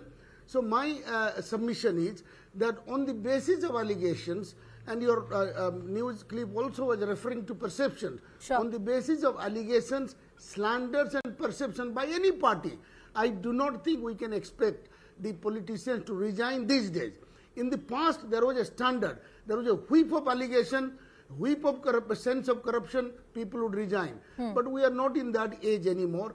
With the explosion of media, you know, every small detail is out in public. Slanders are all over. Okay. So I do not so think you're basically saying that people slander, to quote resign on the unquote, basis of or allegations. mere Yeah. allegations is not enough for to demand a resignation. Zafar Islam is also with us on the show. Sir, thank you so much for joining us. I want to understand from you, other than the political allegations made by the BJP, yes, the agencies are conducting investigation. Enforcement Directorate is looking in the case as well. There's nothing that has come out in the public domain. What is your basis for demanding a resignation? Because by the same yardstick, a lot of your own leaders will have to step down from public offices. Well, did you see the press conference yesterday? Did you Which see one, the, sir? Did you see the video we have released yesterday? Yes. Did you see the sting operation which has been conducted by somebody, and it was now it's in public domain, and we have exposed Mr. Manish Sisodia. His stands completely exposed because he is the one who was talking about their government is a corruption-free government. But see, the policy they have framed, they had to take back. The old policy they had to take back. They had withdrawn. So they had done all this to make money. But Zafar Saab, in all fairness, similarly, the Aam Aadmi Party says that they have alibi or hearsay evidence that the Lieutenant Governor earlier was involved in some kind of corruption. I mean, the same yardstick could be held for him as well. Not at all. There's a huge difference between the two allegations. If How? at all you term it as an allegation. But the fact is that somebody like Mr. Mahwa, who is the father of somebody who has been being questioned by the CBI, has admitted that he has paid money. He has admitted everything, the total modus operandi of Mr. Kejriwal, what he had. So today we can say with conviction that he is a corrupt man. He has done a lot of corruption, and if at all he feels that there is a certain level of moral obligation he has, then he must resign from the Chief Minister and the But Zafar Saab, you have not answered the them. question that I raised to you, that similar allegations have been made against the BJP leaders as well. Is And there then any by proof? the same yardstick, well, No, the no. Aam Is Aadmi there any Party proof? says they have proof. We No, wanted the let them Aam go to Aadmi the- Party official spokesperson to be with us on the broadcast, but they refused. But they say in their press They refuse conferences because that they have do not proof. have proof. No, they refuse because they do not have the proof at all. And that's why the LG has taken it on. And right now, they do not have any evidence. There was mere allegation. Like yesterday, Manish Sisodia, when he was posed this question, that what Mr. Marwa is saying, that how much money he has paid, what is the cut he has, the 4 or 5 questions which has been posed by the BJP, they haven't answered any of those questions. Then what did he reply? He made an allegation which he can't prove. That somebody has committed suicide despite a suicide note which has been found in his pocket, and whatever has been written is now out in public domain. All right. Yet he's making that kind of allegation, which is totally allegation, and it is factually incorrect. Okay, Yet Mr. Aam Aadmi is trying to pursue or divert the attention of the people. But Before I bring in Mr. Tanveer Ahmad into the debate, I also want to take in a word from. They will have no other place except to go behind the. Dr. Anika Mehrotra, usually when the raids are conducted against the Congress leaders, it's a motivated witch hunt, which the Aam Aadmi Party is also saying right now. But I'm sure that in this case, in this juncture, you support the action of the Enforcement Directorate and the other agencies. Ma'am, let me make it very clear at the onset that it was a Congress. It went to Hardeep Puriji, the Centre Minister. It was a Congress. We went to the LG. It was a Congress. We went to the Commissioner of Police, stating that there was rules have been flaunted in the liquor policy. So if we are going up and saying there's a lot of corruption, rules have been flaunted, so obviously we'll welcome the raids of the ED and the CBI, isn't it, ma'am? No, you would, but just one thing, ma'am, just one thing. One thing I fail to understand. Either the agency is compromised or it's not compromised. Either it conducts fair investigation or it doesn't conduct fair investigation. You can't have both, Fantastic right? question, ma'am. Yeah. Fantastic question, because I love to answer this, because I've been asked this many a times. Okay. Ma'am, let me make it very clear, ma'am. The National Herald case is a totally different case, which is already in the public domain. Papers have been given very clearly. Our leaders have gone to reply to the ED, 55 hours, 100 hours, 5 days, 6 days, no issues at all. It is just that the conviction rate of the ED and the CBI is so poor that fingers will be pointed, ma'am. Now, ma'am, if the ED goes to Hemant Vishwas, CBI goes there, and he joins BJP, he's clean. Okay. So obviously, will not the finger be pointed out? But let me bring the pertinent question of today's debate, ma'am. The liquor, 1 minute, sir, please. The liquor policy, the rules are flaunted. If it hadn't been, ma'am, they wouldn't have taken it back, A. But at the present juncture, the politics of the centre and the state has gone from the lowest to the low, ugly to dirty. Why I'm saying this, ma'am? No, I'm sorry, Dr. Mehrotra, I'm interrupting you, but you didn't answer my question that either the agency is fair or it's not fair. I'll come back to you. I replied to you very clearly. I said, ma'am, if the conviction rate are poor, fingers will be pointed. And when the ED or the CBI does something justifiable, they feel, oh, they'll never do it. So the Enforcement Directorate is fair when it's probing the Gandhis in the National Herald. No, it's not that fair or unfair, ma'am. The case is very transparent and clear. It's in the public domain. Okay, I want to bring in a legal perspective. Mr. Tanveer Ahmad is also with us on the broadcast. He's a senior lawyer. Mr. Ahmad, I'm coming to you. A lot is said in political perception and heated political debates. But when Enforcement Directorate is looking at a case or a premier central agency is looking at a case of this nature and quid pro quo needs to be established, there are various challenges, and more importantly, to secure a conviction becomes even more difficult. I'll add one more layer. Under the PMLA and the special powers which the Enforcement Directorate has at this point in time, it makes the case for any accused very, very tricky. Could you elaborate on those issues? Well, on the liquor policy, or two sets of agencies, both agencies are investigating. One is CBI, one is ED. The CBI pertinently will look at the corruption angle, whether any corrupt practices have been found and whether the investigation will lead to such a charge.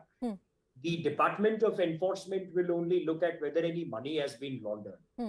And how the money has flown from one angle to another, one person to another, and whether that money in the first place was proceeds of crime, and how they were camouflaged, layered, and attempted to be protected as legitimate money. Now, this is too early because the CBI, of course, has registered a case as far as this liquor policy is taken into consideration. So as the ED. Now, we are aware that some raids have taken place. This is only to say that, what will happen tomorrow. It will only depend upon what kind of evidence is gathered by the federal law investigating agencies and whether they finally will have a case or not. But at the end of the day, the ED will not do a job for CBI and CBI will not do a job for ED. And now the 3 judges bench of the Supreme Court clearly says that if the parent case goes, which means that if the CBI tomorrow files a closure, that, and let me state one very important fact here. I have a data which has come from an RTI from the government agency. Now, in comparison to the period of 1st November 2020 to 31st March 2021, the revenue generated by government of NCT Delhi was 2,100 crores. Whereas for the same period, the revenue generated was almost 2,800 crores. Now, if it's a case of loss of revenue, but there has been a very huge increase in gain of revenue, well, I believe that the federal law investigating agencies will also have to look at those angles. Interesting. That whether the policy was beneficial to the government or whether it caused a loss to the government. But this will not take anything away from the fact that if they come to a conclusion that some corruption took place, they have to gather the evidence and on the They basis have to of gather that, the evidence and to establish quid pro quo in various high-profile cases has been very, very tricky. Nisha Chaudhary ji, I'm coming to you. Whether it's the case of 2G or various other high-profile investigations we've seen, I'll talk specifically about the Aam Aadmi Party and the BJP. The Lieutenant Governor is corrupt. There is a scam which is happening here. There's a scam which is happening there. What kind of politics of perception are we witnessing between the Aam Aadmi Party and the BJP right now? And more importantly, this is public money at the end of the day that we're talking about. In this hit-and-run policy of both these parties, we will never know whether the policy was good or bad because most of these investigations are derailed by the politics of it. Look, I think whether it's the excise controversy, whether it's other things, the spat between the BJP and the Aam Aadmi Party is going to grow. If you travel around in the country, I find a greater interest in the Aam Aadmi Party by people who are dissatisfied with the BJP's policy. Narendra Modi is still very, very popular. But there is a large section out there still who are not very satisfied. They are not looking to a third front. They are not looking to the Congress party, but they are looking with interest. It's going to take time, but there is a greater interest than was the case earlier in Aam Aadmi Party, becoming an alternative at a future date to the BJP. Number two, I found very interesting.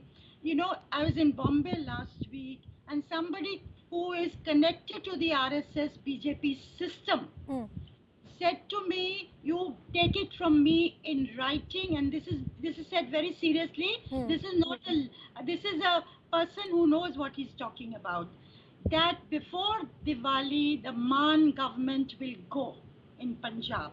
Interesting. And all so right. also, some months ago, a very senior leader in the BJP had told me that the Aam Aadmi Party is going to split. All right. So, Aam Aadmi Party is very much on the BJP's radar today, much more than the Congress Party. I think, Mr. Zafar Islam, you should come in there because what Nirja ji is saying is also in line with Aam Aadmi Party was accusing the BJP of, that you're trying to poach their MLAs, that you're using the politics of intimidation, and there is an effort to destabilize the governments. Mr. Zafar Islam. Not at all. Not at all. In fact, he is trying to divert the attention of the people because he has been completely exposed. He had always used, and if you know the past, he had used India against corruption to get into politics. And today, and everybody knows that he was a crusader against corruption. And today, everything he has done is to make money. I mean, the revenue but loss of the exchequer is primarily Zafarji, I'm coming again to not. this, and it was interesting that the advocate on the show, Mr. Tanveer Ahmed, also shared some data that certain RTI applications and the data given by the government actually shows that the revenue actually went up. The Delhi government also said that it was one of the best liquor excise policies we had. I don't know why they withdrew it. That's a plausible argument to make, that if your policy was good, why did you withdraw the policy? That's a plausible argument. But where are the proceeds of crime? Where is quid pro quo? Where is the money? Have you been able to locate it? Because take in the case of West Bengal, when you went to the doors of various ministers, there was actual cash that was recovered. Nothing of that sort really came out in cases like these. In the case of Manish Sisodia. Let the investigation get over. It is underway, and the agencies have a lot of information. They have a lot of leads. They are pursuing this case, and they are an independent agency. They are not briefing us what exactly they are doing. All we know that Mr. Kejriwal has done crime. He has done a lot of corruption, and Manish Sisodia is the beneficiary. Mr. Kejriwal is the beneficiary. The commission has been increased from 2% to 12%. A lot of question needs to be answered by the Kejriwal government, and it is absolutely incorrect to make this kind of statement that poaching them. Not at all. Okay, Mr. D.K. Giri, when the leaders of the Aam Aadmi Party made allegations against the present LG of the National Capital Region, the LG took legal action. He said, "I'm going to see you in court. These are defamatory allegations that you have made." They even gave a complaint, to the CBI on various other allegations of poaching that were being made earlier. If the Aam Aadmi Party thinks that Arvind Kejriwal has not done anything wrong, or their party has not indulged in any kind of corruption, their government has not indulged in any kind of corruption, why don't they go to court? Why don't they file cases like the LG's office has? They haven't taken any kind of legal action so far. Now, there is a difference. LG is an official. You see, he cannot fight it in the assembly, he cannot fight it politically. He has to go to the court. But it is a political party. They are fighting it politically. And they are facing the investigations, they are facing the allegation, the slur in the public. Like Jafar Islam says that it is all in the public domain which has been put by BJP. They are fighting it and fighting them eye to eye. So it's a political battle. But LG and but there is nothing that stops the Aam Aadmi Party from going to court. LG cannot come to your channel. It only plays better for political optics, isn't it? No. The political parties, political parties, it is a political fight. You know it, and the country knows it. And they have in fact said they will go against the LG to the court. So the LG has gone before. Sanjay Singh said we are preparing to go to the court against the LG. So LG as a bureaucrat cannot come to your channel, cannot go to a newspaper, he can only go to the court to defend himself.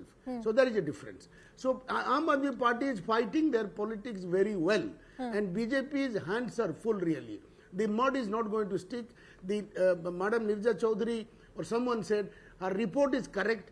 Aam Aadmi Party is getting traction across the country. People are looking for an alternative, and BJP is trying to snuff out all alternatives that come against them, whether it was Mamata Banerjee, Congress party, but they are fighting it a bit hard with Kejriwal, because Kejriwal is also master of populism like BJP is. So it is really, they are fighting themselves being difficult. A lot of people say Kejriwal is BJP B team. So, Aam Aadmi Party is called the B team of different political parties, depending on, who's criticizing them.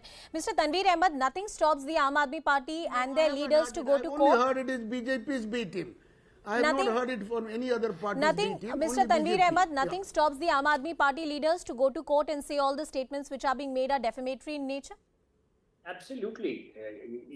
Every political party and every politician also has his individual rights. So, for example, if you call somebody corrupt on a TV program, you can face a criminal defamation or a suit for a defamation tomorrow morning.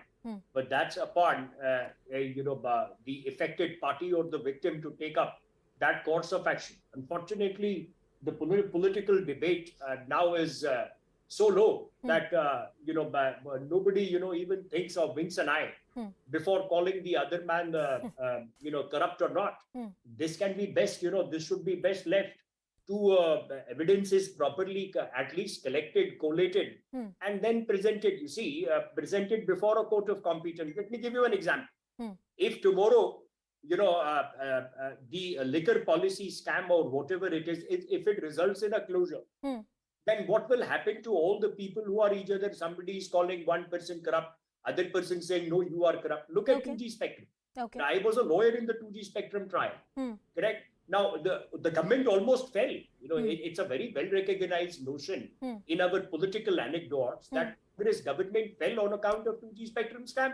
But at the end of the day, there was no conviction. Neeraj ji, I'll take that point forward with you. What you're telling us may have a certain element of shock and awe to it. And yes, we have seen governments falling and MLAs shifting political loyalties in different parts of the country.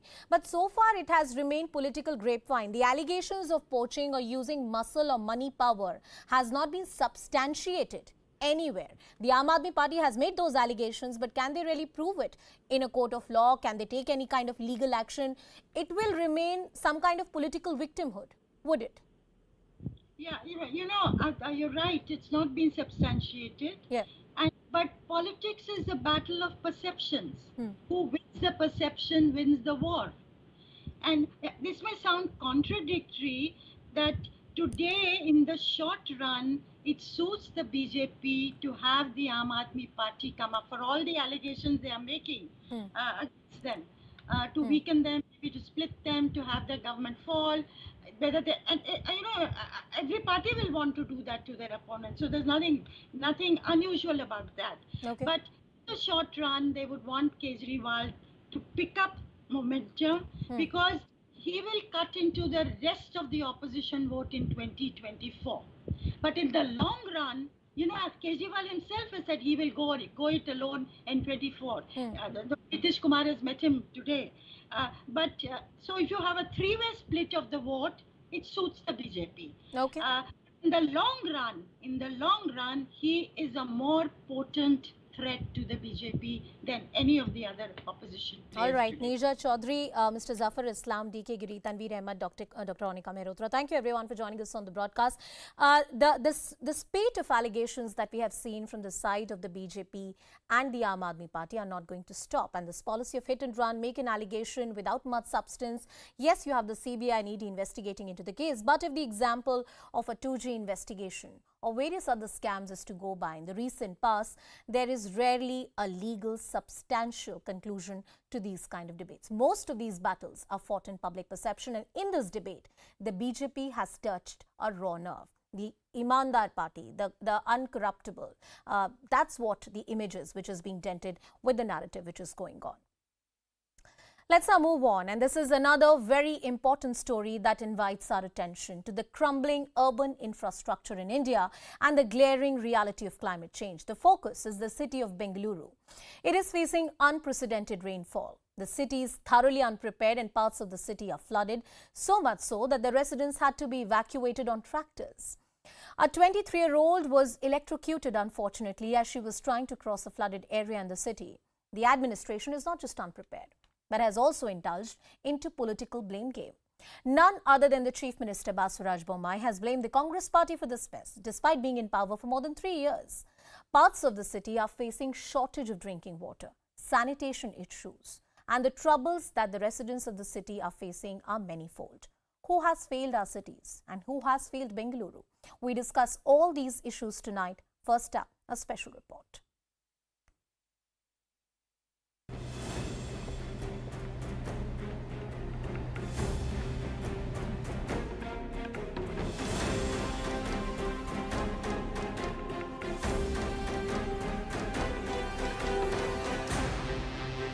This is the famous IT corridor of Bengaluru, home to tech giants, startups and innovators. But after 3 days of heavy rains, it is underwater. Roads have turned into rivers, buses have been replaced with boats, and the so-called Silicon Valley of India is now a swampland.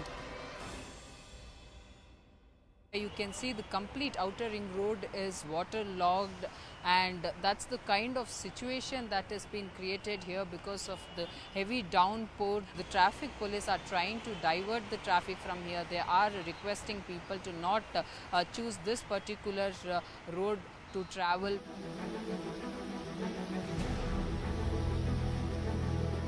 As always, it's the citizens who bear the brunt. Cars are submerged in the basements of posh housing complexes. Tractors are the only means of transport now, whether to rescue people or to take them to work. The civic apathy is taking a toll and also taking lives. 23-year-old Akhila was struggling to ride her two-wheeler through knee-deep water. She lost her balance and held onto an electric pole but got electrocuted to death.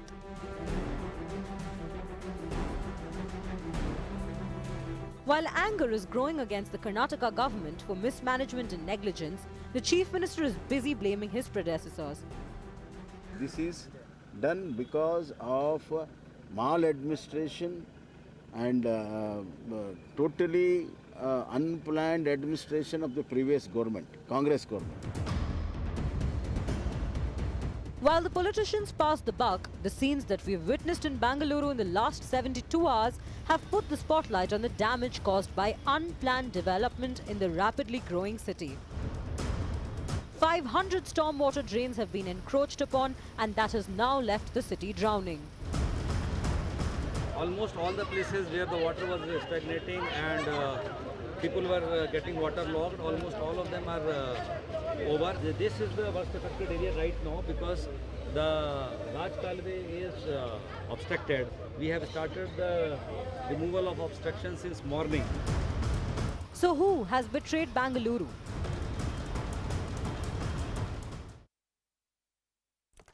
Well, joining us on the broadcast is Mr. Tushar Girinath. He is the BBMP Commissioner. So thank you so much for speaking to us. The citizens of Bengaluru, of course, have a lot of questions. My first question to you is that the citizens are very, very angry. Have you done enough? What would you tell them and how would you assure them at this point? This rain is not completely our responsibility. The flooding which has happened is unprecedented, as you already know. That is one of the worst for the last 50 years. We have not faced such type of wet season, and the consecutive three very high intense rainfall, one after another, has not allowed us. We were completely battered, and it has not allowed the water to get cleared from many places, and also our lakes are full now. With the result, this flooding has happened. When there is a design capacity and the rains happen beyond that design, there would be some flooding. And the effectiveness of the system is that the flooded area should get back to the normalcy at the earliest. But sir, this is the IT capital of India and it's not equipped with basic infrastructure like a good drainage system. Why were the authorities unprepared when you had a clear warning? Many experts had said that there was already a prediction in place. Surely we were prepared. If you see, for the last 3 months, we have a system of cleaning all our stormwater drains once in 3 months. We had taken up very, very intensive cleaning with a lot of pressure on the agencies, and the bigger primary and secondary drains have all been cleared.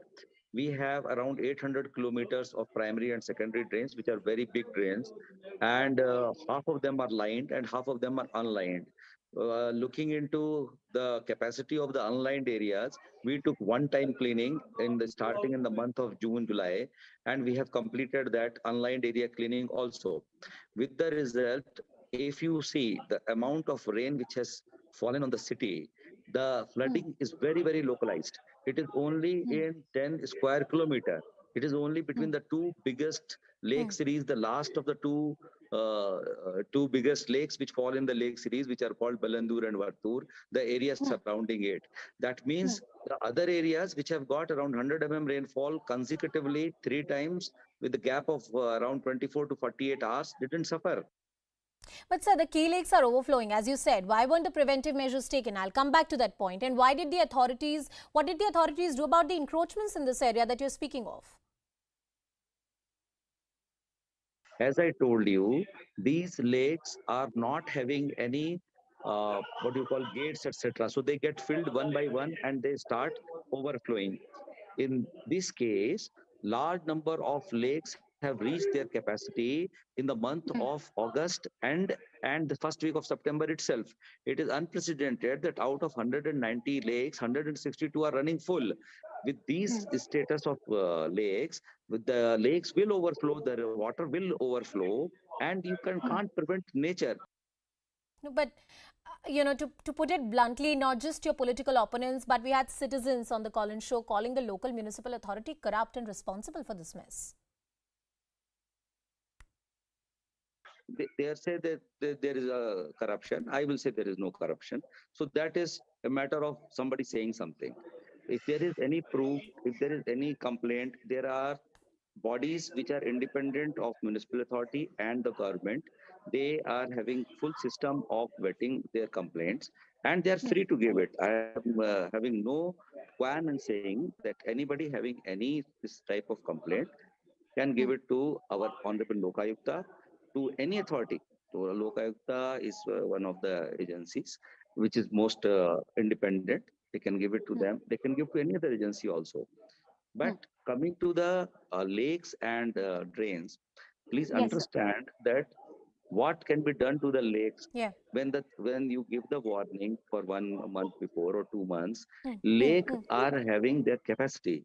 If they keep on receiving the water and the outlet is having a capacity of discharge, it will get filled in a matter of 3 days, 4 days. If the rains are coming so frequently, it will get filled and overflow, and it will also stop. So that is the lake ecosystem. Yeah, see, we can mechanize the systems of lakes also, which we are going to do, but there are all sorts of arguments for and against it also. But sir, coming to the more immediate and pressing concerns, there are issues of drinking water, the scarcity of it being reported from many areas. And you're talking about this localized flooding. What will you do to prevent it? Because the rains are not stopping for the next few days. There is no question of not doing the evacuation. Actually, the citizens who were there inside the houses, they stayed back in their houses thinking that the water would recede. Somehow, because of the yesterday late rain, etc., they have also realized that it is better that they come out. So we have evacuated. They have also come out because at no place the flooding is on the road around 1 or 2 feet more, 1 or 2 feet, except that 4 layouts where it has reached to 5 feet, and those persons are all evacuated. So we are completely, so far as evacuation, relief measures are concerned, we are completely equipped and doing it. Sir, but what you're talking about is also a certain degree of inevitability. You're saying flooding is inevitable, it's going to happen. If the rain happens beyond the design capacity, there would be a bit of flooding, but the flood should recede at the earliest. That is our effectiveness. Where our effectiveness comes in, it should recede fast. I can't predict how much rain will happen and how much flood will happen where, but we have enough of understanding that even if the worst flood happens, it will recede faster. And to that extent, we are working on various methods, including removing the obstacles which have happened over a period of time. All right, sir, I appreciate your time and I appreciate you joining us on the broadcast, and I hope that you're able to do enough for the city because the residents are not happy. This is the city which is called the IT capital of India and it's suffering right now. Let's also take that question to our panelists. Mr. Vijay Prasad from the Karnataka BJP is joining us. He's the spokesperson. Dr. Kavita Reddy, the Congress spokesperson, is joining us on the broadcast. And we also have Dr. Malini Ranganathan, who's the professor at the American University from Washington, D.C. She's joining us live. Mr. Vijay Prasad, I'll come to you. Your government is in power in the state of Karnataka for more than 3 years. Why blame the Congress? Why didn't you do your job? No. The incumbent government, Bombay government, is doing everything to control the situation. The Bombay government has already released 300 crores to tackle the current situation, the flooding situation in the country, in the state. So having said that, the current apathy is directly attributed to the Congress party because they were in power for majority of the time. Okay, so if they had judiciously used the taxpayers' money in assaulting the. Sir, what did you do for 3 years? Is the question I'm asking, and is the question that the citizens of Bengaluru want to ask. They did not do their job properly, and that is why they are out of power. You are in power right now. No. See, we are exactly doing what the BJP government is supposed to do. We are doing all that can be done to come out of this situation. We have already released 300 crores. We are taking the maintenance of the road, and if you see the quality of the road, these were directly attributed to Sir, climate change is a reality. Climate change is a reality which is facing, which we have to face as a global citizen. It is happening in the best of the cities. But is it really fair and does it really befit an elected government which has been in power for 3.5 years, that when flooding happens in the IT capital of India, in one of the best cities in the country, Bengaluru, you blame the government that was there about 3.5 years ago? Does it befit? No. See, we have to pin the blame on to the government, the predecessors, apparently only. See, what has been done is the government has had released almost around 20,000 crores for the maintenance of the road and the asphalting of the road. What happened to that? No, sir, my question to you is, why don't you tell the citizens of Bengaluru what is your plan of action? What are you going to do in the next few days? What did you do in the last 3 years? Did you build more drains? Did you widen the lakes? Did you do anything for the rainwater harvesting? Why don't you give us constructive feedback? Why don't you open channels of constructive communication with the citizens? The communication channel is already open. Okay, the communication is already open. The citizens have to chip in, and they have to support the local. I don't think I'm getting anything more than the political blame game. Dr. Reddy, would you want to respond? You were in power for the majority of the time. You should have taken long-term approach. You did not do your job, and that is why this mess. Respond to that. I don't know. See, if you see I think it's a very. Let Dr. Reddy can you allow me to speak, Vijay? Please. Yes, Dr. Reddy, go ahead. Yeah. It's my time. Yeah. So, first of all, that argument is absolutely bogus, because 2007 is 2007 when BJP and... Can I speak? Yes, Dr. Reddy, please go ahead. Please go ahead. We can hear you just fine. Please go ahead. When 2007, when BMP became, the smaller Bengaluru, which had 100 wards, became 2007, became 198 wards. It was the JDS and the BJP in government. It was they who expanded the city without any planning, without any proper structuring. Today, all that flooding is happening, all the devastating happening is not in the older part of Bengaluru, which was intact. Those 100 wards. It is happening around, which is basically the Bommanhalli zone, the Mahadevpura zone. These are the zones which are maximum affected, which happened in 2007. And they were very much in power. The last mayor was also from the BJP. You have a double engine Sarkar which is running. You have 3 MPs from Bengaluru who are from the BJP. You have all the MLAs who are in this flood affected zone, which is Bengaluru South, Bommanhalli. Mr. Vijay Prasad, let us speak. Let us speak. Prasad, please, let's have some decency. Dr. Reddy, go ahead. Bengaluru South, Bengaluru, Bommanhalli, Mahadevpura, KRpuram, all the major areas where the flooding has happened today, they have been in rule. The MLAs have been in rule for the last 15 years. So what were they doing? They have not done anything at all. Arvind Nimbavali, Satish Reddy, M. Krishnappa, Bhairati Basuraj, all of them are BJP MLAs. Okay. I want to move forward from the political whataboutery. It's not going to help families who are stranded right now. It's not going to help families which don't have access to drinking water. Let me finish. You started it saying that, they are attacking us, saying that it's Congress government. Dr. Reddy, 30 seconds to you, and then I will bring in Dr. Malini Ranganathan into the discussion as well. Please go ahead, Dr. Reddy. One point. Yes. Just one point. When we started the encroachment removal, it was a BJP and Rajiv Chandrasekhar in particular who opposed it and went to the court and stopped it when we were in government. And this encroachment could have been removed then itself, but it was not. Dr. Malini Ranganathan, when you hear the political class of the country, and these are two national parties, BJP and the Congress, which have ruled the state of Karnataka for the majority of the time, do you think that a country like India, where major cities are facing the reality of climate change, poor urban and civic planning, do you think that they can find policy solutions? And more importantly, in the spirit of constructive communication, what are the solutions that lie in the way? What is it that a city like Bengaluru can do? Thank you very much for having me, Anusha. Yes. So, I've been studying the causes of flood risk in Bangalore for the past 15 years, based on careful archival research, requesting RTIs around developments, interviewing stormwater drain engineers, interviewing activists who have been bringing to light wetland grabs. And I want to start by saying that this is a very debilitating conversation where the party in power, BJP, is blaming Congress, and there's a mudslinging going on. It's not helping anyone. In fact, all political parties and members of governments have been responsible for the selling away of Bangalore's natural resources, its wetlands, its keres, its Radicalization to private real estate interests. And we just have to accept and sit with that fact and then move on from there. Now, I have studied what I call a kind of politics of organized encroachment, right? It's not just that Bangalore is unplanned and that's the problem. It's a very systematic way in which cadastral revenue survey maps are manipulated, in which developers will cover the Radicalization existing culverts. Dr. Ranganathan, I'm sorry I'm interrupting you, but I'm only interrupting you because I have very little time, but I want you to elaborate on this. You've been researching.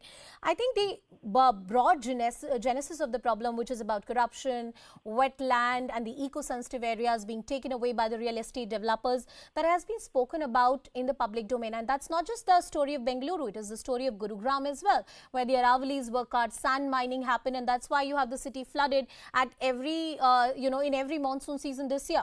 But I'm asking from the perspective of Bengaluru, what can we do now? There's encroachment, the government is not responsible. Let's believe there's a policy or a task force which is being set up. Can we actually go and break each and every construction work that has happened? What is the way forward? Okay.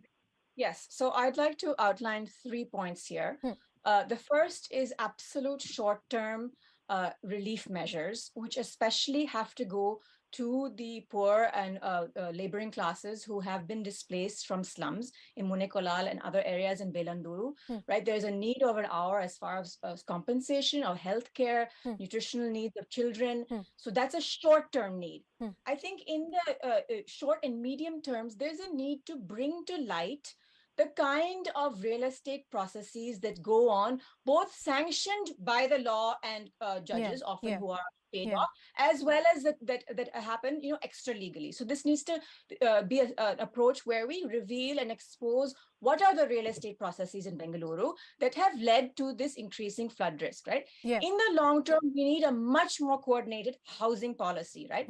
Especially as far as, groups that have been shut out of these planned layouts, have not gotten access to that. There needs to be much more coordination between different housing authorities in Bangalore, right? And so, of course, it's easier said than done, but I think we have to have a short-term, medium-term, and long-term plan for addressing this. And there are disaster needs that need to be addressed right away. But there are also, I always talk to, to students and interested citizens that we have to not just look at the proximate causality, that is drain widening, desilting, all that, but the ultimate causation. And Dr. Ranganathan, I appreciate you making all of those constructive points, because that's the root of the problem that needs to be addressed. And I hope that our political class, Mr. Vijay Prasad, Dr. Kavita Reddy, thank you so much for joining us on the broadcast. Dr. Ranganathan, I also appreciate your time on the show. Don't get lost.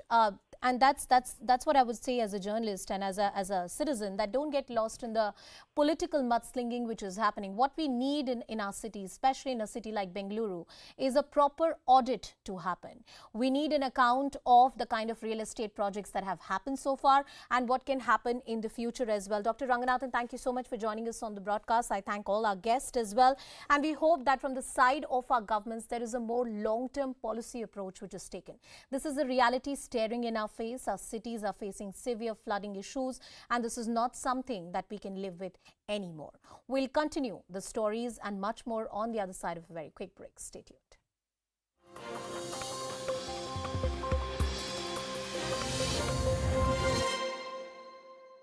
As the tractors pass by at high speed, the toll plaza staff holds sticks to try to stop the vehicles, but it has no effect.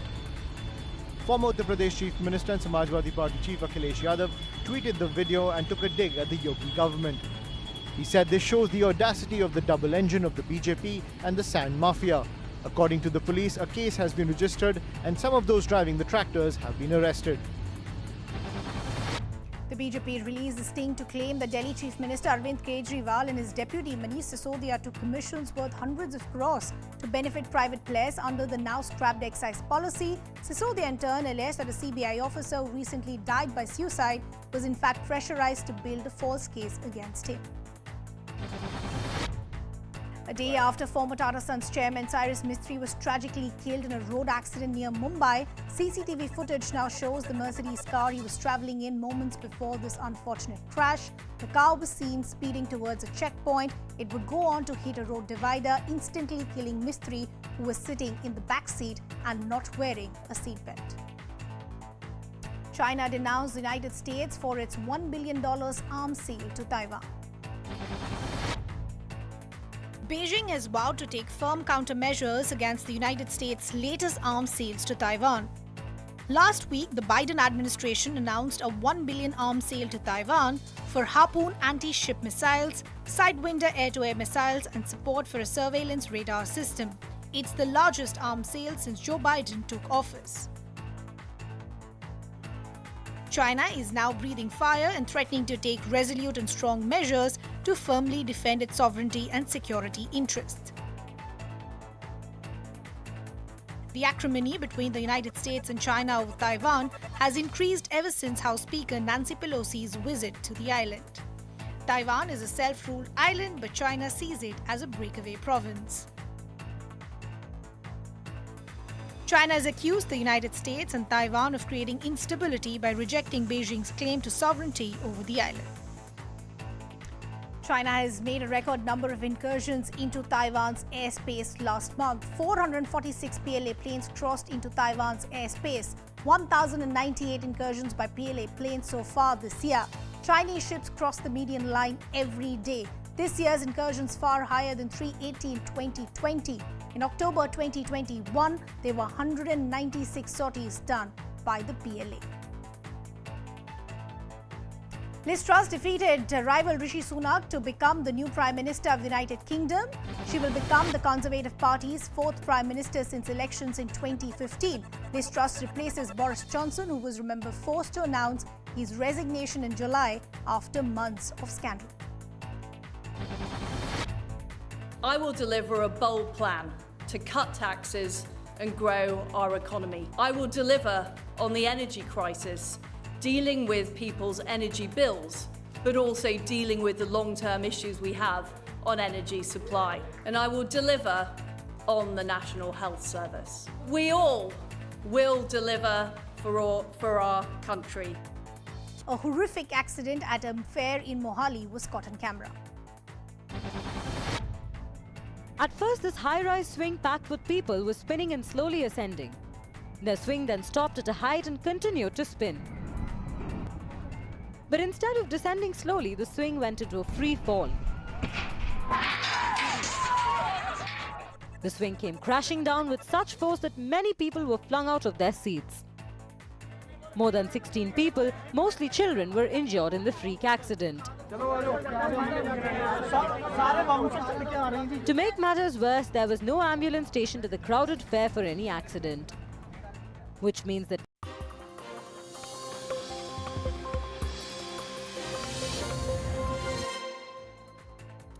Welcome back. There's a growing outrage over video of a pet dog biting a boy inside an elevator of a housing society in Ghaziabad. Have a look. the child was already standing inside the elevator when a woman walked in with a dog on the leash. But as the boy moved towards the elevator, the dog jumped up and bit him on the leg. The boy started jumping up and down in pain, but the woman just looked on and didn't even bother to check up on the kid. When it was the woman's turn to get off the elevator, the dog pounced on the boy again. The video went viral with people demanding action against the woman. The boy's parents filed a complaint, following which police are now going to take legal action. And the new Vande Bharat Express held a trial run, clocking a speed of over 180 kilometers per hour. The Southern Railway shared a video to show the stability of the new coaches. A glass of water filled to the brim was not even shaking when the train was running at the high speed. Prime Minister Narendra Modi and Bangladesh Prime Minister Sheikh Hasina signed 7 MOUs ranging from sharing of river water to space and unveiled new connectivity and energy initiative. After his talks with Hasina, Prime Minister Modi said that both sides stressed on cooperation against terrorism and fundamentalism. And here's a reminder why you should always check both sides of the road before crossing. 3 women were trying to cross a road. While 2 of them waited after seeing 3 incoming cars, the third woman carelessly decided to walk on. A white sedan slowed down, but the black hatchback could not brake in time and slammed it from behind. The sedan then swerved past the woman, the car's rear missing her just by a few inches. The hatchback also skidded past the woman without any contact as well. After miraculously surviving this, the woman decided to walk back across the road, but again another car nearly missed her. Netizens slammed the woman for being so careless and pointed out how she caused the accident herself and should pay for damaging both cars. And a nasal COVID vaccine developed by Bharat Biotech has been approved by the drug controller. Here is why it matters. The vaccine is literally sprayed into the nostrils and inhaled. It acts against the virus as it tries to break into body's barrier. It also helps overcome potential difficulties in mass vaccination. It can reduce the cost by doing away for need of syringes. Of course, there are no cuts. And it further, the dependence on trained personnel to administer the vaccine, that dependence also comes down. The Jammu-Srinagar National Highway is closed due to landslides in Ramban. Have a look. A cloud of dust engulfs the stretch on the Jammu-Srinagar National Highway as shooting stones and mudslides fell down. They were triggered by incessant rains in the area. As a result, traffic on the highway was halted for more than 5 hours. Hundreds of vehicles, including those carrying a batch of Amarnath Yatra pilgrims, were stranded on the highway while it was being cleared. The highway is the lifeline of the Kashmir Valley and the main road link connecting it with the rest of the country. Another day, another opposition outreach for Nitish Kumar. Today, he met Delhi Chief Minister Arvind Kejriwal, CPM General Secretary Mr. Sitaram Yechury, and Samajwadi Party's Mulayam Singh Yadav and Akhilesh Yadav. Nitish Kumar said he's in Delhi for the sake of opposition unity and is neither a claimant for the Prime Minister's job in 2024, nor he desires it. The BJP has started drawing up a roadmap for the 2024 general elections. Union Home Minister Amit Shah and BJP President JP Nadda held a key meeting today which was attended by the top central leaders. The focus is on 144 seats the party missed in 2019 by a narrow margin. A Delhi police sub-inspector was caught on camera repeatedly assaulting her father-in-law. The cop dressed in civilian clothes and a mother were having a heated argument with the elderly man in front of a policeman. It escalated into a physical assault with the woman cop slapping her father-in-law several times. After a few tense moments, the male cop intervened and stopped the assault. The accused police officer is in the middle of a court battle against her in-laws. After the video went viral, case of voluntarily causing hurt has been registered against the woman cop. Delhi police is also initiating departmental action against the accused cop. And 2 Hizbul Mujahideen terrorists were killed in an encounter with the security forces in Anantnag district of Jammu and Kashmir. Security forces cordoned off the area and carried out search operations after getting information about the presence of terrorists. But it turned into an encounter after the terrorists opened fire at the security forces, who retaliated.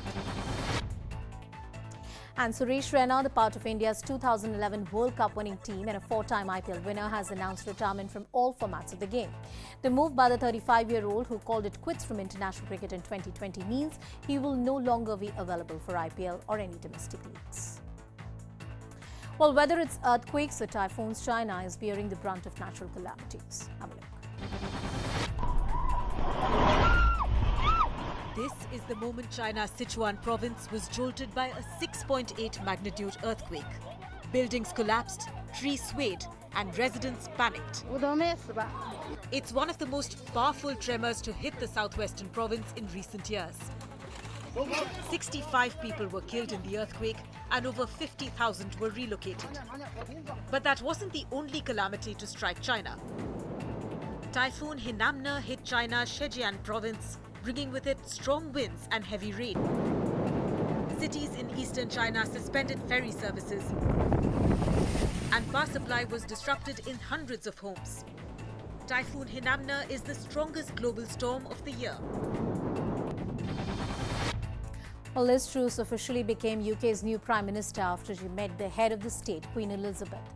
The monarch accepted her offer to form a new government at the symbolic ceremony at the Balmoral Castle in Scotland Highlands. Liz is the 15th Prime Minister in Queen Elizabeth's 70-year reign. Hollywood star Tom Cruise is taking the movie franchise Mission Impossible quite literally. We leave you with a video of the incredible plane stunt.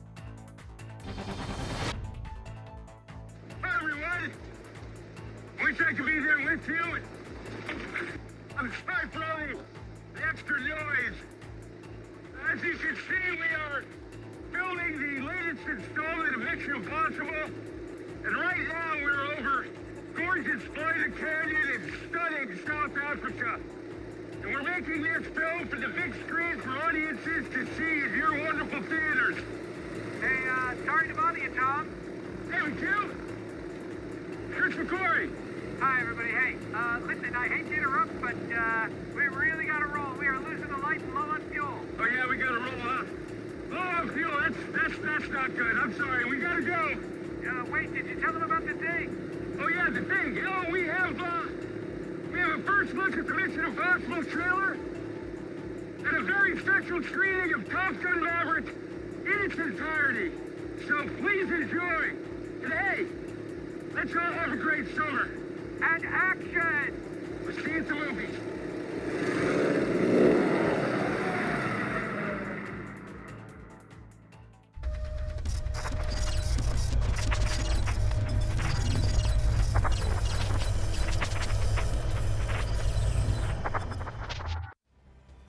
Hello everyone, you're watching News Epicenter with me, Maria Shakil. The death of former Tata Sons chairman Cyrus Mistry has put the focus on car safety once again. On Sunday, Mistry and his friend Jahangir Pandole were killed when their car hit a road divider in the Palghar district of Maharashtra while they were driving down from Ahmedabad. Mistry and Pandole were at the back seat of the car, while the other occupants, Anahita Pandole, was at the wheel and her husband, Darius Pandole, was on the passenger seat. They suffered injuries and are receiving treatment. In the wake of this tragedy, Union Transport Minister Nitin Gadkari has announced that rear seat occupants not wearing a seat belt will now be penalized. A notification in this regard will be released in the next 3 days. Nitin Gadkari has also said that his ministry will mandate an alarm for rear seat belts, similar to the ones for the driver's seat. A World Health Organization report from June this year stated that seat belts can reduce death and serious injuries to passengers in the rear seat of a car by 25%. However, as per the Central Motor Vehicle rules, seat belts for passengers in the rear seats of a moving vehicle are compulsory. But across India, Transport Authority officials seldom fine or punish offenders, creating a culture of not wearing rear seat belts at all. So is this a wake-up call to effectively enforce traffic rules across the country and avoid such tragedies? Joining me first on the show is our big newsmaker, Union Minister Nitin Gadkari. Mr. Gadkari, really appreciate your time, sir. The entire country is shocked to see how Cyrus Mistry died in a road accident. What, according to you, caused this accident? Was it overspeeding, overtaking, a human error or something else? It will be too early to make any comments on the reason of the accident, but this accident is unfortunate. Cyrus Mistry was a close friend of mine. At the time when I got appointed to construct Mumbai-Pune Express Highway, he was working on 2 packages from Shapurji and Palamji. As a chairman of the Tata Sons, also he contributed for the development of our country. It's very unfortunate and sad. We will find out the reason what exactly the reason for that accident, and we will rectify the things. But presently we don't have any reports, but already we have ordered to concerning competent authority to find out what is the exact reason for this. But one thing is very important. The road safety is the highest agenda for the country. And this incident is teaching us a new lesson, that every year in India we have 5 lakhs accidents and 3,50,000 people, either they have a leg fracture, hand fracture, lot of fractures they have. And we have death of 1,50,000 people every year, either COVID or war or anywhere in any type of thing. The maximum deaths in our country are because of road accidents. We are highest in the world, and this is the time that we have already taken a challenge that before end of 24 we will reduce 50% accidents and 50% deaths on the road. It's really a great challenge. It is a difficult job, but it is not impossible. With the cooperation of all stakeholders, particularly the automobile engineering, road engineering, emergency services for health, and at the same time implementation of the law, enforcement, and cooperation from educational institutions, universities, colleges, NGOs, societies, we can campaign for it, for road safety. Now the Amitabh Bachchan and Akshay Kumar ji are our brand ambassador. Lot of cricketers, lot of celebrities, they are contributing for helping for the department for road safety and educating for the people. So I feel that we need cooperation from media, from all stakeholders, and 100% with the cooperation of all the stakeholders, 100% before 24, we will end of 24, we will try to reduce the 50% deaths and 50% accidents in the country. So one theory is that because the road suddenly became narrow because of the bridge, and that the driver failed to keep control on the vehicle and the accident occurred. I see the film, but it is too early to make any comments on it. We are making the road safety audit of that road, and after giving the expert opinion, that it will be appropriate to make any comments on it. Okay, Mr. Gadkari, do you think that had the passengers sitting in the rear seat where Mr. Mistry was, and they had worn their respective seat belts, they could have very well survived? And why, according to you, are people so reluctant in wearing seat belts when they are particularly sitting in rear seat? Actually, already there is a law, even for the people who are sitting on the back seat, even that is mandatory for them to take the seat belt. In the front side, a driver's seat and a driver's side seat, if they are not taking seat belt, then there is some horn, some sound is there. Now we are issuing the law by which manufacturer will take that even the back seat people also, they are not taking the belt, then also there will be a sound for creating awareness in the mind of the people. And if we find people that they are not taking belt, then there will be fine of 1,000 rupees, either it is back seat or front seat. So I feel that taking fine from the people is not our intention. We want to create awareness between the mind of the people, and we have to change the mind of the people that they should respect law and there should be a fear for the law. That is exactly the country needs all these things today, because we have to save the life of the people. And in the road accident, at least out of 1,50,000 deaths, there are age group of 18 to 34. The 60% deaths are belong to young people. It's very unfortunate. I will appeal to the people of our country. We are highest in the world in the road accident. With your cooperation, we can save the life of the people. Please help us.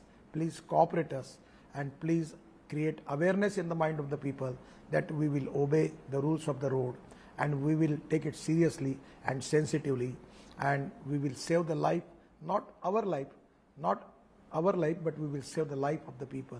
That is exactly, we need cooperation from the people by and large. Appeal from you certainly will go a long way, sir. We have also seen industrialist Anand Mahindra tweet to say that citizens must take a resolve to always wear seat belt even when they are sitting on the back seat of a car.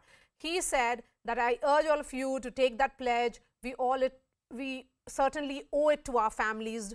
Don't you think more influencers, more people who are in position of authority should speak out about this danger of traveling without wearing seat belts in rear seats? It's one thing which I always appreciate. The people from industry, the people from social field, people from different film industry, people from celebrities, sports player. Now everyone is contributing for this cause. And this cooperation from the people by and large, 100% is going to create positivity and awareness in the mind of the people. And I'm hopeful that 100% we will save the life of the people. And sir, you have said that Ahmedabad-Mumbai highway is dangerous with high traffic, PCU of 1.2 lakh, and you intend to bring it down to 20,000 passenger car unit. What other steps are you planning to take to make this commercially important road also a safer stretch? We have already it is we are going to complete it before end of December. Delhi to Mumbai new express highway. It's a 12-lane express highway, and by which we will reduce the traffic on Ahmedabad-Mumbai, and it is really very important for the country, and we want to make it as early as possible, and this is going to reduce the traffic on this road. Presently the traffic density on this road is very high. This is the true fact. You have spoken, and this is my last question to you, sir, in the context of making airbags compulsory in cars. There are statements of yours which have been read as well. Will you talk to automakers on that? I already have a discussion with the automakers. Now, whatever the car they are export from India, they are making 6 airbags. So now we are in the process, and I am confident positively that the automobile manufacturer will cooperate us. The cost of one airbag is 1,000 rupees. For 6 airbags, it is 6,000 rupees. But the cost is not important. We have to save the life of the people. That is very important. And for that reason, I am confident that our automobile industry will cooperate us. Nitin Gadkari, really appreciate your time, sir. Thank you so much for sharing your views and, of course, giving us that big news point that there will be a fine of 1,000 rupees if those sitting on the rear seat do not wear the seat belt, because that's for your own safety. We are shifting focus to our debate of the day. Faith-based targeted killing in the past few months have shown that there is a virus of radicalism that is spreading across the nation.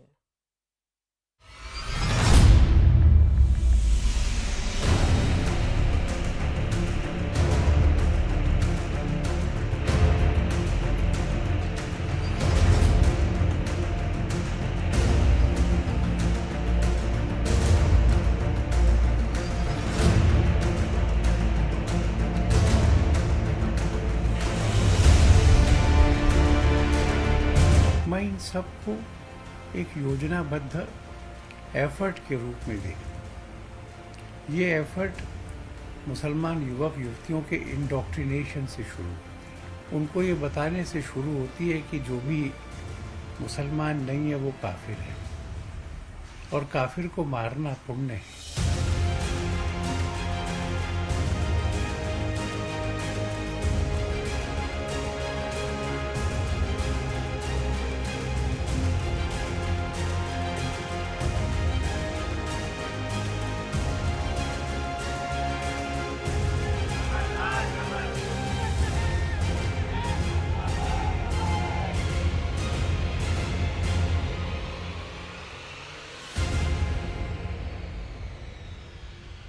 Charge sheet in connection with the murder of Bajrang Dal activist Harsha in Shivamogga in February. Several shocking statements have come to light. Based on the statements of witnesses, recoveries of weapons and other forensic evidence, analysis of CCTV footages and call detail records, the NIA has claimed in its 750-page charge sheet that the 8 prime accused formed themselves into a terrorist gang and conspired to murder Harsha. The agency claims it was a meticulously planned hate crime aimed to send a message and spread fear among the Hindu community. And the Bajrang Dal activist was picked due to cow protection campaign. The charge sheet actually says the assailants felt that the Muslim community is being oppressed in the wake of the debate over hijabs, the Citizenship Amendment Act, and the the National Register of Citizens, which is the NRC. Harsha is not the first or the last victim of this virus of radicalism. Just look at the month of June, where the Nupur Sharma controversy was at its height. Kanhaiya Lal in Udaipur and Umesh Kole in Amravati. Both were murdered for supporting her. In those cases as well, there was extensive planning and wrecking of the targets before they were executed, with the simple motivation of punishing those who stand against a particular faith. Even Hindu processions from Ram Navami and Hanuman Jayanti were under siege in many parts of the country, where the investigation revealed how certain groups were armed and ready for a fight. But this virus does not exist or thrive on one side. We have seen a string of lynchings by cow vigilantes in the past, where Pehlu Khan, Rakhbar Khan, Alimuddin Ansari and Muhammad Akhlaq and many others were targeted and murdered purely over the suspicion of cattle smuggling and slaughter.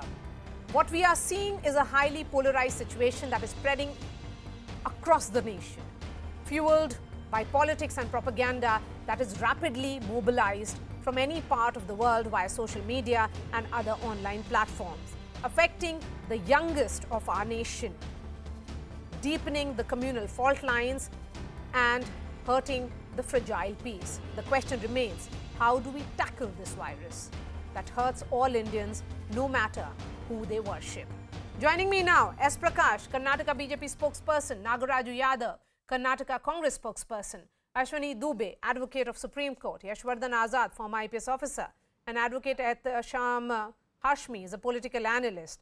Mr. Hashmi, the NIA charge sheet says the accused persons, in order to create disharmony and feeling of enmity and hatred between the local Muslims and Hindus, shouted, "Kafir Bajrang Dal wale ko maro." This is what deep radicalization and indoctrination looks like. What efforts are being made from within the community to counter it? Actually, it's our collective responsibility to maintain the communal harmony, peace and law and order in the society.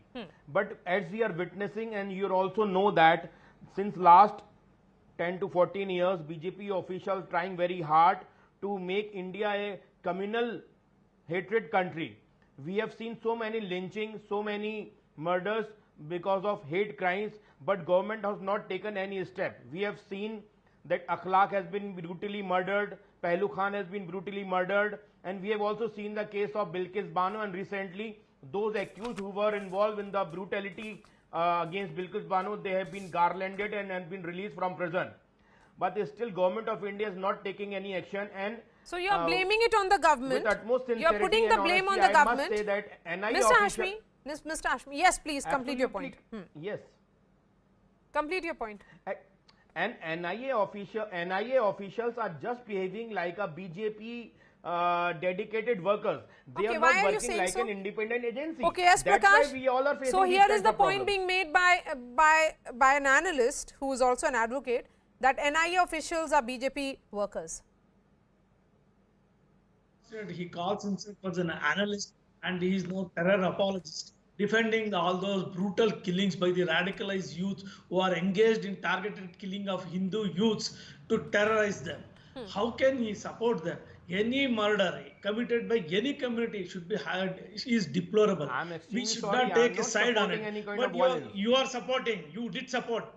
You did not deplore the killing of Harsha or sorry, Praveen don't Nettor try or to put your words in my mouth. You are I'm condemning all kinds of violence. You are trying to I'm not supporting Hindu, I'm not supporting Muslim. Being a lawyer, it's my responsibility. What kind of a liar you are? Black and white who are supporting a murderers?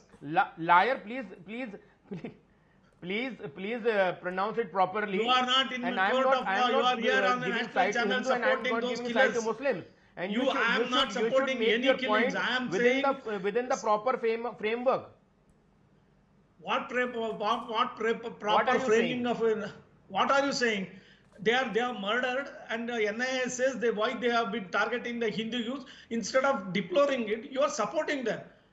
Not a word of condemnation On from what you. grounds? What This kind of a charge liar sheet you are? has You are been not in the prepared by courtroom. some You are on a national RSS channel and debating the Bajrang Dar issue. workers.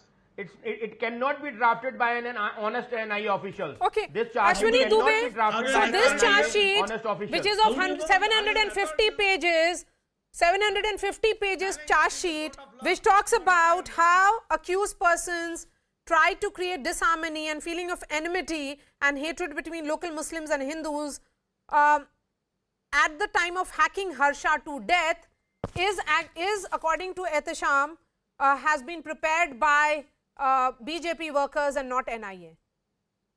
Thank you very much, Maria, for having me here. Maria, with due respect to you and your other panelists, the NIA is the prime investigating agency of this country, which is well versed not technically but legally as well. The UAPA Act and the NIA Act has given the ample powers to NIA to investigate it. I completely deny and do not agree with the viewpoint of my lawyer friend that the NIA is acting at the behest of the BJP. See, Maria, we live in a country where rule of law prevails. The charge sheet says that the accused had developed hatred towards the Hindu community. This must be accepted. The investigation revealed that the accused persons developed hatred towards a community people during CAA NRC issue, hijab controversy, and in middle during the hijab controversy, he was killed. And that exactly is Hashmi saying. And that he is also displaying the same kind of hatred and linking it to Pehlu Khan and other incidents. That is what I'm saying, that the country is a secular country where the people from all caste, creed, and religion lives here. The harmony is the ultimate motive of the constitution, which is the holy book. When Harsha was murdered right in the middle of Karnataka, Hezabro, when Pehlu Khan was murdered, it is to be investigated. No one can decline or overrule the theory of the investigation. It is either me or you, Maria, or my lawyer friend. On what basis are you saying that this is a charge sheet which has been prepared by BJP? Yes, because NIA chosen not to take the investigation of Rakbar, Pehlu and Akhlaq and the small girl which has been... it's voices such as you who refuse to accept... Who refuse to accept that there is radicalization, that there is deep-rooted problem in the community, who will not talk about reforms. Instead, they will give this theory that everything that is happening is linked to Pehlu Khan, Rakbar Khan, Alimuddin Khan and Muhammad Ikhlaq. How would you forget Kanhaiya Lal? How do you forget Kanhaiya Lal and also Umesh Kole? How do you forget that? What happened in Udaipur? What happened in Amravati? You can't make personal allegations. How are you forgetting that? You can't make personal allegations. No, this is a point being made by Harsha Ashwini case Dubey. was serious and it's being investigated by NIA. Then why NIA is not investigating these cases which I have mentioned? NIA is shying away from an investigation or what? Why NIA officials are behaving like a BJP workers? Okay, Yashwardhan Azad, why is NIA not investigating previous cases? I think any debate. This case is so special. This case is so important for NIA. Okay. What is the reason behind it? Okay, Yashwardhan Azad is a former IPS officer. You have to be patient enough to listen to him. Yes. Yashwardhan Azad now. Yes. Why state police is not investigating this case? Okay. Any debate on why investigation has been resolving transferred from state police can to you NIA? please speak, Mr. Hashmi, can the others speak also? I have listened to you patiently. I think any debate on resolving communal differences in this country is drowned in uproar and shrill voices by the communal brigands from both sides. And it's quite clear that radicalization is a very, very serious issue in this country. On the other hand, also, the kind of communal propaganda which is being unleashed from the right and also from the other side is a source of worry. It is quite clear, and let me tell you that NIA is helmed by one of the most competent DGs, Dinkar Gupta, who was DG earlier and who was also in the Intelligence Bureau. So I have no problems with the charge sheet which has been filed with Harsha.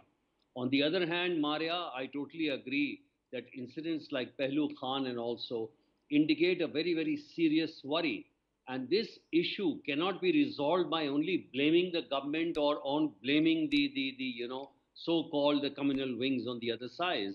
This can be resolved only by a proper talks and resolving the issue through a kind of the leaders from both sides who try and assuage their own people that this is not the way to go ahead. The question is that if you have this kind of a fratricide, which is coming from both sides, one thing is that there has to be a very tough and law and order attitude from the police, which should be even-handed on both sides. Unfortunately, what is happening today is that various states have, displayed a kind of proclivity of moving towards the side of ideology which they proclaim. And that is why I say that if you have autonomy of institutions, of the law enforcement agencies, then things are going to be different. Because let the politicians do what they feel like, but the law enforcement agencies have to be absolutely neutral and firm and have to be autonomous from the influence of the political executive. But the point that you are making, Yashwardhan Azad, that it should be free from the influence of the political executive. In recent times, particularly in investigations of this nature, be it Harsha or even Amravati incident and Udaipur is being investigated by the NIA, are you also of the opinion that similarly those incidents of lynching should be investigated by NIA? I agree. I agree with that. The lynching incidents should not be left with the state. If you're having NIA to investigate incidents like Harsha, then the other incidents should also be, conflated equally. Okay. And they must be done by central agencies. Okay. Nagaraju Yadav, you heard from Yashwardhan Azad. The point being made here is of the larger incidents in other states. But let me go into the specifics of this particular charge sheet. And it says that the assailants targeted Harsha as a plan to terrorize Hindu community. The fact is, when that incident happened, politicians also added fuel to fire. We have seen how in Karnataka in recent times, political parties choose to really make statements which polarize the society. But when it comes to standing up for the rights of those two minors who was allegedly abused, assaulted for 3 years and 2 years by a mutt, pontiff, none of you took a stand. So my question then is, what will you say to this charge sheet? See, the charge sheet, whatever is done, it is done by NIA. It is not done by any political party as such. Maybe the people are accusing about it because the constitutional authorities have been misused for political needs in the country, which is a very serious matter today. Now, basically coming to the issue of Karnataka and hate speeches and hate killing is the main concern. It's not only Karnataka, the whole country. Today, Karnataka, as you know very well, Karnataka is a very progressive state. Always stood number one for innovation and for secularism and pluralism. But today, whenever the BJP is in power, why this kind of criminal activities come to the forefront? Why the government which is in place is not controlling the antisocial elements activities in the state of Karnataka, which is leading to so many confusion in Karnataka, which is not acceptable to anybody. So you are making a political point here. You are making a political point here, Mr. Prakash. This is almost appearing that be it hijab, halal, loudspeaker, CA, NRC, all this is being prepared by the Karnataka BJP in the run-up to 2023 elections. Issues. Let me ask. No, I would like to clarify to Mr. Nagaraj, my good friend, the 22 murders took place during Siddaramaya regime. 22 Hindu youths were murdered and none of them have been properly probed. That apart, none of the agitations you raised are sponsored by BJP, are steered by the BJP. If some Hindu organization raised those issues, BJP cannot be faulted for it. It is not acceptable. Whether Hindu, Muslim, sir, over, sir. Mr. Nagaraj Yadav, I have moved over from that. Yes. None of the issues you raised cannot be faulted to BJP. It Karnataka is today not been our targeted agenda. on Hijab religious was basis, which is started not by the correct. Your own campus policy is not front of acceptable. India, Today offshoot renouncing of that trust, PFI. and Hindus have been It was targeted not because started by they are living BJP. in a fear. This is not Let it be very Prakash. clear. Please talk like a We gentleman. are If you ruling are the friend of state. us, We have why a Hindu are responsibility to govern the state peacefully Don't you and think the maintain the responsibility communal is harmony. that And the Muslim government birth? is doing that. The fringe Government element, is saying radical that is elements what is happening. are The out to intolerance create is highest in Karnataka state. communal disharmony, and It targeted is only killings are because you are in engineered. power. Only because you have an agenda of targeting minorities. So you are targeting a majority. Then shall I accuse that? Is that the way we go forward? You should not take everybody together. Intolerance is not acceptable to India. Please, please, please don't insult the Constitution of India. Sir, You are your talking about Siddaramaiah killing. I'm is talking about number entire one Why the divider anti-social of the elements are society. moving around today? Your Why the leader, police Mr. department is not working? Siddaramaiah, Why is the dividing the intelligence department is not society working? with Why his the Home Ministry irresponsible is not working? statement. Kindly restrain him. No, no, I Kindly will not restrain stop. We cannot Siddaramaiah. care for Hindu or Muslim. Killing is killing. NIA has to be left free to do that kind of work. Whether it's CBI, whether it's CD, whether it's NIA, should not be used for political needs. Then which investigating agency do you have faith in? If you feel that all investigating agencies, in fact NIA, which investigates cases of terror, is now being politicized the manner in which it has been, Yashwardhan Azad, then the politicians seem to be dismissing every agency. CBI, ED is being misused for fixing opposition, and now NIA being misused for fixing somebody. I told you, Maria, that any discussion of this kind will be definitely drowned in an uproar with competing claims from both sides abusing each other, and never a solution will be found. You know, in such cases, I always feel that whenever there is a kind of a communal conflagration, this should be immediately be investigated by an agency like the NIA. And I'm absolutely right. Whether it's Pehlu Khan, whether it's Harsha, or whether it's anything, just put one agency on the job and you'll see the result. And secondly, as I said earlier, unless you have a tough law and order enforcement agencies, this will never be resolved, because you have seen that in various states, either is appeasement or either is promoting the right. So it's a question of how do you resolve these. This will continue. This kind of debates and this kind of arguments will carry on unless we find some solution. Yes. One solution is that both the parties come together, which is not expected. And so the second thing is that we hope that a few good men in the security agency will stand up and do their job and be very tough on any kind of communal disturbance. No, but the larger question is are there some men like these or leaders like these who will talk about not involve, raising a doubt over the functioning of investigating agencies, particularly NIA, because that has to deal with cases of terror. And that is a very, very sensitive matter, Mr. Nagaraju. Yeah, very, very seriously. Absolutely. Whatever the police officer said, that I accept it now very clearly. I'm telling you, madam, the religious kind of politics should be kept away. Polarization of politics should be kept away. Development should come to the forefront of politics, and development should be an agenda. This political party, which is in power in the country and the state, religious polarization has been taken as the first priority, which is the reason of all these things. Intolerance in the country, all over the places, is not acceptable at all. Whether it's a Muslim killing or whether it's Hindu killing or vandalizing the churches, which is not acceptable to any Indian today. Mr. Prakash. We are law-abiding citizens today. Why are we not accepting this? We are born with Mr. the peace, Prakash. and we are the example. See, if we start doubting the investigating agency, we don't want NIA, we don't want CBI, can the FBI investigate these cases? We should have faith in our investigating agencies, and whatever the report is submitted is not the final. It has to be, it will go to the court, and they have to prove in the court of law that whatever the investigation they have carried out has some credibility, evidence is available, only then it can become final.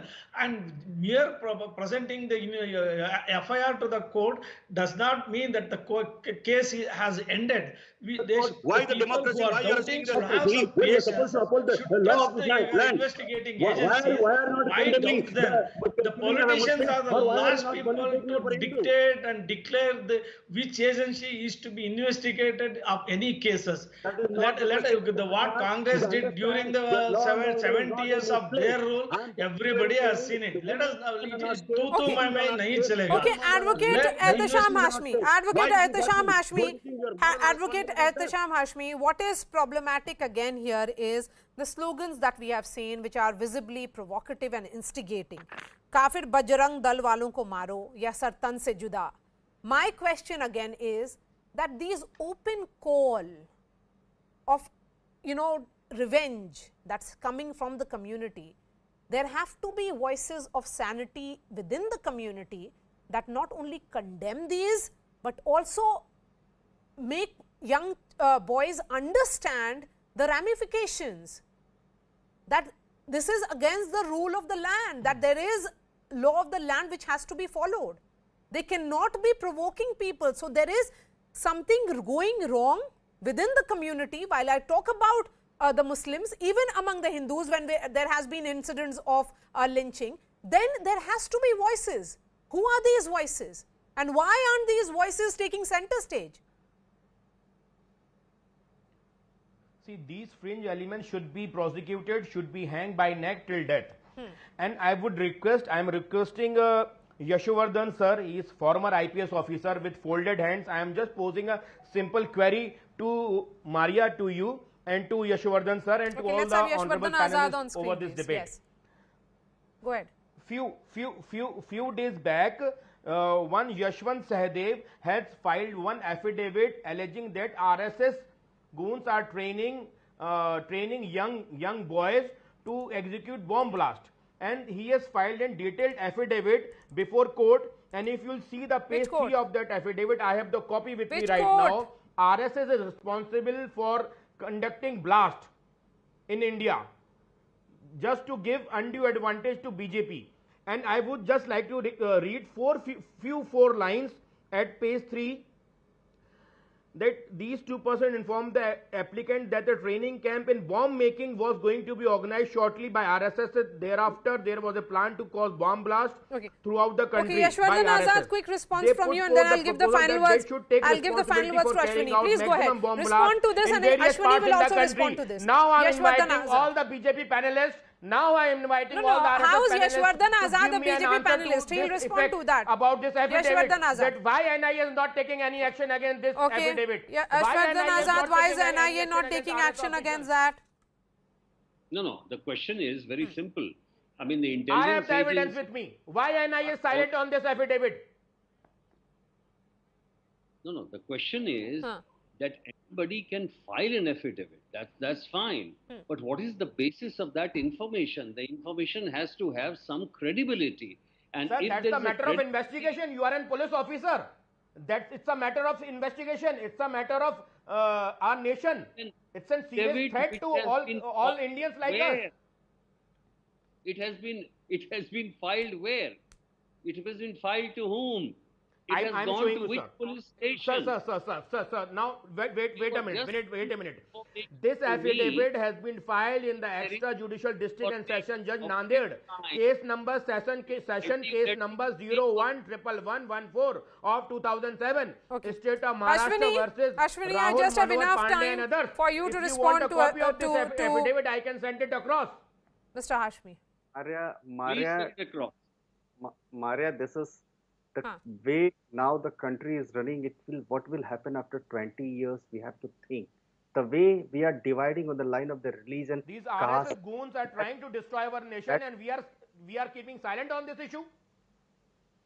That is what Don't we have a courage to call a spade a spade? Don't we have a courage to call them terrorists and goons? Evidence is before you. Okay, Mr. Hashmi, you'll have to listen to others as well. The other panelists on the show. It's a matter of shame for me. It's a matter of shame for all of us. Yes. Maria, we are lawyers and we should behave and talk in a constitutional matter. manner that I can say that we should not behave like a street goons. The thing is, Maria, that the constitution is supreme. Everyone whosoever living in this country is a citizen of this India country, and law should protect everyone. The law which is protecting and investigating this Harsha murder case must investigate the Pehlu Khan also. But the question here is how the fundamentalists are brainwashing the youth of this country. What will happen after 20 years? Have you understood? That we should understand the people from all. Don't try to fool us by using this beautiful language. You don't have a courage. Let my friend speak, Maria, first. Then I will speak. No, he will not stop. I have given you the final words. I have just 30 seconds on the show. Please finish your point. Yes. And that is what, Maria. The time has come. Whosoever try to disrupt the harmony of this country must be dealt strictly in accordance with the law. Law must take its course, and I do agree with Mr. Azad that the investigating agency must be independent and free from all kind of influence of the political parties. Then only the transparent investigation can come out, and the courts can take action against the culprit. All right. Thank you so much for joining us, Mr. Prakash Nagaraju Yadav, Ashwani Dubey, Yashwardhan Azad, and Advocate Ehtisham Hashmi. We are slipping into a short break. After that, we'll shift focus on the sinking city of India, which was earlier the IT city and the city of lakes. We are talking about Bengaluru.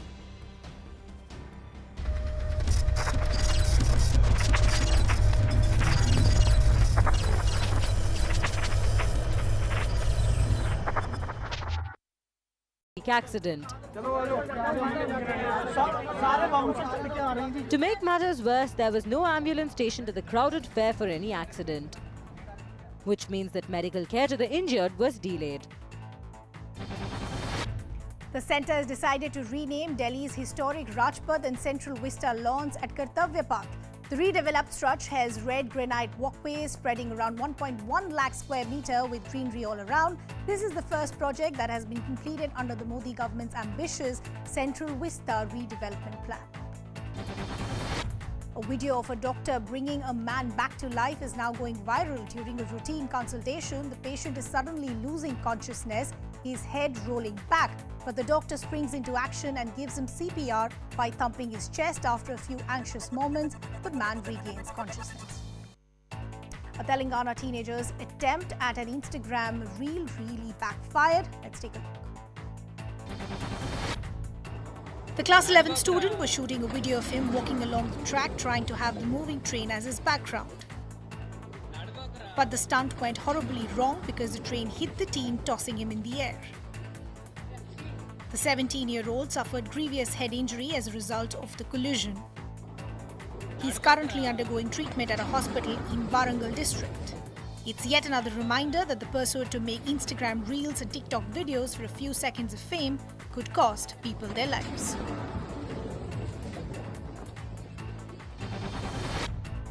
Union Home Minister Amit Shah, who met BJP leaders, is in Mumbai today, had a clear message for the party. Uddhav Thackeray has betrayed the BJP and must be taught a lesson. He also said that the Maharashtra Chief Minister Eknath Shinde has the real Shiv Sena with him. Shah was holding a strategy meeting for the upcoming BMC polls. Bihar Chief Minister Nitish Kumar is in the national capital, reaching out to opposition leaders. He met Congress MP Rahul Gandhi this evening, is expected to hold talks with Arvind Kejriwal and Sharad Pawar tomorrow. But he continued to rule out any prime ministerial ambitions and said he's focused on strengthening the opposition unity. At least 4 people were killed in a massive fire that broke out at a hotel in Lucknow. The fire broke out on the 3rd floor of Hotel Levana in the posh Hazratganj area of Lucknow. Around 35 to 40 people were trapped inside when a heavy cloud of smoke was seen coming out of the hotel. 15 fire tenders and 13 ambulances rushed to the spot. After almost 3 hours of continuous rescue operation in which the fire tenders were around 12 fire tenders were present in service, and also the team of State Disaster Relief Force, the SDRF members, they were present inside, after which now the fire has been brought under control. Emergency relief teams broke the windows of the hotel to try and rescue people trapped inside. Uttar Pradesh Chief Minister Yogi Adityanath visited the injured in the hospital. The fire is suspected to have been caused by a short circuit. The owners of the hotel, along with the manager, have been taken into custody. The DRDO has finalized the design for a conventional ballistic missile and is awaiting a nod from the centre. It's about 1,500 kilometer range conventionally armed ballistic missile. The missile will deter any ship-based threat.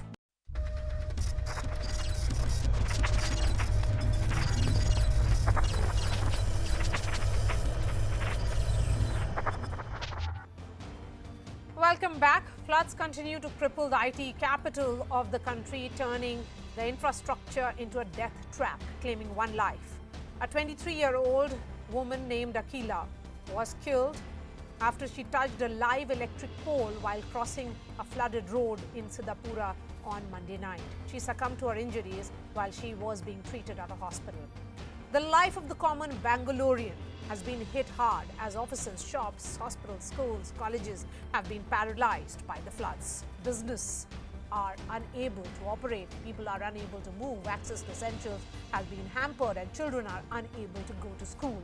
All of this has been created by decades of corruption, negligence, and poor urban planning.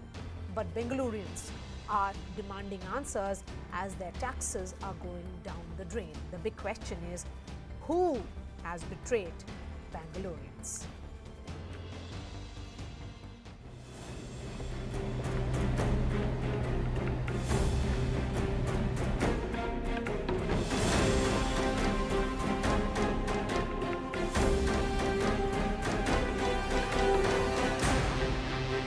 This is the famous IT corridor of Bengaluru, home to tech giants, startups and innovators.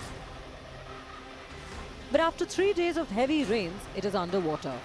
Roads have turned into rivers, buses have been replaced with boats, and the so-called Silicon Valley of India is now a swampland.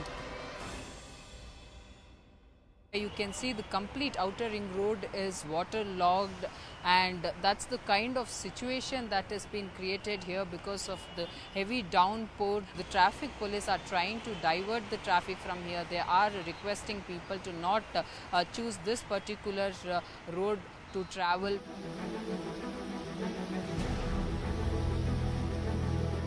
As always, it's the citizens who bear the brunt. Cars are submerged in the basements of posh housing complexes. Tractors are the only means of transport now, whether to rescue people or to take them to work. The civic apathy is taking a toll and also taking lives. 23-year-old Akhila was struggling to ride her two-wheeler through knee-deep water. She lost her balance and held onto an electric pole but got electrocuted to death.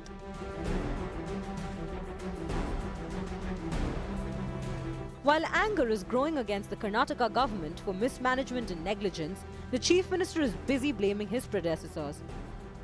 This is done because of maladministration and totally unplanned administration of the previous government, Congress government. While the politicians pass the buck, the scenes that we've witnessed in Bengaluru in the last 72 hours have put the spotlight on the damage caused by unplanned development in the rapidly growing city. 500 stormwater drains have been encroached upon, and that has now left the city drowning. Almost all the places where the water was stagnating and people were getting waterlogged, almost all of them are over. This is the worst affected area right now because the Raj Kalve is obstructed. We have started the removal of obstruction since morning. So who has betrayed Bengaluru? Let me take that question to Bengalurians who are joining me on News Epicenter this hour. Priya Rajgopal is founder of Heritage Beku and concerned citizen. Ramchandra, convener of Environmental Information System, and we also have Shekhar Vijayan, speaker and actor and a prominent citizen himself. Priya, once upon a time, it was India's Silicon Valley, also a city of lakes. Today, it's a sinking city where young are electrocuted because of water logging. Isn't this very, very sad state of affairs of a city which was so promising? Yes, absolutely. But I don't think we have moved back from being promising. We will continue to be promising. We will continue to be the city of the future, the city of innovation, and all of that. Having said that, what is happening right now is cut across economic levels, whether it is a slum, whether it's a high rise or an affluent set of villas. And I think what it's really exposed is a great amount of frustration and anger, which has always been lurking in Bangalore and its citizenry. I want to draw out one point from what you said, that who do we really blame, or who has betrayed Bangalore? While you can, I don't think this is the space for pointing fingers, but we are really sick and tired of this. One group that has not betrayed Bangalore is the citizens. I think the citizens have done all they can in terms of partnering, in terms of going for, whether it's panel discussions, meetings with politicians, with government officials, bringing out where the issues are, which could lead to other problems. We've been doing this again and again. And in the last few years, particularly after the steel flyover, you've seen a rise in civic awareness, which is very high. So I am going to put very clearly on record that I think the citizens who have really, really been trying to be collaborative, been out there, taking their job as citizens very clearly, are not. You're talking about citizens, and I'm also aware that you have started a petition on change.org as well. Shekhar, there's a loss of life that we are looking at. It cannot get more shameful and shocking at the same time. And this is not a city which cannot handle its urban growth. This is Bangalore that we are looking at, and it was once upon a time a showcase city of the country. Absolutely, absolutely. And ironically, Bangalore is the first city in India to receive electricity and use. And this is so. This is so bad. I can't even express what I feel, because we've just lost a human life, and that's what I'm saying. I think essentially the elected representatives, they need to take some really hard decisions, and we need to come back very strong at them. I think one is through the media, through the citizens, and here in Bangalore, because it's so cosmopolitan, and like you rightly said, this is a city which has everything, and it's so ironic and it's so sad to see somebody losing the life because of somebody else's negligence, which is pathetic. And strict action has to be taken. We should not take this lying down. And I strongly believe some heads needs to be rolled. Only then people do learn. But we've lost a human life, and there is no replacement for human life. And Mr. Ramachandran, heads must roll, accountability must be fixed. I'm looking at this report, which is your study, which was titled Frequent Floods in Bangalore, Causes and Remedial Measures, which was submitted to the government. And you had highlighted that there has been 78% increase in Bengaluru's concretized and paved surfaces, leading to severe blocking of the drainage system. What happened to that report? What is the status? Oh, well, not much has happened. But what we need to understand is that the changes in climate is happening. We need to accept that. If we don't wake up today, we are bound to face a similar situation again and again. What we faced last year, and this year it is more intense, and we are going to face this episode again and again. The problem of Bangalore is a fragmented governance. Too many parastate agencies, lack of coordination, and mismanagement of natural resources. The city, which was a garden city in 70s, with the 68% green cover, today the 85% of the landscape is covered with the concrete. See, we talk about development at what cost? If development is going to make the system insecure, we don't want such development. So we want a healthy system where everyone enjoy the system. When you look at the Bangalore topography, Bangalore has an undulating terrain. Taking advantage of undulating terrain, our elders have created interconnected lakes way back in 1800. We had 1,452 water bodies in an area of 740 square kilometers. Today, we have 193 water bodies. And most of these Rajakalways or the stormwater drains are encroached. There are influential sections of the society have encroached the thing. Go to RR Nagar or any part of the city where influential sections of society are there, they have encroached the thing. And the dumping of solid waste is happening. Encroachment of the lake bed and Rajakalways are the root cause for the flooding. Had those been addressed, then probably we would have minimized the damage we are facing today. That's what has to happen. Every time when rain happens, flood happens, we discuss about it, and after that, everyone conveniently forgets, and the people who matters, they start blaming each other. The blame game should end. Now we want the solution. We want our children to be secured. Yes. The Bangalore requires the secure system. That is where we need to work. Bangalore being the knowledge capital of India, we should have taken advantage of the kind of the scientific experts and the kind of a innovative thinking happens even in the common man. We should have taken advantage of that. So what Bangalore has to do is to rejuvenate the lake on priority. If we rejuvenate the lake, we could have retained the 15 TMC of rainwater in the normal rainfall. Bangalore requires 18 TMC of water, so that at least the 70% of water requirement we would have met. But Mr. And Ramachandra, apart from that, when we look at associated with the indiscriminate construction, rampant corruption, disastrous engineering, all this seem to have let down Bengaluru and left Bengaluru to drown. My question then to you is, how do you fix it now after having fully understood where the problems are? It cannot be that, those who work in IT city take boat to their workplace. And then the Chief Minister talks about that if the offices are shut, then he can look at some kind of compensation. I mean, that's really not the way forward. Well, either the compensation or the blame game will not help. What we need to do on priority is we need to remove all encroachments without any mercy. I think judiciary also has to chip in and help in that regard. And second thing is that we need to re-establish the interconnectivity among the lakes. And we need to rejuvenate the lakes on priority. If we do that, Bangalore will get back the glory of the, the maintaining the microclimate and also having a sufficient water. See, Bangalorean, 40% of Bangalorean depends on the groundwater. Groundwater is depleting with not much infiltration happening in the system. We need to do all this thing on priority. First and foremost thing we need to do is decongest Bangalore. Enough of this concretization. We don't need any more industries in Bangalore. Let us look at the whatever we have. Let us manage and it more is it effectively. also And that we you need to don't move need away more some of these people in installations. Bangalore? Because, Priya, we have also seen certain very sharp tweets come in from Bangaloreans who say that why should outsiders keep coming to our city, and that's the reason why there is overpopulation and encroachment. They are blaming it on outsiders. I think that's a specious argument, and I think we should move away from that. Bangalore has never been anything else except a very warm and accepting place, and as much of a cosmopolitan city as anything else, and I think perhaps the most that we have. We have grown and we have developed and we have actually prospered because of our, our mixed group of people that exist. But I want to move on to a point which you've mentioned. I think pointing fingers, there's just that feeling of frustration that makes it happen.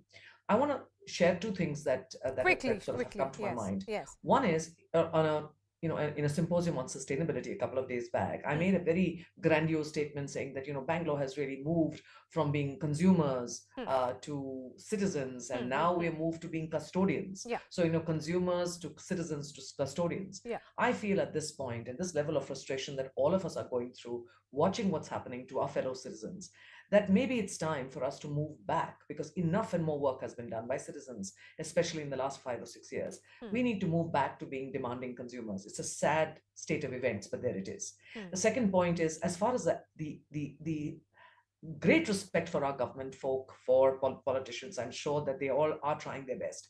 But I think we're sick and tired of the alphabet soup that has put us all into a soup and is drowning us. Whether it is the BDA, the BBMP, the BESCOM, the BWSSB, the LDA, the list goes on and on. But at the end of it, the 5 letters that do not happen is SENSE, which is basic sense. That certainly is the biggest word here when we look at citizens who are conscientious, who care about their city. Is that missing?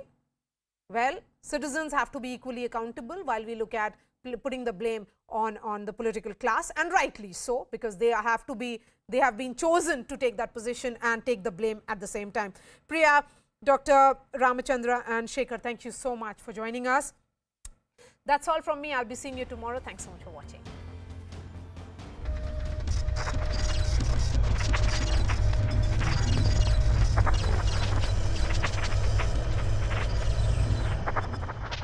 in a massive fire that broke out at a hotel in Lucknow. The fire broke out on the third floor of Hotel Livana in the posh Hazratganj area of Lucknow. Around 35 to 40 people were trapped inside when a heavy cloud of smoke was seen coming out of the hotel. 15 fire tenders and 13 ambulances rushed to the spot. After almost 3 hours of continuous rescue operation in which the fire tenders were around 12 fire tenders were present in service, and also the team of State Disaster Relief Force, the SDRF members, they were present inside, after which now the fire has been brought under control. Emergency relief teams broke the windows of the hotel to try and rescue people trapped inside. Uttar Pradesh Chief Minister Yogi Adityanath visited the injured in the hospital. The fire is suspected to have been caused by a short circuit. The owners of the hotel, along with the manager, have been taken into custody. The DRDO has finalized the design for a conventional ballistic missile and is awaiting a nod from the centre. It's about 1,500 km range conventionally armed ballistic missile. The missile will deter any ship-based threat, will counter any land-based threat from across the LAC. It's awaiting the green signal to move to the development stage. The PLA, remember, has growing arsenal of conventional land-based missiles. More than a dozen sand-laden tractors sped through a toll plaza in Agra. One after the other, the tractors go through the toll gates without stopping to pay tax. The barrier at the toll plaza is repeatedly flung open as the tractors pass by at high speed. The toll plaza staff holds sticks to try to stop the vehicles, but it has no effect. Former Uttar Pradesh Chief Minister and Samajwadi Party Chief Akhilesh Yadav tweeted the video and took a dig at the Yogi government. He said this shows the audacity of the double engine of the BJP and the sand mafia. According to the police, a case has been registered and some of those driving the tractors have been arrested. The BJP released a sting to claim that Delhi Chief Minister Arvind Kejriwal and his deputy Manish Sisodia took commissions worth hundreds of crores to benefit private players under the now scrapped excise policy. Sisodia in turn alleged that a CBI officer who recently died by suicide was in fact pressurized to build a false case against him. A day after former Tata Sons chairman Cyrus Mistry was tragically killed in a road accident near Mumbai, CCTV footage now shows the Mercedes car he was travelling in moments before this unfortunate crash. The car was seen speeding towards a checkpoint. It would go on to hit a road divider, instantly killing Mistry, who was sitting in the back seat and not wearing a seatbelt. China denounced the United States for its $1 billion arms sale to Taiwan. Beijing has vowed to take firm countermeasures against the United States' latest arms sales to Taiwan. Last week, the Biden administration announced a $1 billion arms sale to Taiwan for Harpoon anti-ship missiles, Sidewinder air-to-air missiles, and support for a surveillance radar system. It's the largest arms sale since Joe Biden took office. China is now breathing fire and threatening to take resolute and strong measures to firmly defend its sovereignty and security interests. The acrimony between the United States and China over Taiwan has increased ever since House Speaker Nancy Pelosi's visit to the island. Taiwan is a self-ruled island.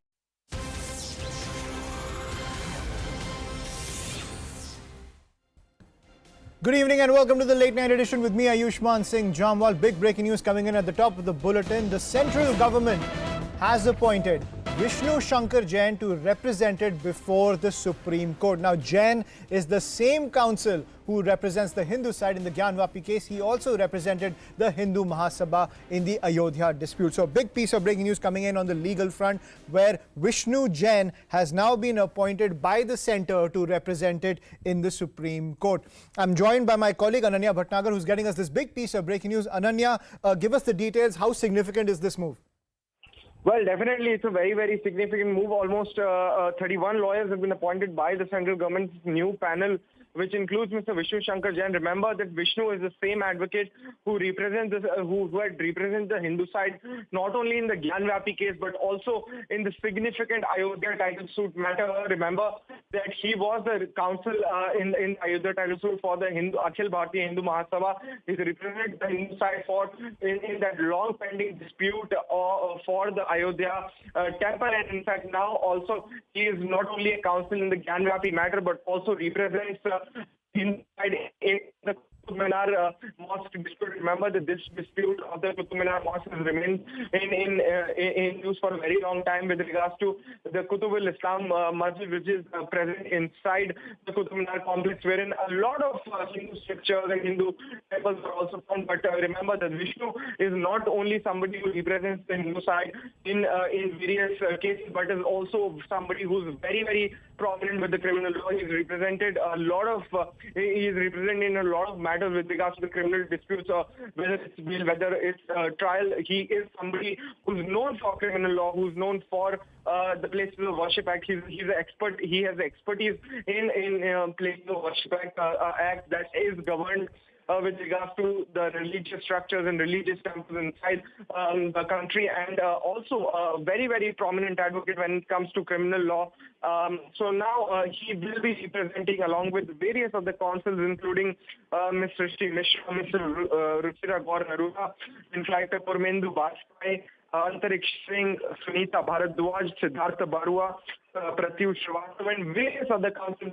Almost 31 lawyers have been appointed by the central government in its new panel, who would be representing the central government before, in fact, the Supreme Court of India. So very, very significant piece of breaking news coming in at this point of time, Ayushman, and it is something that is of very, very relevance, because remember that Vishnu has been a very, very prominent face when it comes to Gyan Vyapi case, when it comes to Ayodhya title suit, or the Qutub al-Islam dispute of the Qutub Minar complex. So somebody who, one of the most prominent names into this 31 advocate list, who is appointed as an empaneled counsel for the central government, and he would now be representing the central government before the topmost court of the country. So we'll see as to how the matter is taken and how, in fact, he represents the central government and took for the stand for the Modi government before the topmost court of the country. Right. Thank you, Ananya, for that big piece of breaking news.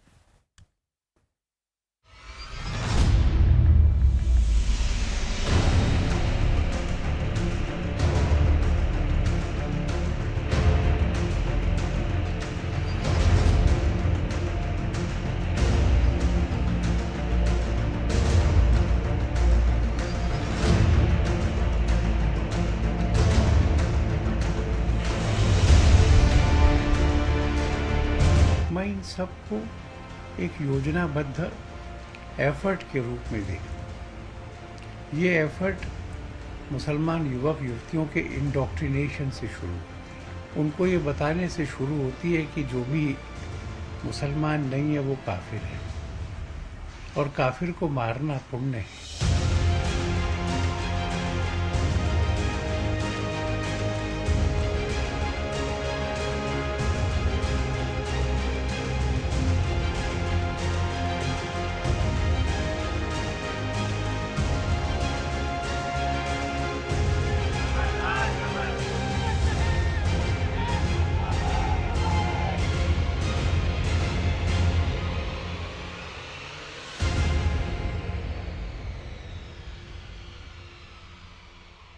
Faith-based targeted killings in the past few months have shown that there is a virus of radicalism that is spreading across the nation.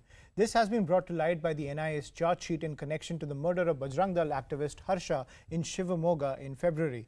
Based on the statements of witnesses, recoveries of weapons and other forensic evidence, analysis of CCTV footages and call detailed records, the NIA has claimed in its 750-page charge sheet that the 8 prime accused formed themselves into a terrorist gang and conspired to murder Harsha. The agency claims it was a meticulously planned hate crime aimed to send a message and spread fear among the Hindu community, and the Bajrang Dal activist was picked due to his cow protection campaigns. The charge sheet says that the assailants felt that the Muslim community is being oppressed in the wake of the debate over hijabs, the Citizenship Amendment Act and the National Register of Citizens.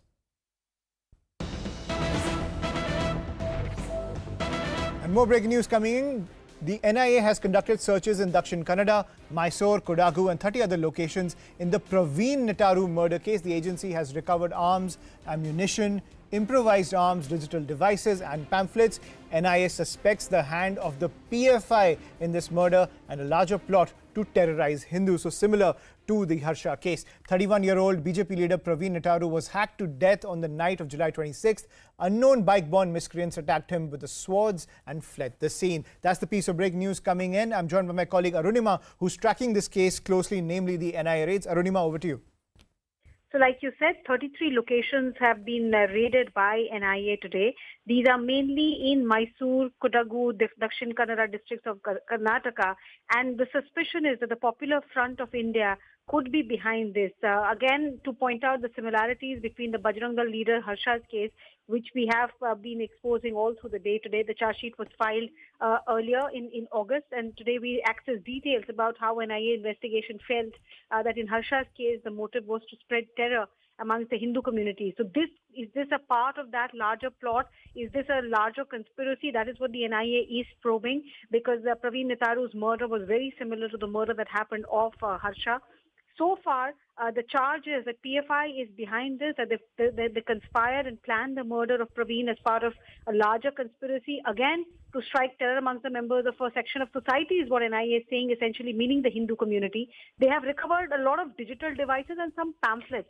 So scanning of those digital devices, the messages, etc., if there are any encrypted platforms on it, they hope to get the details about who was funding them, who were the people who were part of this conspiracy. They've also recovered improvised arms, and they've also picked up ammunition. So to complete the chain of criminal conspiracy in a court of law, these could come in handy as well. At this stage, NIA says that investigations are continuing. Right. Thank you, Arunima, for getting us the details as the NIA raids continue in the Praveen Netaru murder case. Now, shifting focus, floods continue to cripple the IT capital of the country, turning the infrastructure into a death trap, claiming one life. A 23-year-old woman named Akhila was killed after she touched a live electric pole while crossing a flooded road in Siddhapura on Monday night. She succumbed to her injuries while she was being treated at a hospital. This is the reality of one of the richest cities of the country, ladies and gentlemen, which hosts the biggest companies in the world. The life of the common Bengalurian has been hit hard as offices, shops, hospitals, schools and colleges have been paralyzed by the floods. Businesses are unable to operate, people are unable to move, access to essentials has been hampered, and children are unable to go to school. Not only is it a threat to millions of lives, the floods have led to crores in damages and have delivered a significant blow to the economy of one of the biggest financial engines of the state of Karnataka. Now, beyond that, now Bengalurians face the threat of crumbling buildings, sinkholes and open sewers hidden under flood waters, live electric wires on the streets, and the spread of diseases.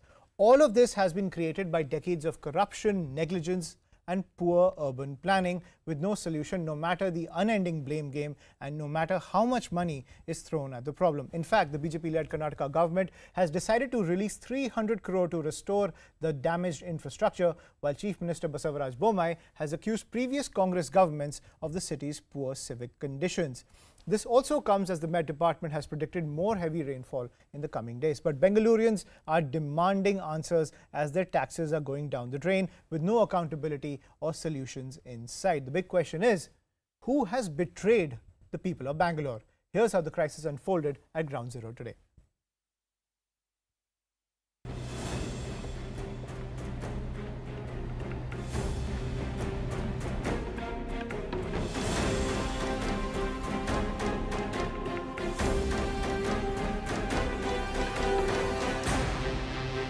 This is the famous IT corridor of Bengaluru, home to tech giants, startups and innovators.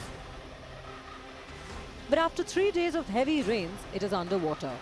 Roads have turned into rivers, buses have been replaced with boats, and the so-called Silicon Valley of India is now a swampland. You can see the complete outer ring road is waterlogged, and that's the kind of situation that has been created here because of the heavy downpour. The traffic police are trying to divert the traffic from here. They are requesting people to not choose this particular road to travel.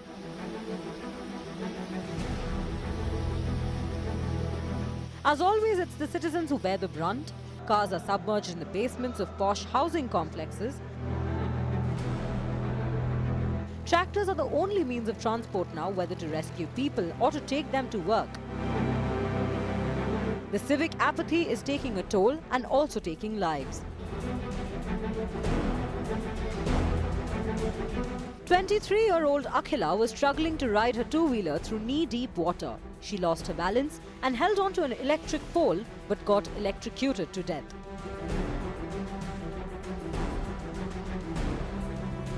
While anger is growing against the Karnataka government for mismanagement and negligence, the Chief Minister is busy blaming his predecessors.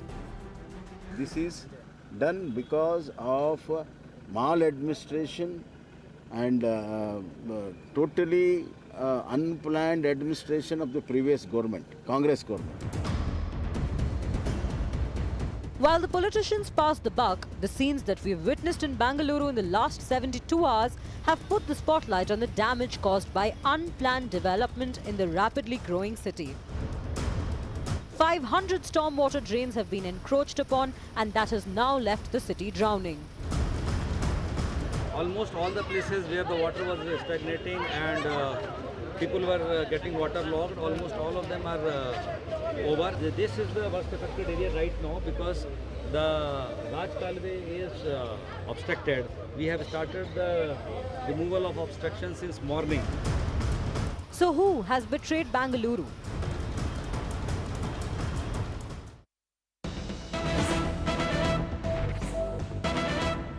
And heavy rains continue to lash Bengaluru amid a yellow alert. Now the IMD has forecast that there will be no respite from the rains for the next 2 to 3 days. Let's listen in. We are expecting heavy rain for the next 2 to 3 days in Bangalore city. So, and we have issued yellow alert for that. 2 stations have reported heavy rainfall, 77.8 and 64.8. Both the stations are in Uttar Kannada district. In North Interior Karnataka, highest rainfall is reported by Lokapur station in Bagalkote district of 16 centimeters. We are expecting widespread rains for the next 5 days over coastal Karnataka, and widespread rains also in North Interior Karnataka. I'm joined by my colleague Harish Upadhyay, who's reporting from Bengaluru. Harish, so no respite for the IT capital of the country as the blame game continues between the Congress and the BJP. What is the latest from Ground Zero? Well, in fact, contrary to what the Met Department has predicted, there hasn't been much of a rain this evening in Bengaluru. And the bulletin that's put out by the IMD says that there's a yellow alert for the city for tomorrow. After that, there is no yellow alert that's predicted so far. Right, so that's the pitch coming in from Ground Zero. Thank you, Harish, for joining us on the broadcast and getting us the latest from Ground Zero. But the IMD has said that heavy rains could hit the city for the next 2 to 3 days as the urban crisis continues in the IT capital of the country. We're going to take a short break. More news and updates on the other side.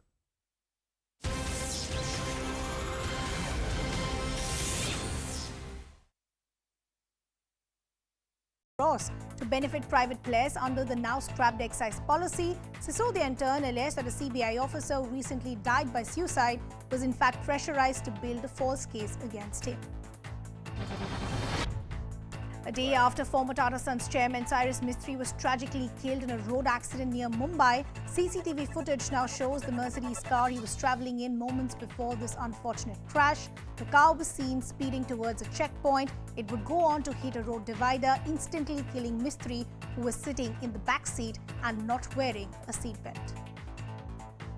China denounced the United States for its $1 billion arms sale to Taiwan.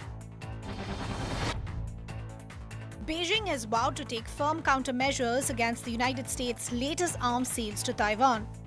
Last week, the Biden administration announced a $1 billion arms sale to Taiwan for Harpoon anti-ship missiles, Sidewinder air-to-air missiles, and support for a surveillance radar system. It's the largest arms sale since Joe Biden took office. China is now breathing fire and threatening to take resolute and strong measures to firmly defend its sovereignty and security interests. The acrimony between the United States and China over Taiwan has increased ever since House Speaker Nancy Pelosi's visit to the island. Taiwan is a self-ruled island, but China sees it as a breakaway province. China has accused the United States and Taiwan of creating instability by rejecting Beijing's claim to sovereignty over the island. China has made a record number of incursions into Taiwan's airspace last month. 446 PLA planes crossed into Taiwan's airspace. 1,098 incursions by PLA planes so far this year. Chinese ships cross the median line every day. This year's incursions far higher than 380 in 2020. In October 2021, there were 196 sorties done by the PLA. Liz Truss defeated rival Rishi Sunak to become the new Prime Minister of the United Kingdom. She will become the Conservative Party's fourth Prime Minister since elections in 2015. Liz Truss replaces Boris Johnson, who was, remember, forced to announce his resignation in July after months of scandal.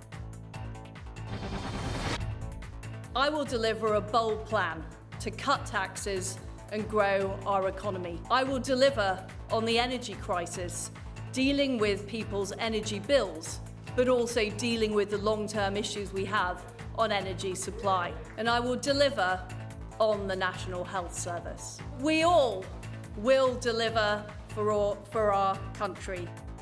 A horrific accident at a fair in Mohali was caught on camera.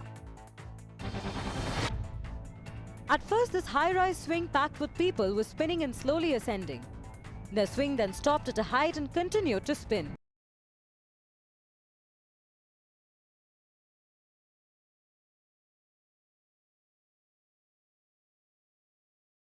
There's a growing outrage over video of a pet dog biting a boy inside an elevator of a housing society in Ghaziabad. Have a look. The child was already standing inside the elevator when a woman walked in with a dog on the leash. But as the boy moved towards the elevator, the dog jumped up and bit him on the leg. The boy started jumping up and down in pain, but the woman just looked on and didn't even bother to check up on the kid. When it was the woman's turn to get off the elevator, the dog pounced on the boy again. The video went viral with people demanding action against the woman. The boy's parents filed a complaint, following which police are now going to take legal action. And the new Vande Bharat Express held a trial run, clocking a speed of over 180 kilometers per hour. The Southern Railway shared a video to show the stability of the new coaches. A glass of water filled to the brim was not even shaking when the train was running at the high speed. Prime Minister Narendra Modi and Bangladesh Prime Minister Sheikh Hasina signed 7 MOUs ranging from sharing of river water to space and unveiled new connectivity and energy initiative. After his talks with Hasina, Prime Minister Modi said that both sides stressed on cooperation against terrorism and fundamentalism. And here's a reminder why you should always check both sides of the road before crossing. 3 women were trying to cross a road. While 2 of them waited after seeing 3 incoming cars, the third woman carelessly decided to walk on. A white sedan slowed down, but the black hatchback could not brake in time and slammed it from behind. The sedan then swerved past the woman, the car's rear missing her just by a few inches. The hatchback also skidded past the woman without any contact as well. After miraculously surviving this, the woman decided to walk back across the road, but again another car nearly missed her. Netizens slammed the woman for being so careless and pointed out how she caused the accident herself and should pay for damaging both cars. And a nasal COVID vaccine developed by Bharat Biotech has been approved by the drug controller. Here is why it matters. The vaccine is literally sprayed into the nostrils and inhaled. It acts against the virus as it tries to break into body's barrier. It also helps overcome potential difficulties in mass vaccination. Welcome back. Breaking news coming in and a big upset at the Asia Cup, ladies and gentlemen. India has lost to Sri Lanka. India has lost by about 6 wickets to Sri Lanka, jeopardizing India's entire campaign at the Asia Cup. This puts a big question mark about India's entry into the finals. I'm joined by my colleague Shivani Gupta. Shivani, what does this loss mean for us? Well, this definitely puts us in a very, very bad situation because this is our second Super 4 stage match, Ayushman, that we've lost in a row. First to Pakistan in a close match, and now the second one also virtually with 1 ball remaining. So what this does is it puts India in a very precarious situation. There are 3 more matches to go in the Super 4, and it puts us, it makes us dependent on other matches' results. I think mathematically there is still a chance that 3 teams can be stuck on 2 points. So India obviously has to beat Afghanistan in the next match, but they also have to hope that some of the other results go their way. But I think looking at the equation that Pakistan still has 2 more matches to play, while India has only 1. I think it's a tough situation for India now to qualify to the final. Right, so a tough situation for India to qualify for the final round, but at the same time, India has lost to Sri Lanka at the Asia Cup by 6 wickets. Another upset after losing to Pakistan on Sunday. Let's get you a wrap of all the other news that are making headlines across the country. The new Vande Bharat Express held a trial run clocking a speed of over 180 kilometers per hour. Southern Railway shared a video to show the stability of the new coaches. A glass of water filled to the brim was not even shaking while the train was running at such high speed. Prime Minister Narendra Modi and Bangladesh Prime Minister Sheikh Hasina signed 7 MOUs ranging from sharing of river waters to space and unveiled new connectivity and energy initiatives. After his talks with Sheikh Hasina, Prime Minister Modi said both sides stressed on cooperation against terrorism and fundamentalism. Another day, another opposition outreach by Nitish Kumar. Today, he met Delhi Chief Minister Arvind Kejriwal, CPM General Secretary Sitaram Yechuri and Samajwadi Party's Mulayam Singh Yadav as well as Akhilesh Yadav. Nitish Kumar said he is in Delhi for opposition unity and is neither a claimant for the Prime Minister's job in 2024 nor does he desire it. The BJP has started drawing up a roadmap for the 2024 general elections. Union Home Minister Amit Shah and BJP President JP Nadda held a key meeting today which was attended by top central leaders. The focus was on the 144 seats the party missed in 2019 by narrow margins. 2 Hizbul Mujahideen terrorists were killed in an encounter with security forces in the Anantnag district of Jammu and Kashmir. Security forces cordoned off the area and carried out search operations after getting information about the presence of terrorists. Suresh Raina, part of India's 2011 World Cup winning team and a 4-time IPL winner, has announced retirement from all formats of the game. The move by the 35-year-old, who called it quits from international cricket in 2020, means he will no longer be available for IPL or domestic leagues. And Hollywood star Tom Cruise is taking his movie franchise Mission Impossible quite literally. We leave you with a video of his incredible plane stunt.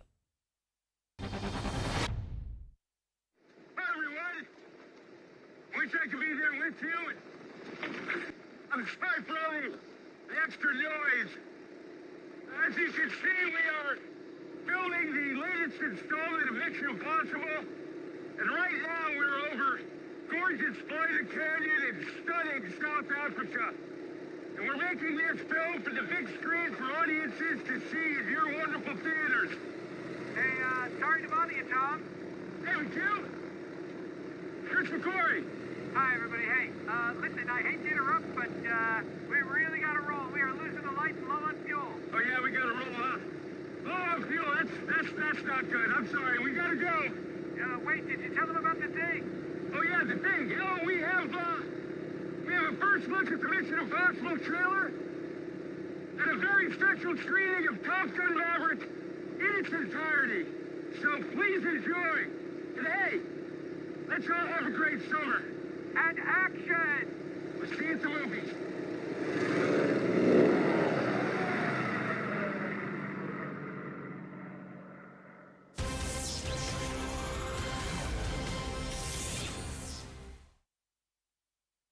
Unstoppable 19-week sprint.